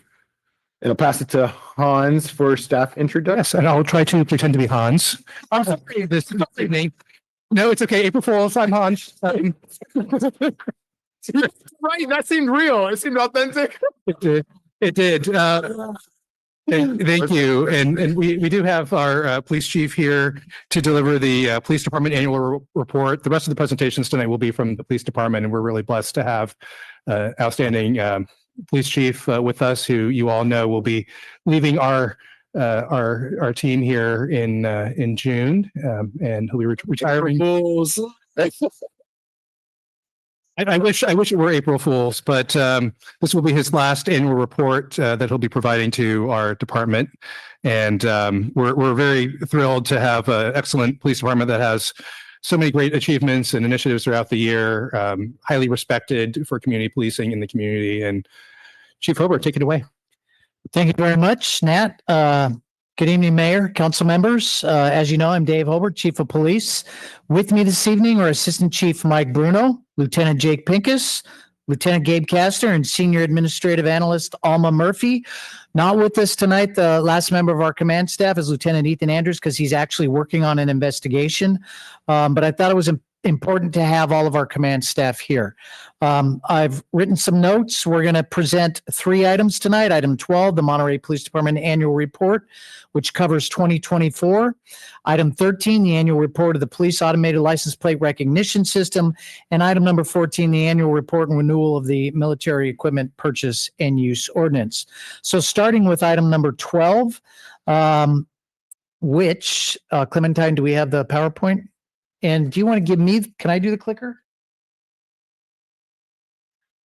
So starting with this, I know that we're late, so we're going to try to buzz through all 3 of these reports as quickly as possible while still covering the information. So our annual report is attached to the agenda. It's also been published to our website, and it covers a time period of January 1, 2024 to December 31st, 24, and highlights our achievements, initiatives, and performance over the last year. I'll briefly provide you with an overview and invite you, the public, and anyone who's interested in the Monterey Police Department to please look through the annual report. We'll start with our mission, vision, and values, maybe? Not clicking. I'm just going to keep talking, and then when we get caught up, you can tell me, Clementine. So our mission is that we're responsive to all, second to none every time. I think that kind of speaks for itself. Vision, the Monterey Police Department is a professional, dynamic, and innovative organization with the highest ethical standards. The Monterey Police Department is committed to serving everyone with honor, dignity, fairness, and respect. Our values are MPD, maximize value and train our Monterey Police Department workforce, proactively police the city of Monterey to ensure a low crime rate, and develop, embrace, and enhance community partnerships. Our org chart, which you will see, thank you, Clementine, relates that our structure has 53 sworn, 19 professional staff for a total complement of 72 personnel. We have 3 divisions. Patrol is 1, 2 is investigations administration, and 3 is records, jail, and finance. Looking at our demographics, we're close to matching our community demographics, but there are certainly some areas to improve. Starting, I'm not going to go through all these, but starting with the fact that 72% of our sworn personnel have a BA degree or higher, 28% have a master's degree. In the city, that is 54%. So we're very proud of that stat. 91% of our sworn are male and only 9% are female. So certainly there is room for improvement there. The national average of female officers in 2023 was actually 16.5, to give you a feeling for what the rest of the country is. Our Hispanic sworn staff is 13%, and the city is composed of 21% Hispanic population. So that's in an area for improvement as well. Staffing, actually, that was on the last one. The staffing on the right side there. I talked about this a little bit before when we were discussing the building. Our sworn officers below street ready always hovers between 15 and 19%. You'll see that on the right side, which equates to between 8 to 10 police officers below street ready. And this includes vacancies, disability, military leave, and officers that are in the entry-level training prior to becoming solo beat officers. So just because I hire a police officer doesn't mean I can immediately put them in a police car. It takes about a year for us to get what we call solo beat officers. This is what I was talking about a little bit earlier as well. We currently have 6 unfilled positions. 2 are going to retire in June and July.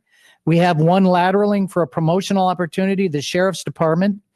And I currently have 4 on long-term disability. So by July, we will be minus 13 police officers, or 25% below where we currently are.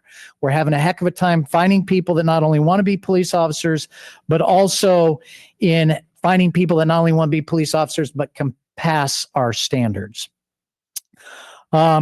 On the positive side, we have obtained the United States Department of Justice COPS hiring grant to add 2 police officer positions, which we will contemplate at our budget in the next year's budget. And while this is great, the grant only provides about 25% of the total cost for the officer. So while there's some money to subsidize, it doesn't cover those 2 police officer positions. It only covers about 25%. Department activity, I'm just going to buzz through these real quick. I just wanted to highlight these. These are in the report that you'll find about different data points that we're looking at for reports, supplementary reports, and those kinds of things. It covers patrol, CAT, our community action team, traffic, investigations in the jail and records, to include reports, arrests, citations, training, property, etc. Our multidisciplinary outreach team, which we love to talk about because it's a great aspect that we feel is very contemporary in the way that we're offering services, works hand in hand with our community action team. The community action team and Monterey Police Department officers offer services in every contact they make with persons who appear to be unhoused. Monterey PD has collaborated with a myriad of agencies to address homelessness, domestic violence, substance abuse, and other quality of life issues.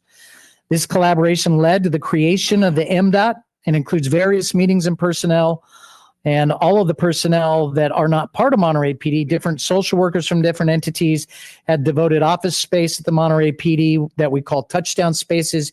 You saw that when we did our tour, and they work directly alongside Monterey Police Department CAT officers, and that creates relationship so that then they can interact, the police officers and social workers can interact to try to find positive outcomes with the people that we're dealing with. The Monterey Police Department Outreach and Navigation Center, we opened that located at 401 Camino El Estero, and that dedicated space provides a collaborative workspace for the Monterey Police Department, MDOT, and other service providers. It's an ideal location in close proximity to those in need of services. The Monterey Police Department worked with the Central Coast Overdose Prevention Coalition to install free Narcan dispensers at the substation. The Monterey Police Department and the Transit Center to increase access to this life-saving medication.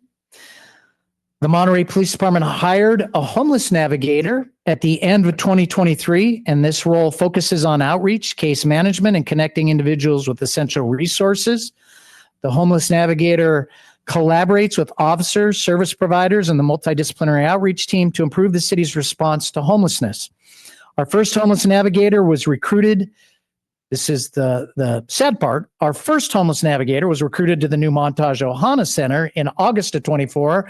Great program, but that meant that we lost that person, and it's taken us about 8 months to hire somebody else, or maybe 6 to 7 months to hire somebody else. We're hoping to hire that person at the beginning of May, but we've been without because it does take us a long time to find people and hire them. So we'll have a new homeless navigator. Changing gears a little bit, force application in ensuring transparency. We include this in our annual report. Unfortunately, police officers must use force on occasion to effect arrests or overcome resistance. The Monterey Police Department provides ongoing de-escalation training called Integrating Communication Assessment and Tactics and Mental Health Awareness training titled Crisis Intervention Team Training. As the schematic represents, when we need to utilize force, we have at the core the considerations of the sanctity of life, ethics, proportionality, and our values. We train on that schematic that you see there to collect information, assess the situation, threats, and risks, consider the police powers and our agency policy, identify options, and determine best courses of action, act, review, and one of the most important things, reassess to see if we need to get to a different location on what we call that deal, spinning the wheel. Part of force application includes ensuring officers have the tools they need to positively address the issue. Things such as less lethal options, concave shields that we can use to apply body weight and those kinds of things. But these are all tools that we talk about, some of which Mike will talk about in the third report that we're going to give tonight. During 2024, there were 30 Monterey Police Department use of force incidents, which is approximately 2.5 a month. Most use of force incidents of those 30, 25 are physical force. That is usually takedowns, control holds, body weight, or pain compliance. We had 3 applications of the taser, 1 OC spray, and one less lethal munition. 24 of the 30 incidents involved suspects who were under the influence of alcohol, drugs, or showed signs of mental health issues or combinations of those. Internal affairs complaints. The Monterey Police Department has a specific policy for receiving, investigating, and responding to citizen complaints. The Monterey Police Department contracts for outside consultants to conduct most of those citizen complaints. The Chief of Police reviews all complaints and investigations related to complaints for final disposition. In 2024, the Monterey Police Department conducted 8 internal affairs investigations involving sworn and jail staff. The complaints included procedural concerns, arrest or detention concerns, force concerns, courtesy concerns, bias-based policing concerns, and neglect of duty concerns. Of the 8, 1 was sustained, 3 were exonerated, and 4 are still under investigation. Our accomplishments in 2024, the Monterey Police Department responded to over 45,000 calls for service, booked over 1,000 arrests, issued over 1,500 citations, booked over 3,700 items of property, conducted over 4,000 foot patrols, administered Narcan 12 times, arrested 193 drunk drivers, and worked over 8,100 overtime hours to include 1,100 special event overtime hours. Monterey Police Department detectives were called out during non-business hours on 10 occasions and were assigned 272 investigations past what patrol had done. The community action team attended 94 community meetings and worked with the multidisciplinary outreach team to abate over 500 illegal encampments, provided services to unhoused, and conducted over 169 bike patrol hours. Our priorities for 2025. Staffing has been the top priority for the decade that I have been here. And while I usually can fix a problem within 2 years or get things squared away, this continues to be an issue, as I have explained before. It is incredibly difficult for us to find people that want to be police officers and that meet our strict criteria. As a related, we have a grant to add 2 police officer positions. As we've been talking about this evening, the next priority is a public safety building built in 1959. Want to correct Nat. He said 62 years. It's actually 66 years ago, closer to 70 than 60.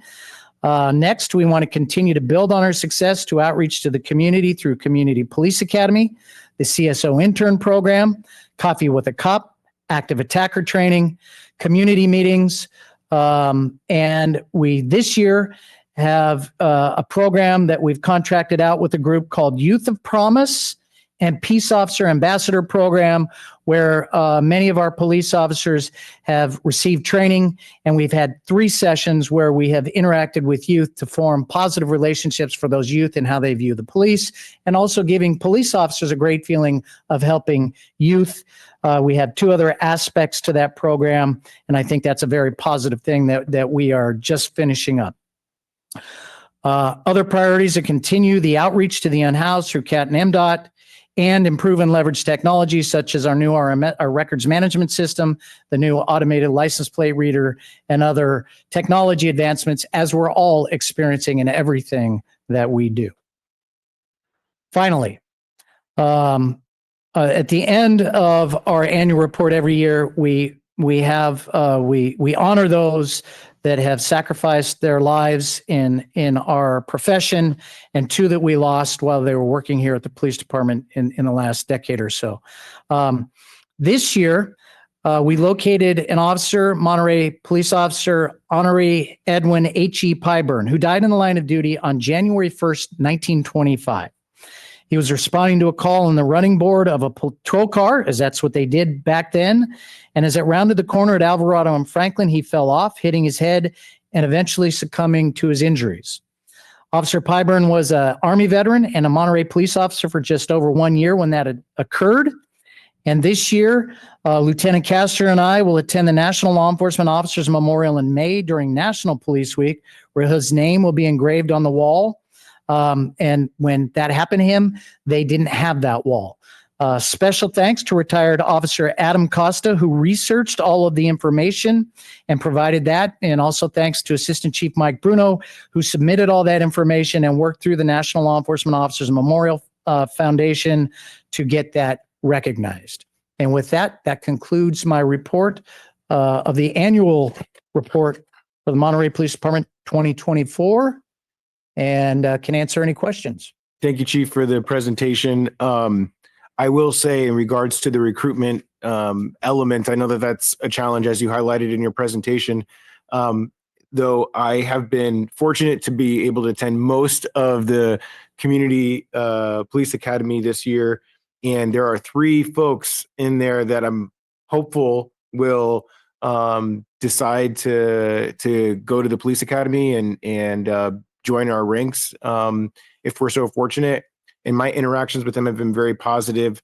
They seem motivated and ready to go. And it's obviously a really great space for them to get teed up and ready for that experience and really lock that in. So all the work that you all do above and beyond, which all feeds into the mission, is just really appreciated on behalf of the entire city. So really lots of kudos to you, Chief. And again, I'm sad that it's not an April Fool's joke that you're leaving here with us. So with that, I'll go ahead and open it up for questions from the council. Ed, do you want to jump in? I see you trying to navigate. I don't have any questions. Just a comment when we're ready for those. Okay, Councilman Garcia. Thank you, Chief, for the presentation and for the report. Congratulations on your retirement. Thank you. I wasn't sure if it was public yet, so but congratulations. We definitely are going to miss you, but well deserved. Thank you. I have a question on the actual report, page 9 of the report. It's packet page 114. There's some of the stats that you already shared in there, and this is specific to the community action team. There's some figures there for 2024 and 2023. The one for 2024 for community outreach meetings, the number's 94, which is awesome, an awesome number.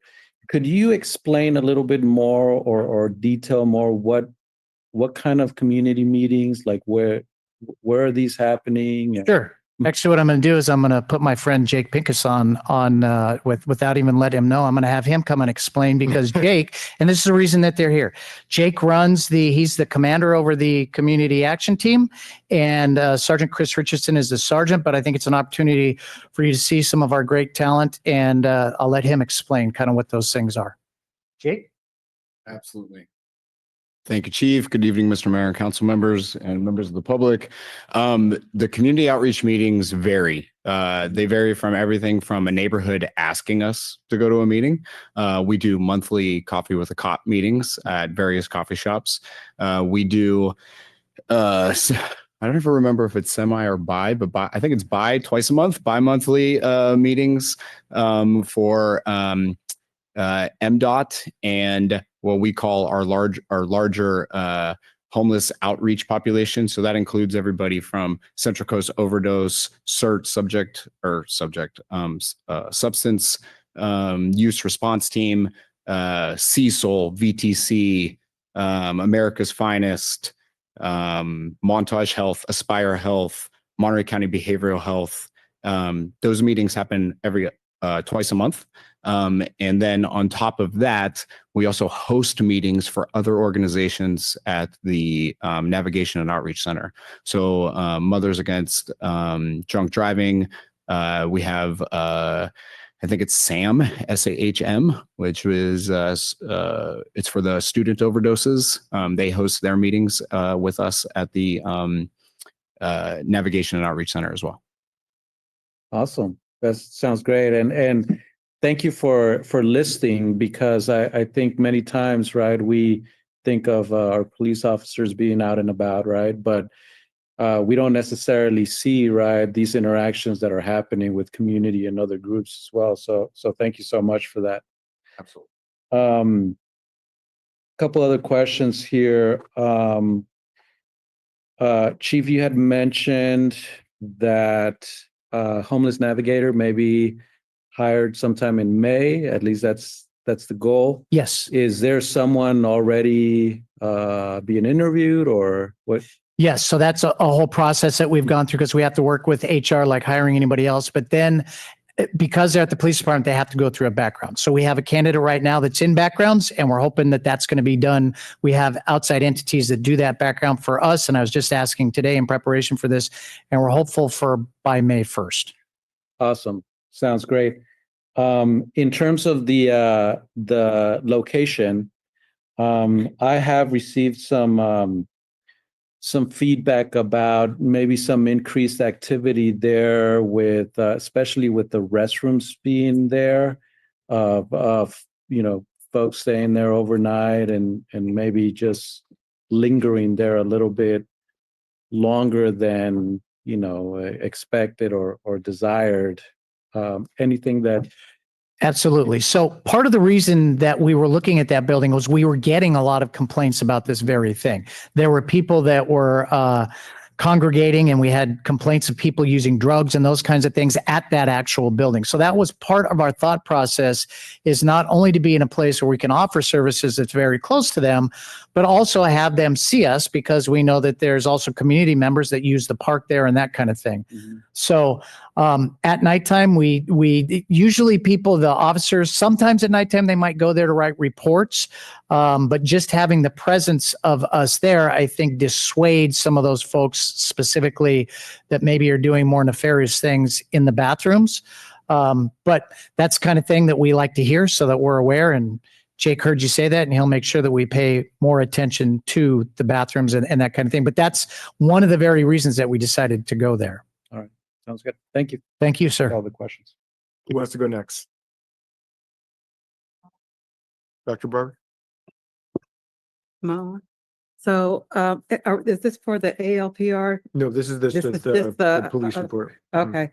Well, then I don't really have any questions, just to say thank you for all that you do. I just appreciate, even from the first day when I did the tour with you, and how you were very dedicated to having things to be done in a very equitable way for everybody, and making sure that the city was safe. And so thank you for that. And not only talking it, but actually walking it. And congratulations again with your retirement. Thank you. It's actually my honor to be able to do it. Councilor Rash, do you have any questions of this? How sad it is to lose you, and hope you go on to many wonderful things that make you happy, but you will be so missed. Thank you. Yeah. And I will miss everyone here. Thank you. Definitely a bittersweet moment. I think definitely will be missed, but also, as Councilman Garcia said, we're just super happy for you and your transition. I think with that, we will take it out for public comment. So for those that are on Zoom, you can use the raise hand function. Anybody in the chamber? Anybody? Anybody?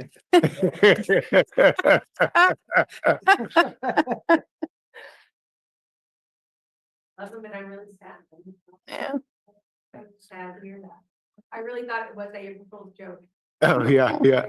If folks are on Zoom, I'll do a countdown to 5, 4, 3, 2, 1. We have 3 folks on Zoom, so go ahead and I'm gonna ask folks to keep it to 2 minutes, just so that we can get through the rest of our agenda here. So let's go 2 minutes, and we'll start with our Zoom callers. All right, Tammy, you can go ahead first. I just want to say thank you, Chief, for your years of service and protecting our community and doing the job that you've done. That's all. Thank you. Short and sweet. Next, we have Esther. Hello again. Just I wanted to say I actually am really sad to see Chief Hober go. I thought when Hans told me about it a couple of weeks ago at the Community Academy that he was joking with me, but sadly he wasn't. You know, his presence in our police department has really, I think, shaped the culture that all of us have benefited so much from, including his staff. I wanted to point out some of those statistics that he shared, you know, with those thousands and thousands of calls and incidents. When you think about that many, you know, things that they've dealt with, when we're talking about a police force of maybe 50 people, you know, that's pretty tremendous. I mean, they have to deal with our daily population increasing to twice what our residents are on top of all of these events. And I just think it's really impressive that that small of a staff has been able to put in and have so many successes and all those contacts that he cited. And just, I want to thank them all for their ongoing collaboration in my neighborhood, particularly. Years ago, when we were having problems here at Laguna Grande Park, you know, we partnered very early on with Jake and Kat, and we have not had anything anywhere close to the problems that we were having back then. And I'm glad to see that the program is spilled over to other communities, and I'm sure that they are spending as much time with other neighborhoods as they have with us, and we'll have a lot of ongoing contact with them. They're a tremendous asset to our community, and you know, I thank them all. As you know, I'm a big fan of all of theirs, and hopefully you guys will be too when you attend the next Community Academy. Thank you. And lastly, we have Chinyere. Hi, I'm also on the East Coast, so it's pretty late here, so this will be pretty brief, but I also wanted to express my thanks to Chief Hober. I actually did the Community Academy. I spoke about it at one of the previous meetings, and it really was the first introduction to the city of Monterey and different services. It had a very big impact on me, just an appreciation of everything that MPD does and everything that city staff does as well, and really reinforced my interest in continuing to find ways to be involved. I did have a question as it relates to the conversation about the public safety building, and was wondering about Chief Ober's thoughts about police substations, and that could potentially be like an out of the box idea in terms of finding funding or being able to address the needs of the city.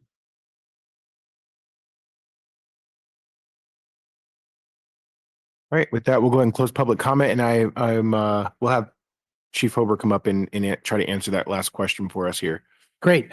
Well, first off, thank you very much for all of the positive comments, and certainly the staff of the Monterey Police Department, which is really what makes us the great organization that we are, appreciates the positive comments. And personally, thank you to those folks for the nice comments and for being on the East Coast and calling in. So substations are an idea. Some police departments use those. I will say that with our navigation center, we purposely don't make that a substation where there are officers that are there. And I'll just tell you from my history with the San Jose Police Department, which was about 1,200 cops serving a population of 1 million.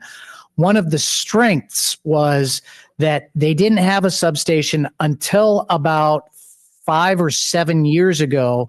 And at the time, we used to complain about that all these other police departments have substations, but that was a strength for the things that we talked about earlier, because you had all those police officers always together in briefing.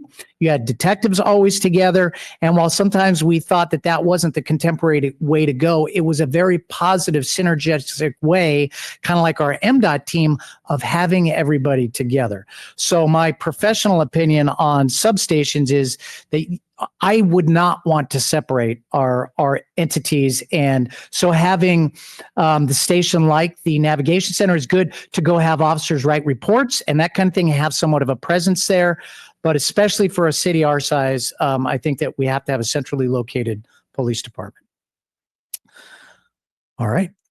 Perfect. Thank you for that. Any last minute comments from the council? I think we've said what needed to be. Oh, go ahead, Councilmember Smith. Yeah, thank you. And thank you, Chief, for your last comment, because I think you just demonstrated one of the strengths that you have is that, the clarity of communications, the succinct way that you operate and your expectations of your personnel.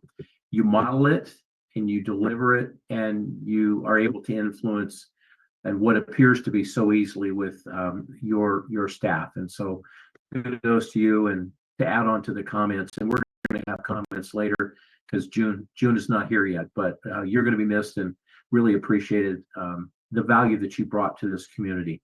So when I look at your uniform sitting here, and I love the fact that I get to see the Monterey Police Department patch, because that looks so much similar to, what I wore for so many years. But what you're doing is representative of what I just feel like in some years I missed with the leadership that wasn't there, but also the fact that you have held on to the culture and made it better, and you've strengthened all of the systems that seem to work so well.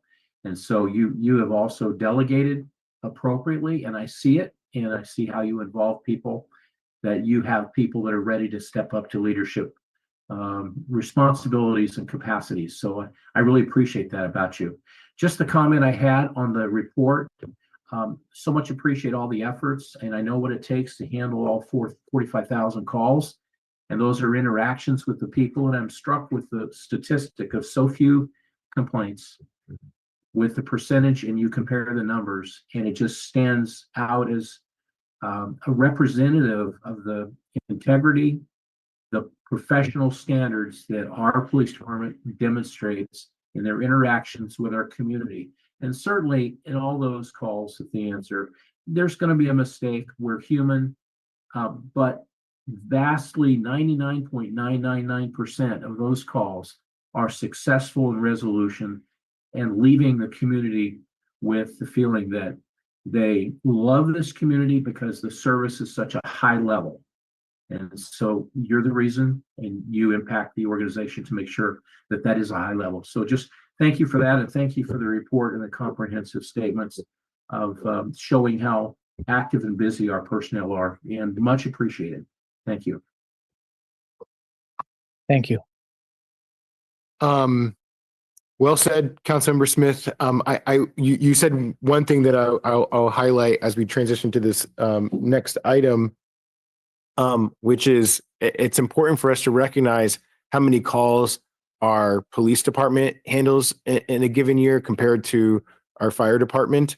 And so I just kind of wanted to recognize that, because I know that there's a feeling that exists within our police force around prioritization and getting some of the love. And I think that the conversations that we were having earlier in this evening session hopefully will help address some of that. But we need to have more conversations and finding ways to support our police officers that are doing all of the work to make sure that we keep our community safe. So with that, we will move on to item number 13 on our agenda. Receive annual report of the police audit. I'm starting to lose it myself. Report of the police automated license plate recognition system. With that, I'll pass it to Nat. Okay. To do the staff. Thank you. Thank you so much, Mayor and Council. Again, we have our Chief of Police here, David James Hober, to deliver a presentation on the automated license plate reader program, which is really a true success story. It's an example of how we are utilizing technology to provide a more robust service to the community in a more responsive police department with limited resources that we have. It's a great tool. Chief Hober will talk about it, and glad to have him report out on it.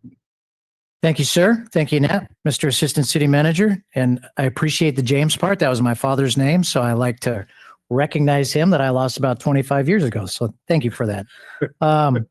So I'll turn to item 13, the annual report of the police automated license plate recognition system. And the ALPR system on April 2nd, 2024, so almost exactly a year ago, council directed that the Monterey Police Department proceed with implementation of the police ALPR system. 2, that the police chief bring an ALPR report to council a year into the program. 3, that the ALPR audit be shared with the city attorney by the chief of police. And 4, that any changes to the policy be brought to city council for approval. Just to go over the timeline, on April 2nd, we had the council provided that direction to implement the ALPR system, the police ALPR system. On September 17th, council approved procurement. And on December 12th, 2024, the system went live. Lieutenant Castor did a whole lot of work to ensure that we got that to go. He was the one who was in charge of this whole project. So it went live December 12th, 24, and this report for the audit only covers December 12th, 24 to February 28th, 25. That is the audit period. Those results were provided to the city attorney. Now, I've gotten about 5 questions about this. Why did you only do it for 2 months? Why are we going to council now? So I just want to explain that. Council gave me this direction last April, so I'm coming a year after that direction was given to April.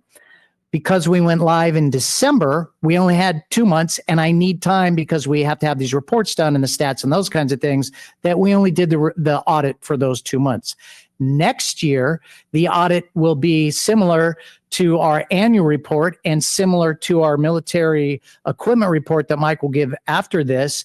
And they'll all be calendar years from January to December. So this just gives us an opportunity for me to report out to you, kind of give you where we are now, but then it will put everything online with calendar year. And when April comes next year, you'll get all 3 of these reports with a full year's worth of that information. So that's how we are with the current time frame. Cameras, we have 34 active stationary cameras. 5 stationary cameras are pending installation. Those are on state and private property, so it's taking us longer to have agreements and deal with the state and that kind of thing. We have 15 mobile ALPR cameras and marked cars. We are currently sharing with 6 agencies, and we have access to 306 ALPR networks across the state. We do not share out of state or with the federal government. There's a map of our location, most of our locations. That map's a little bit cut off, but almost all the locations are located on that map. Our audit confirmed compliance. However, with that audit, there's a policy section that I'll talk to you when I get to the policy section that I want to make that I've made some adjustment to inform you of that. And there were 2 other things in that when we get to the policy that I'm changing based on the direction that you gave me when we started this that will now be captured in policy.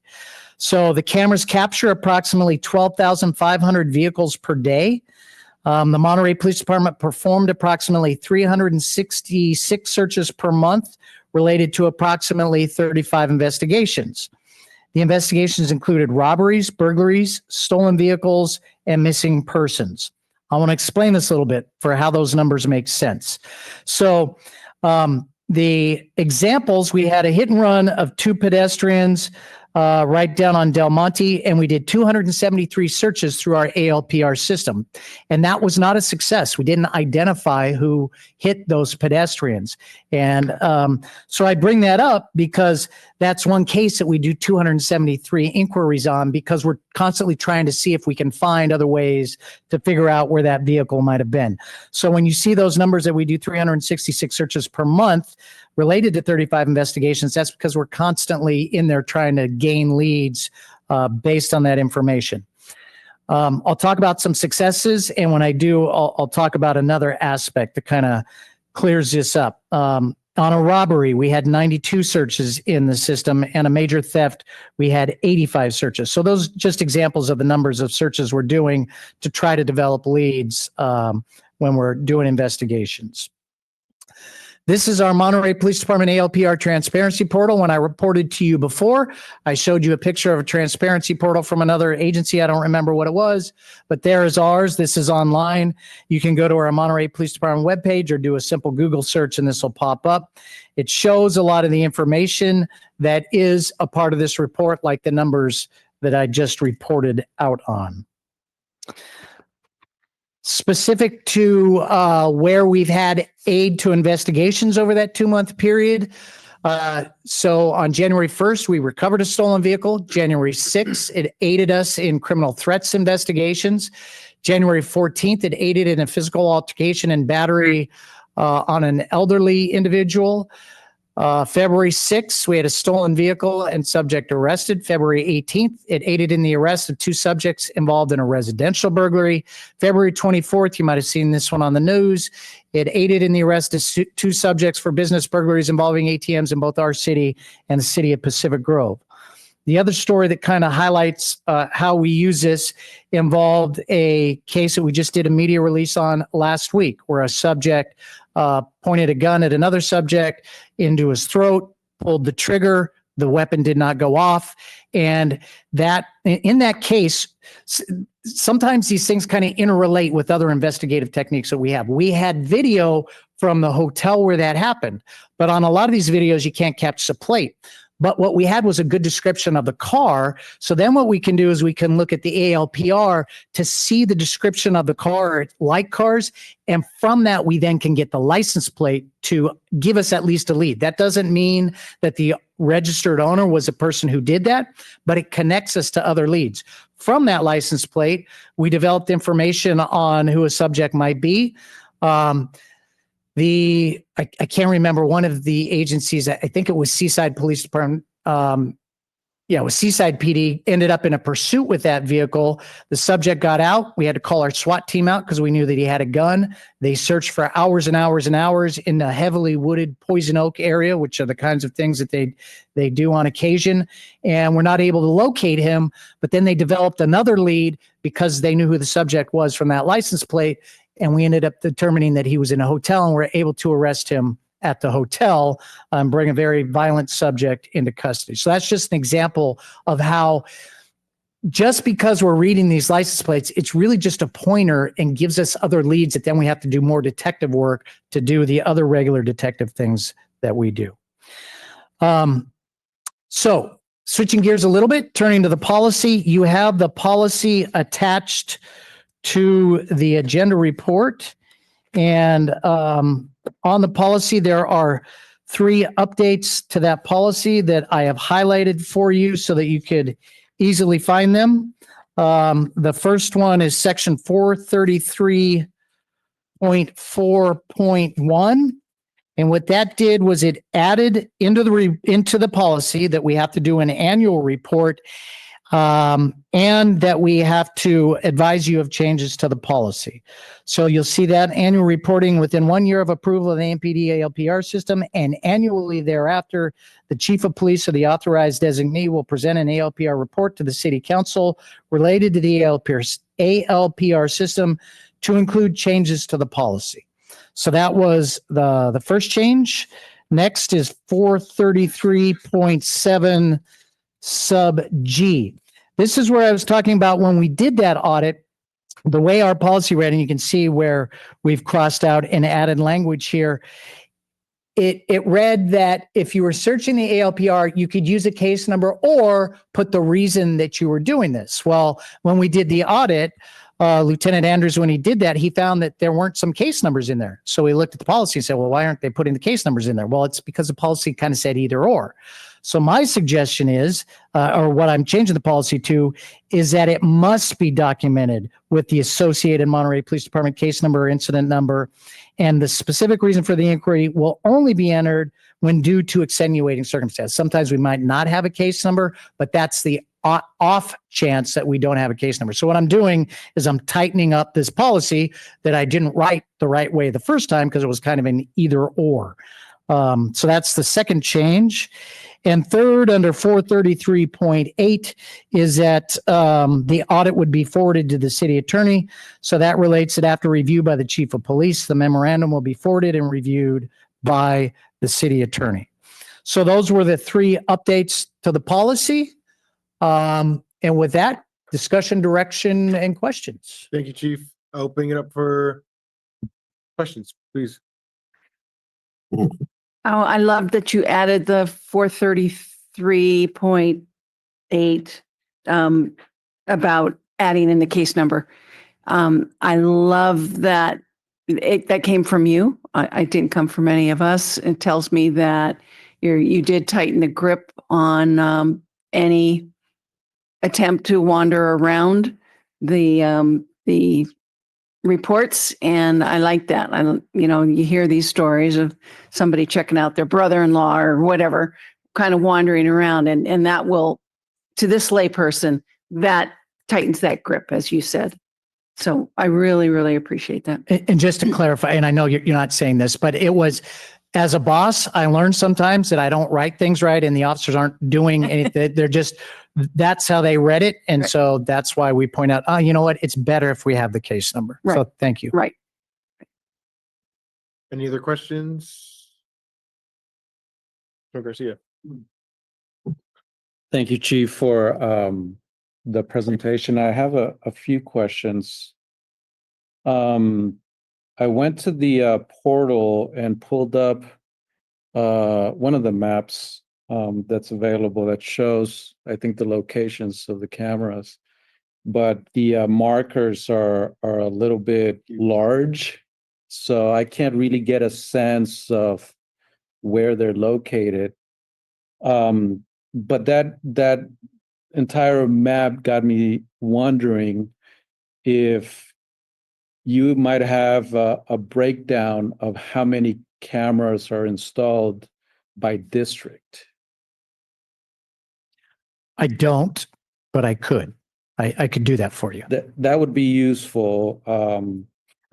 I will tell you that when we contemplated where those cameras went, it had nothing to do with district. It had all to do with what are the best ways to make sure that we have cameras in locations so that not only can we capture them when they come in, but if they have areas of travel they go to. An example of that is the hit and run that we couldn't figure out. Somehow we couldn't capture that plate. But I could certainly provide that, but I just want to be very clear that those districts that never went into how we were deciding where cameras go. Right. Yeah. Go ahead. I just wanted to add, I didn't mean to cut, but why don't you finish your thought? Well, what I was going to say is that yes, that may have been the case, but for me, I'd like to see what is that breakdown, even if that wasn't, if the district boundaries were not an intentional item that was looked at. And what brought that also up for me is that I do see some areas on the map that don't have any cameras, right? So just me trying to look at more specifically what are those routes that you were considering and that kind of thing. And I can explain that to you a little as well. So what I did was I asked one of our sergeants and a lieutenant to please look at how they could best capture any car coming or leaving the city, and then what the best routes for us to capture the cars that they're moving around in the city. Mm-hmm. And then after we went through that, then some of us also looked at that and we readjusted some of those because we wanted to make sure that we were capturing certain areas. One example is the beach and tide area that I moved a camera or two there because I knew that neighborhood was adamant. They were the first neighborhood that was adamant about having cameras up there. So we purposely moved some cameras to ensure that was getting captured. So that was kind of the process that we went through. And I mean, I also think about, for example, District 4, and I reference District 4 because that's where I live, having Del Monte and North Fremont as very busy streets, right? How does that compare to another district, right? That doesn't necessarily have those major arterials. Yeah. Or stores. Did you want to? Yeah.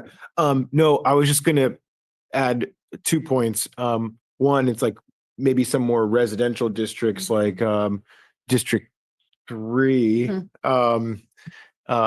I imagine may not have as much because it's mostly kind of almost purely residential in huge portions of it. But I had the same thought in regard. I saw the map but the map in the presentation, I think, had smaller dots and it made it easier to see. So I think just maybe if we can update the one that's publicly available so it's easier to identify.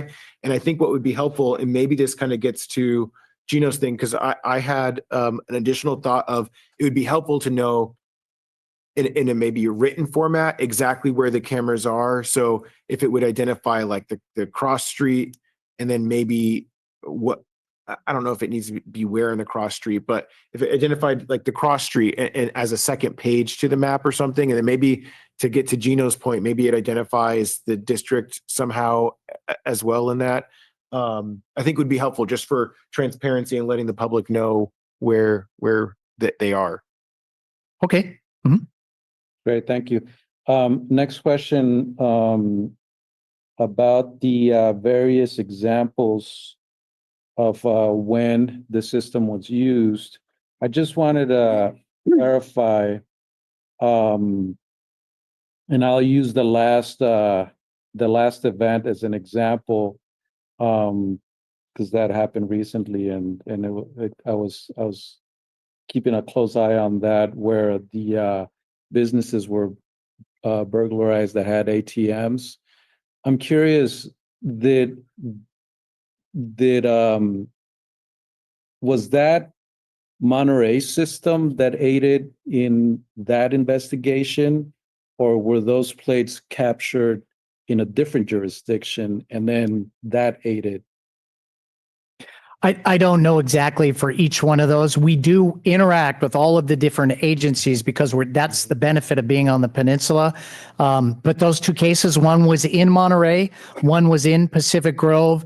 And by looking at both of our cameras, it assisted. I don't remember exactly how that all unfolded, but I know we used both systems in Pacific Grove and Monterey because there's two aspects to the camera. One is that we're capturing data, and we might just have a description of the car, but we don't have the plate. So we got to look at other aspects where we have the plate and the cars in certain areas because we know that it went from here maybe to Pacific Grove.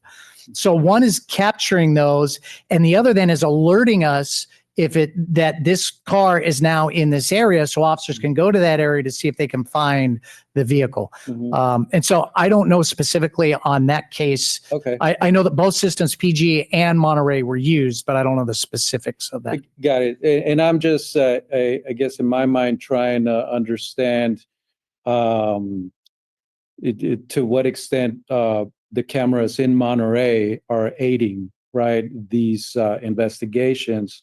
Or are we also still capturing, data or license plates from other jurisdictions that are aiding these investigations? But it sounds like there could be a combination. Absolutely. Okay. It's both. We're using data from the different systems because we know that the subjects don't just stay in our city, they're going all over the place. And so that helps us locate them. Exactly. Great. Thank you. And the next question I have first, I think would be for our city attorney. In terms of the changes to the policy, does that require a different action by council? I mean, are these changes, this night we're receiving a presentation, right? I think I'd have to go back and check, but I'm pretty sure the police chief can make the changes without council approval, and we just sort of report on the changes to the council annually. Do I have that right? Well, that's the discussion is what you want to direct me to do. So I will tell you that there's one policy that by the state legislature I have to bring before you. That's the policy that Mike is going to present next. There's no other policy that I have to do that on. At the meeting when you directed this, you said that I had to bring those changes to you. So the question is, do you want me to come to you anytime that I need to change it before I change it? Or would you prefer, and this is my preference, that if I need to make changes, I do that. And then in my annual report, I come and advise you of that. I will tell you that if it's the former, where I have to come to you if I want to make a change to this before I can actually implement, it creates issues for me. For the example of the place where I wanted to tighten that up, well, now I have to go through a whole process to create this report and come to you and ask for your permission before I can do it. Or I can come to you after I've done it, tell you this is what I've done, and then you can give me direction. I don't really like that you did it that way, or why did you do it, or that kind of thing, and give me direction. So it would be my preference as a department head to deal with my policies and report those out to you. And then if you have an issue with that, then you tell me, I'd rather that you wrote it a different way, or whatever that input would be. Okay. And is that in line with what city attorney would recommend or? Yes, yeah. So the police department has a ton of different policies on everything from booking evidence to how do you make an arrest to all kinds of things. And case law changes, laws change. We collaborate all the time on policy updates, but those don't come before the city council. And as the chief stated, the one that does is the equipment, because the state law requires that too. Okay, Mhm. sounds good. Thank you. So going back to that same change for 433.7G. I had to read it a couple of times with the redlining to really I think understand, and you've confirmed that what I was hoping to hear. But I'm wondering still if it would be worthwhile to, even if there is a case number or an incident number, to still add a reason for the inquiry, knowing now, especially that there could be multiple searches happening, right? So the reason why the multiple searches are happening versus somebody just going in there and doing multiple searches. Does that make sense? Well, I understand the question, but having the case number is a better way to do that. And actually, to the city attorney's point, I sent this to her and she reviewed it, and she actually changed the wording here a little bit because we do work back and forth so that it made more sense from her perspective as well. So the case number is better than having a reason, because now they have to have a specific case number. Now, when we do the audit, we can look and say, this case number makes sense that they were searching for this type of a car versus just the reason. And before it was either or. Mhm. Now it's a case number. You have to have a case number if there is a case number. But if there's not a case number and you have to search for it for another reason, then you have to put that reason in there. And then it's the one off that they would be doing that. And then when we do the audit, we're going to say, well, why didn't you have a case number? And there could be extenuating reasons why that would happen. Sorry, I kind of lost you there for a second. So if there is a case number, that's the preference. That's or better. an incident number, but somebody goes in and searches for a completely different reason, is it required at that point then to submit a reason for the inquiry? Is that what you're saying? No. So if they're searching, they need a case number or an incident number. That's the number one thing they have to have. And then they put that case or incident number in there. However, there might be a time when they're searching for some reason that I don't know what that reason is right now, because when I'm writing policy, I don't know exactly what's going to happen. I need to leave a little bit of a valve so that if they are doing some other kind of investigation and it's beneficial to search, that's when they put the reason is. But now when we do the audit and there's not a case number, that's a red flag to us to go say, hey, you wrote this was the reason, but why didn't you have a case number? And then we're going to look into that further.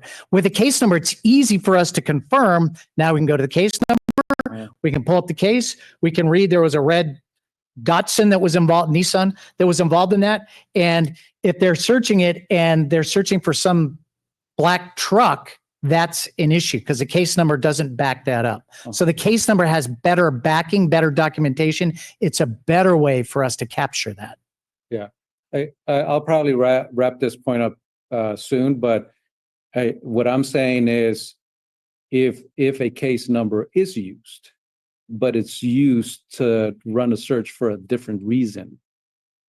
So how would anybody know? Because when they do the audit, what we should be doing is looking at that case number and making sure that that case number matches the reason that they were searching. So that's the example of if they put a case number and then we look at the case number and it shows that the vehicle involved was a red Datsun, but they have searched in the system for a black truck, then we're going to ask them, hey, you were searching for this. This case had a red Datsun. Why are you searching for a black truck under this case number?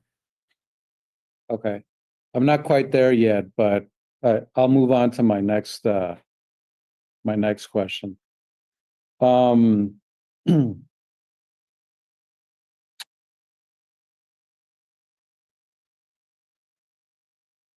to make sense of my own question. So, 433.9 releasing ALPR data. There's mention here of the various agencies that the data could get released to or not to. And I just wanted to highlight, it's great that federal agencies such as ICE are not included on this list. But I'm curious if you could share if there are other agencies that you would be sharing data with, and then they in turn could share with a federal agency such as ICE. So currently we're sharing with 6 agencies because this policy relates that we have to have an MOU with them. For them for us to share that with them, they have to sign an MOU that says they are going to comply with our policy. And that policy relates that we will not share with out-of-state agencies or any federal agencies. So that's the MOU that they sign. Got it. So then if one of those agencies does share, then they would be in violation of the MOU. Yes. Can I ask a follow-up question to that? Maybe for our city attorney, if, let's say we share it with a federal agency that's on the approved list, we have the MOU and they violate that MOU by sharing it with, let's say, ICE, and ICE takes an action on a certain individual, from a legal perspective, how much standing is there in ICE's action related to that person because another federal agency violated the policy? How much risk, I guess? To the city, we should be covered as best as possible. There's typically an indemnity agreement in those MOUs. So if someone acts outside of the bounds of the law and does something like that, we should, and then we get sued by someone who's illegally detained from ICE or something like that, if that's what you're talking about. I appreciate the way that you're looking at it because I Okay. know that you're looking at it from the lens of protecting the city, but I'm talking about that individual. Let's say there's an individual that's picked up. What risk is there to that individual? What kind of protection is there for that individual if that information was inappropriately disclosed? That is not an area of the law I have practiced. I'd have to research that. What would be that person's defenses and against an arrest? Maybe being deported, or that's. And if an entity did that, so we don't share with the federal government. So to play that through, what would have to happen is that one of the agencies that we have an MOU with, which is not the federal government or out of our state, shared with the federal government that then sets into place the scenario that you're discussing. We would then no longer share with that entity. We would not share our data with them anymore after that. And because they would be in violation of what we said that was part of our agreement. Sorry, I keep taking your No, good point. Thank you. Last question. 433 10 under training. There's a sentence: the training shall at a minimum review the ALPR policy. Yes. So I'm trying to get a better understanding of what that training is. If it's just the policy or. No. I'll ask Lieutenant Castor to come and describe the training that we provided to all of our staff related to ALPRs.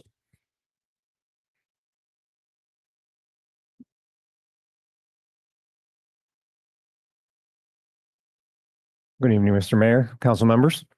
So we provided training to all of the officers before they were able to use the system, as well as our records folks. And it was going through the policy. Then I created a PowerPoint presentation, which highlighted some of the very important things here in the policy, which we went through as well. And then we had the company, Flock, do a training on the actual program. So to show people how to search, to show them that where they needed to put a case number, and all the other ins and outs of the policy, not the policy, the actual website that we use when we're doing the search. So there were 3 different aspects to it. And we signed off every single officer when they went through that training and on all those different aspects. Approximately, what's the length of the training? It was about, for the whole thing, hour and a half, give or take. Okay, thank you. I guess my general question there would be, would it be worthwhile to include that in this subsection, right? That the minimum would be reviewing the policy, but also, A, B, and C, whatever those other options are, or other items are. I mean, we could put that in the policy. I would say that the policy really outlines everything that it is that we heard from you. This policy was written based on best practices from other agencies. And so this really is the core of that training. So I could put a sentence in here that it's at least an hour and a half long, but really all that we would add to what Gabe just said was we cover the policy and all of the issues that are in the policy, but also that we cover how the system is used and the dynamics of how they search. I think that's the add-on that's in addition to the policy. It's really just how to use the system is the only add-on other than the policy. Okay. I guess where I'm coming from with that question or suggestion is, how is someone going to read this beyond our time, right? Like, I don't know, 15, 20, 30 years down the line, right? How is somebody going to interpret this? Oh, we just need to review the policy and that's it, right? Maybe have a little bit more, I don't know, added to it, to this section specifically to really highlight the need for training is where I'm coming from, but I'll leave that as a suggestion there. Thank you. Great. Please. And then I'll get to you next, Councilmember Smith. I see your hand up there. So thank you so much, Chief, for this. I really like the transparency portal. It talks about a lot of different things as far as the number of vehicles detected in the last 30 days, being 410,269. I was like, am I sleepy and just misread that? But also to look at that in comparison to the searches in the last 30 days, when comparison, it's not even 1%. Because it's like 216 in the last 30 days. So I'm putting those numbers in perspective. But it also talks about the hot list. Can you talk a little bit about the hot list policy? Because I noticed even with that, it's not even 1%. But can you talk a little bit about what the hot list policy is and the hot list hits and the difference between that and searches, please? So the hot lists or other lists that we have in there is if a vehicle is confirmed to be used in a crime, then we enter it in through different systems. One's like the stolen vehicle system. One is a missing person system. One is a hot list system that it gets entered into that system. So that's different than the capturing of those cameras when they're coming to the city. That tells officers, hey, this car, if they're getting the hit on the fixed cameras, then they might get a ping that this car just drove through this area, through this camera, and the hot list or that information would tell them that car just went through this area. That's different than the investigative searches, which is kind of on the backside. So the two aspects are when they're looking at like the case with the with the pedestrians that were hit, we're searching that to see if that cars or cars that are similar to that that might give us a lead are in there. That's not getting a hot list hit. That's the investigative part versus a hot list. So in the example of the guy, this is a good one, the guy with the gun, we were able to develop that license plate by using the flock. That was an investigative aspect.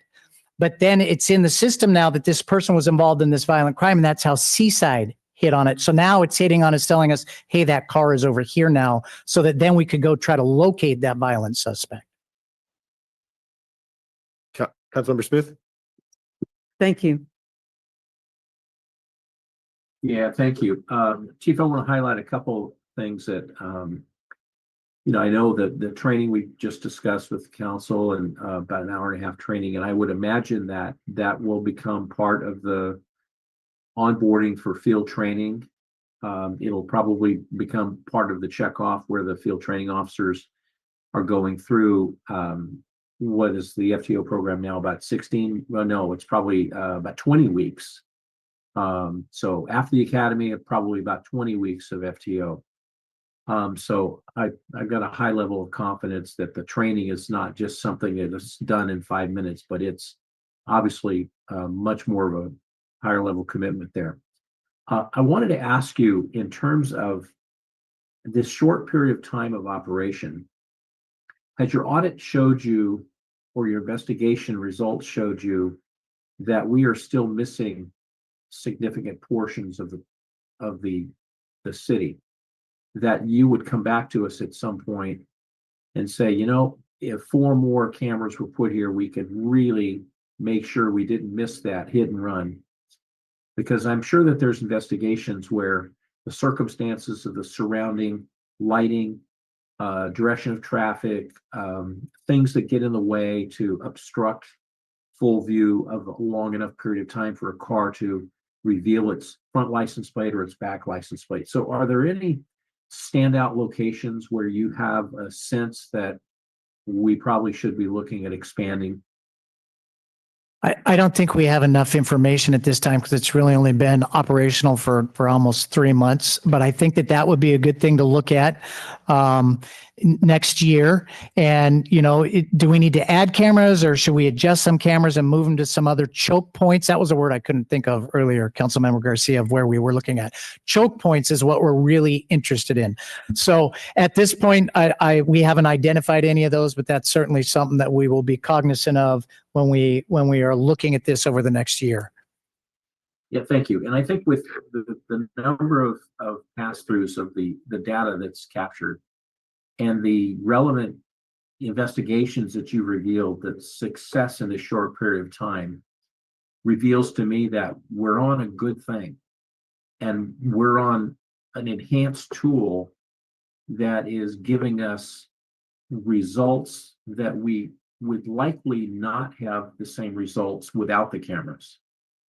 And so I think the mindset for the culture should be, as we move forward and we consider moving a camera or adding a camera and enhancing this, it's with a full understanding that this is something that we're going to see the fruits of this investment continue to give results. And that's where we want the modern technology to provide this equipment to our officers. But I think you said this before in the presentation last year, the real strength of this system is the fact that it's not just so we know they did something in our city and they leave and we can't find them in our city. The fact that it's connected to all the other police departments throughout, beyond our region, gives us the data to be able to have extended leads. And so I think I just wanted to echo that this has been a success so far. I think we're going to see continuing successes in the future, but I just think that our look should be to constantly evaluate whether we are missing something in the platform of the coverage, the total coverage that you desire. And so if that comes back next year, I'd be supportive to close any gaps that we've identified. Thank you. I want to circle back to one of the things that Gino raised in 433.7, and I wonder where he might have been trying to lead to, which I think I understand where he was going with it and trying to maybe tighten things up a little bit. So one of the things that I look at is subsection C, where it says members approved to access ALPR data under these guidelines are permitted to access the data for legitimate law enforcement purposes only, such as when the data relate. Ooh, I think there should be an S there. Relates to a specific criminal investigation or department related civil or administrative action. So I read that and I'm thinking, how can that be misconstrued in a way that allows somebody to interpret that more broadly than the intended purpose? So they could be doing something for a legitimate law enforcement purpose. And I guess where I have trouble is trying to fully think through those extenuating circumstances, but I think it's appropriate to leave that in. So there's two parts to what I'm saying. The first is maybe part of the annual report could include some kind of summation of examples of what those extenuating circumstances look like so that we can work through those situations and have some transparency around why those are used. But secondly, I don't know if some clarity around subsection C could be helpful, that more clearly ties the action of an officer going into the system is related to the case that they're actually working on, as opposed to some other case and that's completely unrelated, to try to fall in line with the idea of a legitimate law enforcement purpose. I'm not sure if I'm fully making sense with that last one, but to me, what I think about is like, it's kind of like a need to know type of thing. You might have a secret clearance or a top secret clearance, but just because you have a top secret clearance doesn't mean that you're going to get all the top secret information that's available. You're going to only know what's involved with this particular thing that is needed for that job. So if somehow we can tighten that language up to kind of more clearly identify that the data that's being investigated is specifically to do the case that is being investigated, as opposed to just any legitimate law enforcement purpose. Does that make sense at all? Maybe. Yes, I thought that there was something in here that specifically relates to the concept of a need and a right to know. Yeah, I was trying to look for that too, and I didn't see it, but maybe I overlooked it. So if it's there, then belay my last point. Okay, so I understand what you're saying. That you have to, you only are searching for the case that you are related to that investigation on. Mm-hmm. Just to clarify some of the language, so it's kind of really specific, which I think is kind of what you were doing with the changes that you made already to subsection G.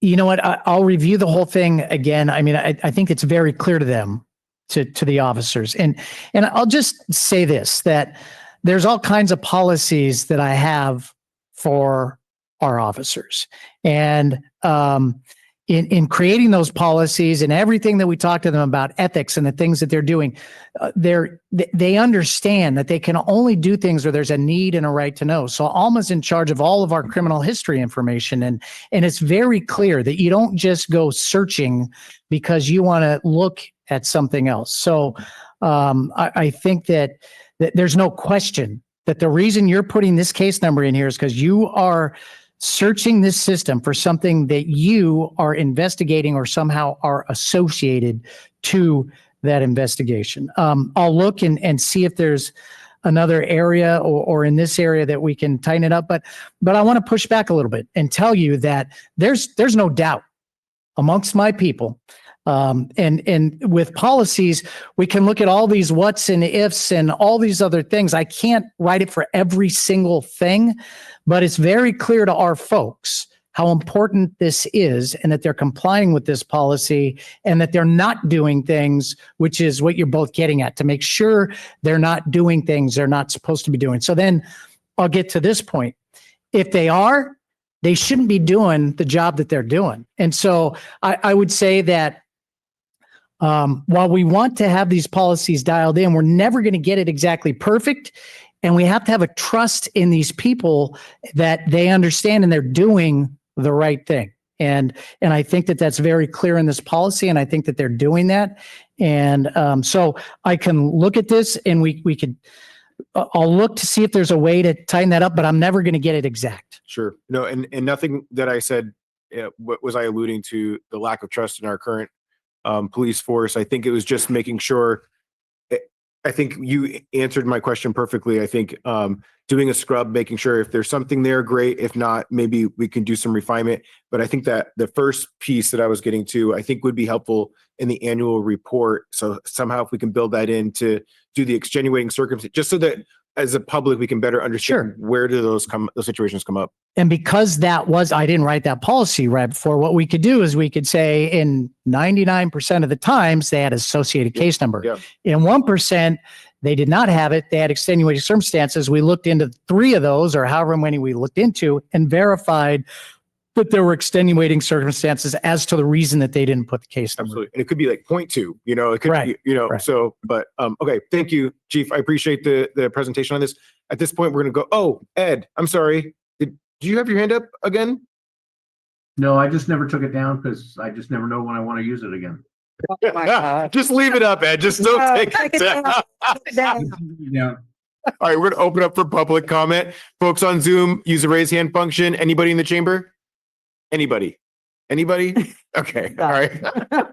We're down to officers. Right. Officers, do you have anything to say? And Erica. Okay. We'll do a countdown for folks on Zoom to 5, 4, 3, 2, 1.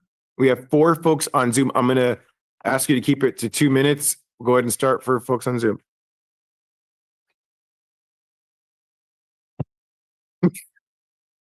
Rub it in. The first speaker will be Lori. Oh my God, I never thought this time would come.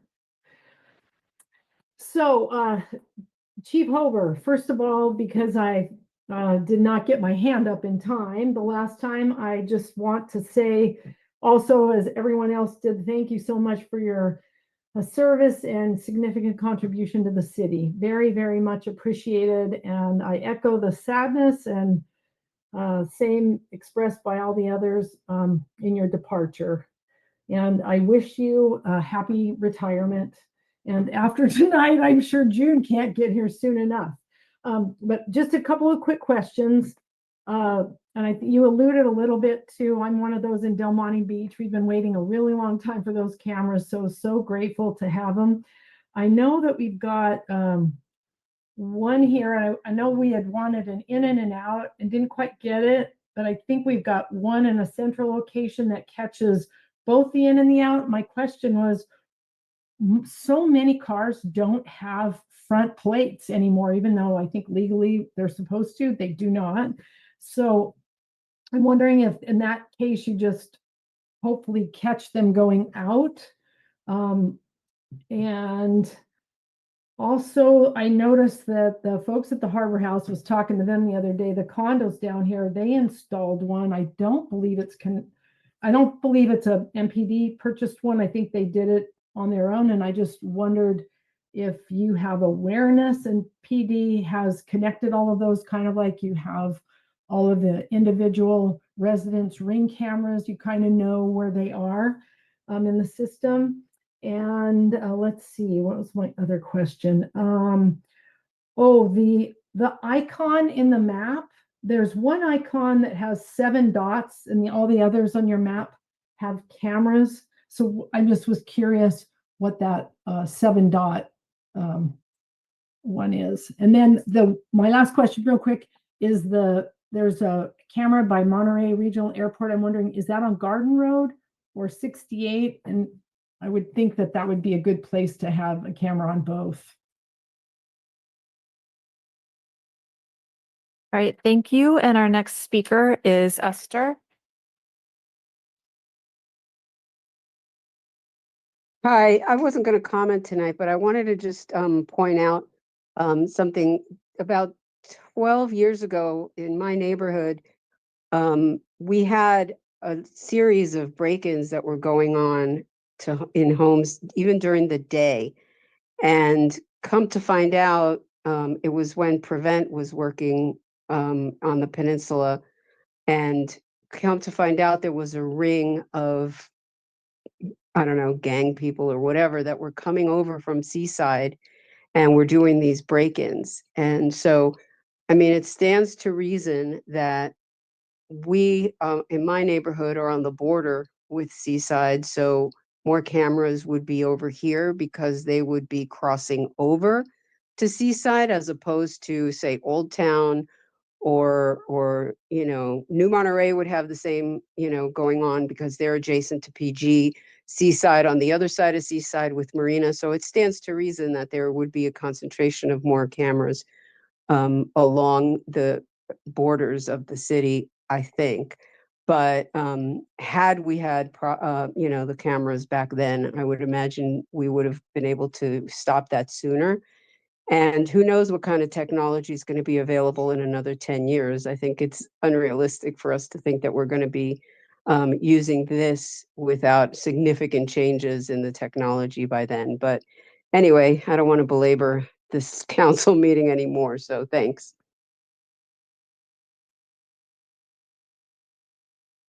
All right, thank you. Our next speaker is a telephone caller with the last three digits 436.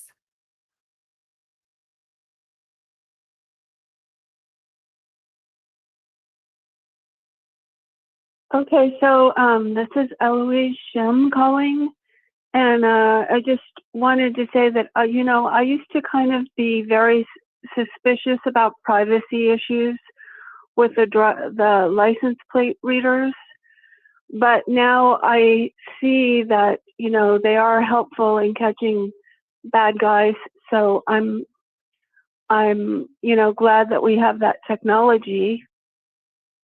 And I also wanted to say that I think that Chief Hobart is the nicest chief in Monterey County. And I've lived in several cities in Monterey County, and he seems to be the most intuitive in sizing people up. And one time I had a bad police officer who I called, someone was harassing me, and they were really rude to me and really disrespectful. And when I complained about it to the chief, I won't say which city it was, but they didn't do anything about it. And I don't think Chief Hobart, I think he would have done something. He wouldn't have just swept it under the carpet. So anyway, congratulations on your retirement, and good luck. Okay, thank you. You can cut my time off now. Got my time off. And our last speaker is a telephone caller with the last three digits 902. Yes, this is Nina Beatty. I continue to be opposed to ALPR. This is surveillance. I don't join the chorus of voices that say technology is an advancement, or that more and more of these types of things is an improvement. I've lived on the peninsula for a long time, and this has changed the city, and not for the better in my judgment. I'm glad that 433.7G has been added. However, it doesn't affect backdoor illicit access. And those who are tech savvy who can get into the system and then delete evidence of their entry and use. Legitimate reasons only or other similar language, anyone can put language they want into policies, and those who want to access the system for their own reasons will continue to do it, regardless of the rules in place. It could be somebody at the vendor level, it could be somebody within the city, it could be somebody who simply accesses the wireless feed. It can't be prevented by paper policies, and since the system is now in place, that reality exists. It could even be accessed by someone at the federal level. So I think that the savviness of people with a technology background is something that has to be taken into consideration with these systems. It's not simply people that are well-meaning and are going to use it for the very narrowly prescribed purposes that this was sold to us as. And that's just the reality that we're going to be living with in Monterey now. Thank you. We'll go ahead and close public comment. And I think as a way to wrap this one up, I think we need to create a certificate for the nicest police chief in Monterey County. I think that needs to be part of the goodbye message. No, I'll let the police chief have the last word before we move on to the next presentation. If there's anything else. Did you want me to address some of those? Please. So the first caller, thank you very much for the kind words, and to all the callers. Monterey Del Monte Beach, yes, we have it set up. Most of the readers read back plates. And so if there's not a front plate, usually it's reading the back plate, and all cars have to have, they're supposed to have them on the front too, but she's right. Sometimes we see them not on there. Harbor House, there's a private camera there. Are they connected? No, we're only connected to our cameras that are on our system. That doesn't mean that if we had a crime there, we might not do a canvas and ask them for information afterward to see if we could access it. On the map, the icon, the mayor kindly came and showed Gabe and I that. There's 7 dots. I don't know why that is. It almost looks to me like instead of selecting the little camera icon, they selected some other icon. So I'm not sure why that is. We'll look into that. And the camera is not on Highway 68. It's on Garden Road. And I think that covered, I don't think Esther had a question. I think she was just making statements. I didn't hear a question in that unless there's something to clarify there. So I think those were the questions. Beautiful. Well, with that, and for sake of time, unless there's a burning statement by the council, I'm going to go ahead and move us to the public appearance item, number 14 on the agenda. Receive annual report and renew the military equipment purchase and use ordinance, Monterey City Code, Chapter 27, Article 3, Section 27-10, and authorize the acquisition of additional military equipment, including a crisis negotiating team, command vehicle for unmanned aerial systems, and replace 8 patrol rifles. I'm just going to say, I know that this is an annual requirement. We've been through this before. I think there's somewhat familiarity routine. I'm not sure what we can look at in regards to maybe a 5-minute max presentation so we can try to wrap this up and get out of here at a decent time. I'm trying to beat 11 o'clock. So Chrissy isn't right. That's not going to happen. No, I'm just kidding. Please, Nat. Okay, thank you, Mayor and Council. And this will be a brief presentation. Again, annual report. We have Assistant Chief of Police, Michael Bruno, who will be presenting this item. And I do want to comment just briefly. We will have a lot of recognition tonight, and well deserved for Chief Hober on May 20th. Will be coming before the council with a more formal recognition to acknowledge Chief Hober's service to the city of Monterey. So that'll be the afternoon session on May 20th. We'll give him his Chief Hober Way or Chief Hober Highway sign that he's looking forward to receiving, and other kudos as well. So wanted to make sure that's clear and folks know that. And that's a good public service announcement for folks that are here tonight that are right. giving some love to make sure that we get folks to show up and force for that. That's right. But in the meantime, for tonight, our last presentation is from Assistant Chief Bruno. Thank you, Dad. Good evening, Mayor and council members and to the public. So today I'm going to talk about AB 41. We'll get through it pretty quickly.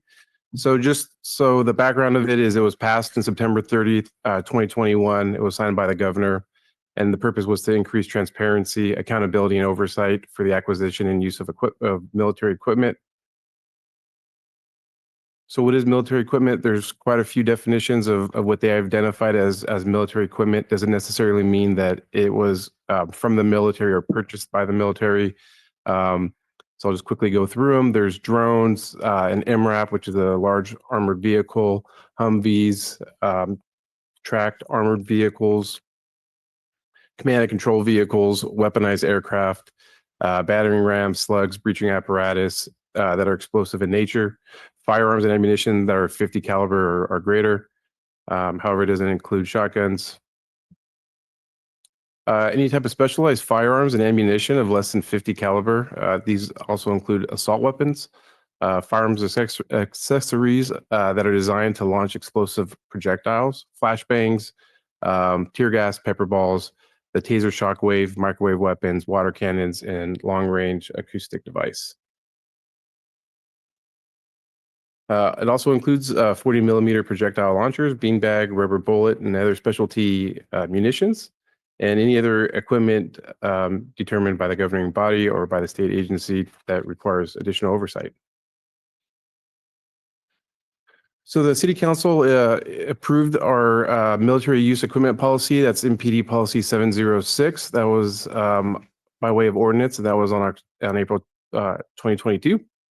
And it's been approved each subsequent year by the City Council. Our policy is publicly available on the Monterey Police Department's website. That's montereypolice.org. And that we're required to compose an annual military equipment report, and that the City Council shall annually review that military equipment purchase and use ordinance and vote to renew the ordinance at a regular meeting. So what's required? We're required to give you a summary of how the equipment was used and the purpose of its use, the summary of any complaints or concerns, any internal results of internal audits that we did, any violations of our policy, the total annual cost of each equipment, the quantity possessed for each equipment, and our intention to acquire more. So this is what we currently have for the Monterey Police Department: 53 patrol rifles. They're issued to each sworn member. We have 2 shotguns that are for less lethal. Those are assigned to the NPR SRU, is the regional SWAT team, the Peninsula SWAT team. We have 3 shotguns that are breaching shotguns, 14 40 millimeter less lethal launchers that are assigned to the vehicles, 2 OC launchers, 2 specialized rifles that are used with the SWAT team. Currently have 4 unmanned aerial aircraft systems, which are drones, and 2 pepper ball launchers, which are assigned to the supervisors. So our SRU team, we have to identify what kind of equipment that they use and what they have and what could be used in our city. So they have a Bearcat, which is an armored vehicle used to transport personnel. They have command and control vehicles. They have drones, ground vehicles that are remotely piloted, 37 and 40 millimeter launchers, breaching shotgun. They also have flashbang diversionary devices, explosive breaching tools, tear gas, and pepper balls. So as part of our annual report, we did not receive any complaints about our military equipment. We did hold a town hall meeting here at the City Council chamber on March 3rd, 2025 at 6 p.m. This was advertised via the news and on our social media accounts.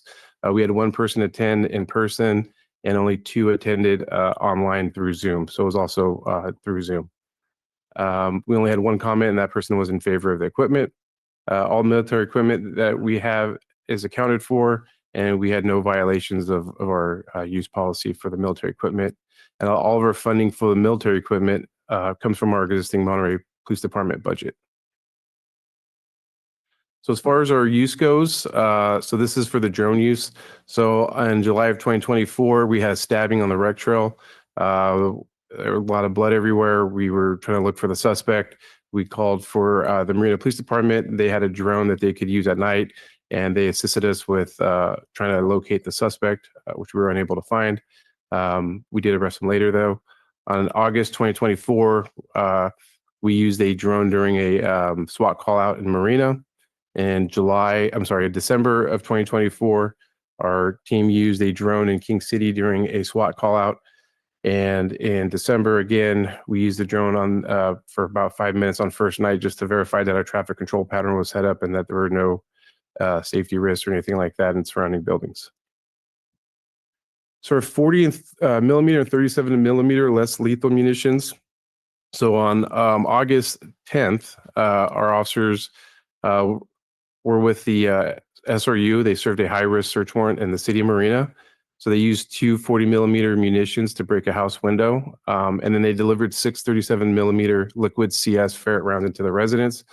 That would be equivalent to CS gas or like pepper spray into the residence. In October of 2024, one of our officers discharged 5 40 millimeter rounds at an intoxicated subject, threatening officers with a large samurai sword. And then our SRU actually served a high-risk search warrant here in the city of Monterey on July 3rd. This one was on Cielo Vista. Mr. Les Flores, which got a lot of news about him. During that operation, they used a Lenco Bearcat armored vehicle, the Workhorse commercial van, which is the command vehicle. We also requested the SWAT team. The Monterey County Sheriff's Office, and then the Seaside Police Department and Fire. They have a drone team. So we used several drones during this operation. All right, so AB 41 requires approval prior to us acquiring military equipment or applying for such a grant. So currently we have a crisis negotiation team command vehicle. This is assigned to the SWAT team, the Peninsula SRU team. This is a UASI reimbursement grant, and we ordered the vehicle back in, I believe it was 2024, and we expect to have it sometime around between May and June of this year. We don't quite have it yet. We're also requesting to replace 8 semi-automatic patrol rifles. These rifles are 20 years old, and we would use our existing budget to purchase those. And then we're also asking for 4 drones. So one is a Skydio X10 or anything that has similar specifications, and then 3 DJI, I think it's called a Vata 2 or similar specification drones. And those budgets, and that would be from either this fiscal year and going into next fiscal year.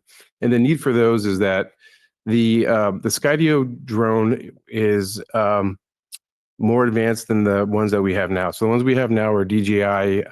They're hobbyist drones, and so they have no ability to fly at night. So just recently, when the chief was talking about the incident we had in Monterey where the person crashed in Marina, we have no ability to put that drone up and to look for the person at nighttime.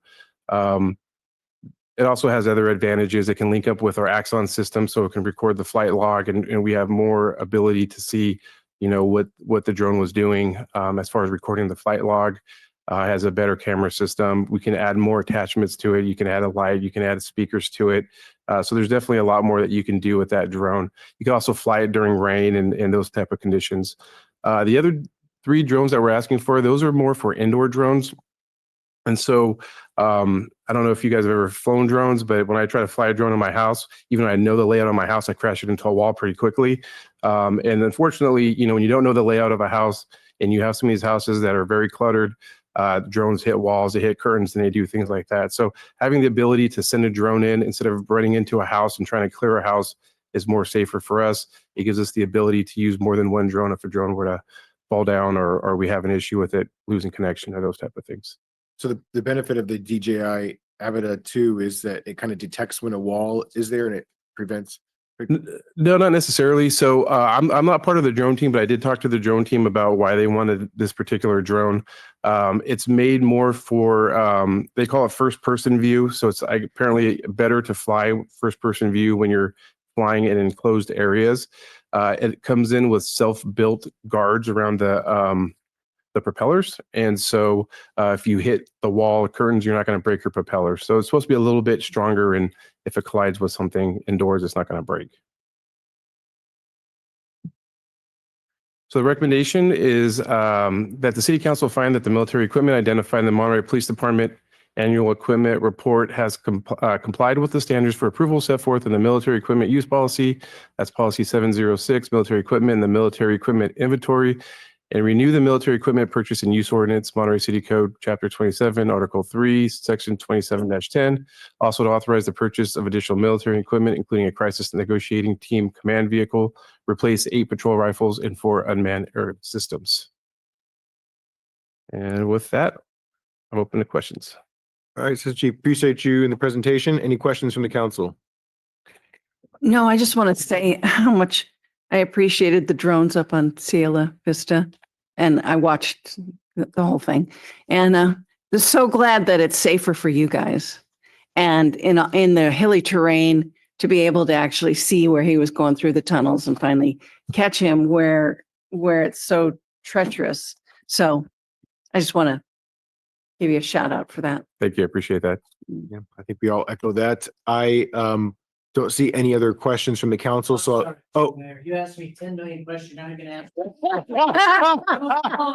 we got to get you while we have you. I mean, Wait a minute. you were waiting for that moment, weren't you?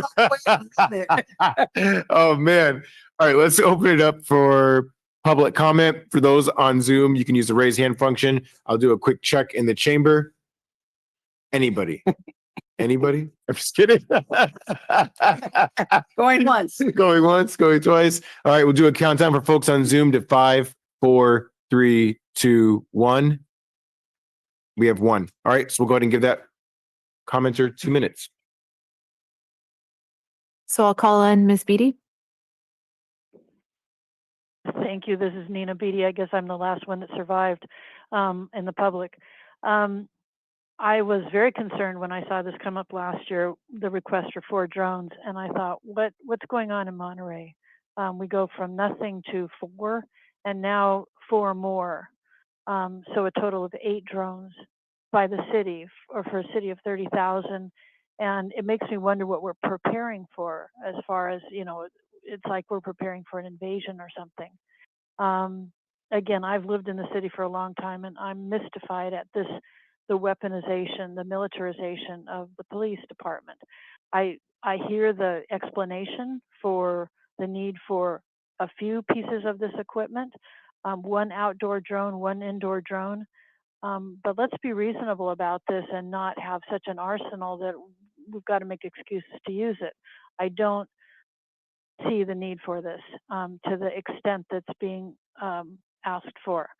So could we keep it to 2 drones total for the city? I think that would be an improvement, particularly because there's equipment to share with other agencies that other agencies can also share with us. That's all. Thank you. With that, we'll go ahead and close public comment. I'm not sure if staff has any thoughts in regards to the comment from the public. Yeah, so with the drones, the DJI drones, they're the hobbyist drones. They all serve a purpose. If we have a subject with a gun, we don't want to send our expensive drone up to the window to get shot at, right? That's what happened in Salinas when they had the individual that was shooting multiple drones down. You're not going to send your high-end drone to go do that. However, it does have an advantage sending a drone up to be able to see if the subject is armed or whatever the case may be. They're also used for training purposes. So right now we use them for training. And so you don't want a brand new person using your high-end drone and crashing into a wall or damaging it. As far as the smaller drones, I was at the scene with on Cielo Vista, and I think we lost 3 drones into the house, just hitting the ceiling, hitting different things. And those are experts from other agencies that are using that. And so for us, it makes sense to have more than just one, because you always have to prepare for the possibility that you're gonna have connection issues, battery issues, hit something, those type of things. Great, thank you. Beautiful answer. With that, I'll go ahead and move approval for staff recommendation. Second. All right, any other questions, comments from council? Seeing none, we'll ask for a roll call vote, please. Councilmember Rash. Yes. Councilmember Garcia. Yes. Councilmember Smith. Councilor Smith, you didn't come in clear. You might want to say that again. That was a yes. Okay. Yes. We heard you that time. Councilmember Barber. Yeah. And Mayor Williamson. It's a yes for me. Thank you for all of the work in our police department. You guys were the highlight, stole the show tonight. So They were. appreciate you all. All right, with that, we'll go ahead to council comments. Please. Real quick one. I'm on AMBAG, and I just want the community to know that they're soliciting opinions on their 2050 Connect Monterey Bay for long-range transportation planning. And the remotes are tomorrow at noon and Thursday at 6 p.m. And if you want to connect virtually, please go to www.ambag.org. That's it's too late to figure out what it is. Association of Monterey Bay Area Governments. So AMBAG. And then there's a couple in person in Hollister or Watsonville, but you don't want to drive, so do the virtual one. Thank you. And thank you for representing us on AMBAG. Anybody else on the council have comments? I'm gonna pass. Okay, and the rest of the room is quiet, so I'll pass it to Nat for city manager report. Okay, just very Or quickly. assistant city manager report. Thank you, Mayor. Just a few updates.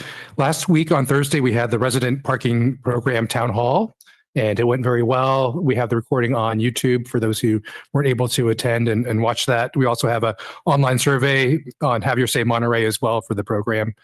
We also, just on March 31st, yesterday, started the pool renovation project. That'll expect to end or go through June 1st. So we're repairing the leak in the small pool, replacing and upgrading the dehumidifier, repairing plaster and tiles, new surface deck, new saunas, and we'll have a brand new pool this summer. So looking forward to that. And thank you, Council, for your support of the project. We also have on Saturday, April 12th, the 5th annual Bunny Hop photo op at Colton Hall Lawn. So encouraging residents to sign up for that at monterey.org/rec or monterey.gov/rec. And then last but not least, we learned recently that the Monterey Herald's Reader's Choice Awards gave first place to the Monterey Sports Center in a number of categories: best summer camp, best swimming lessons, and the best fitness and gym facility in the county. So we're really very proud of the Kudos Sports to Center. our staff for that. Yeah. Thank you. Awesome. Thank you. All right. With that, we're going to go ahead and adjourn. Thank you, everybody.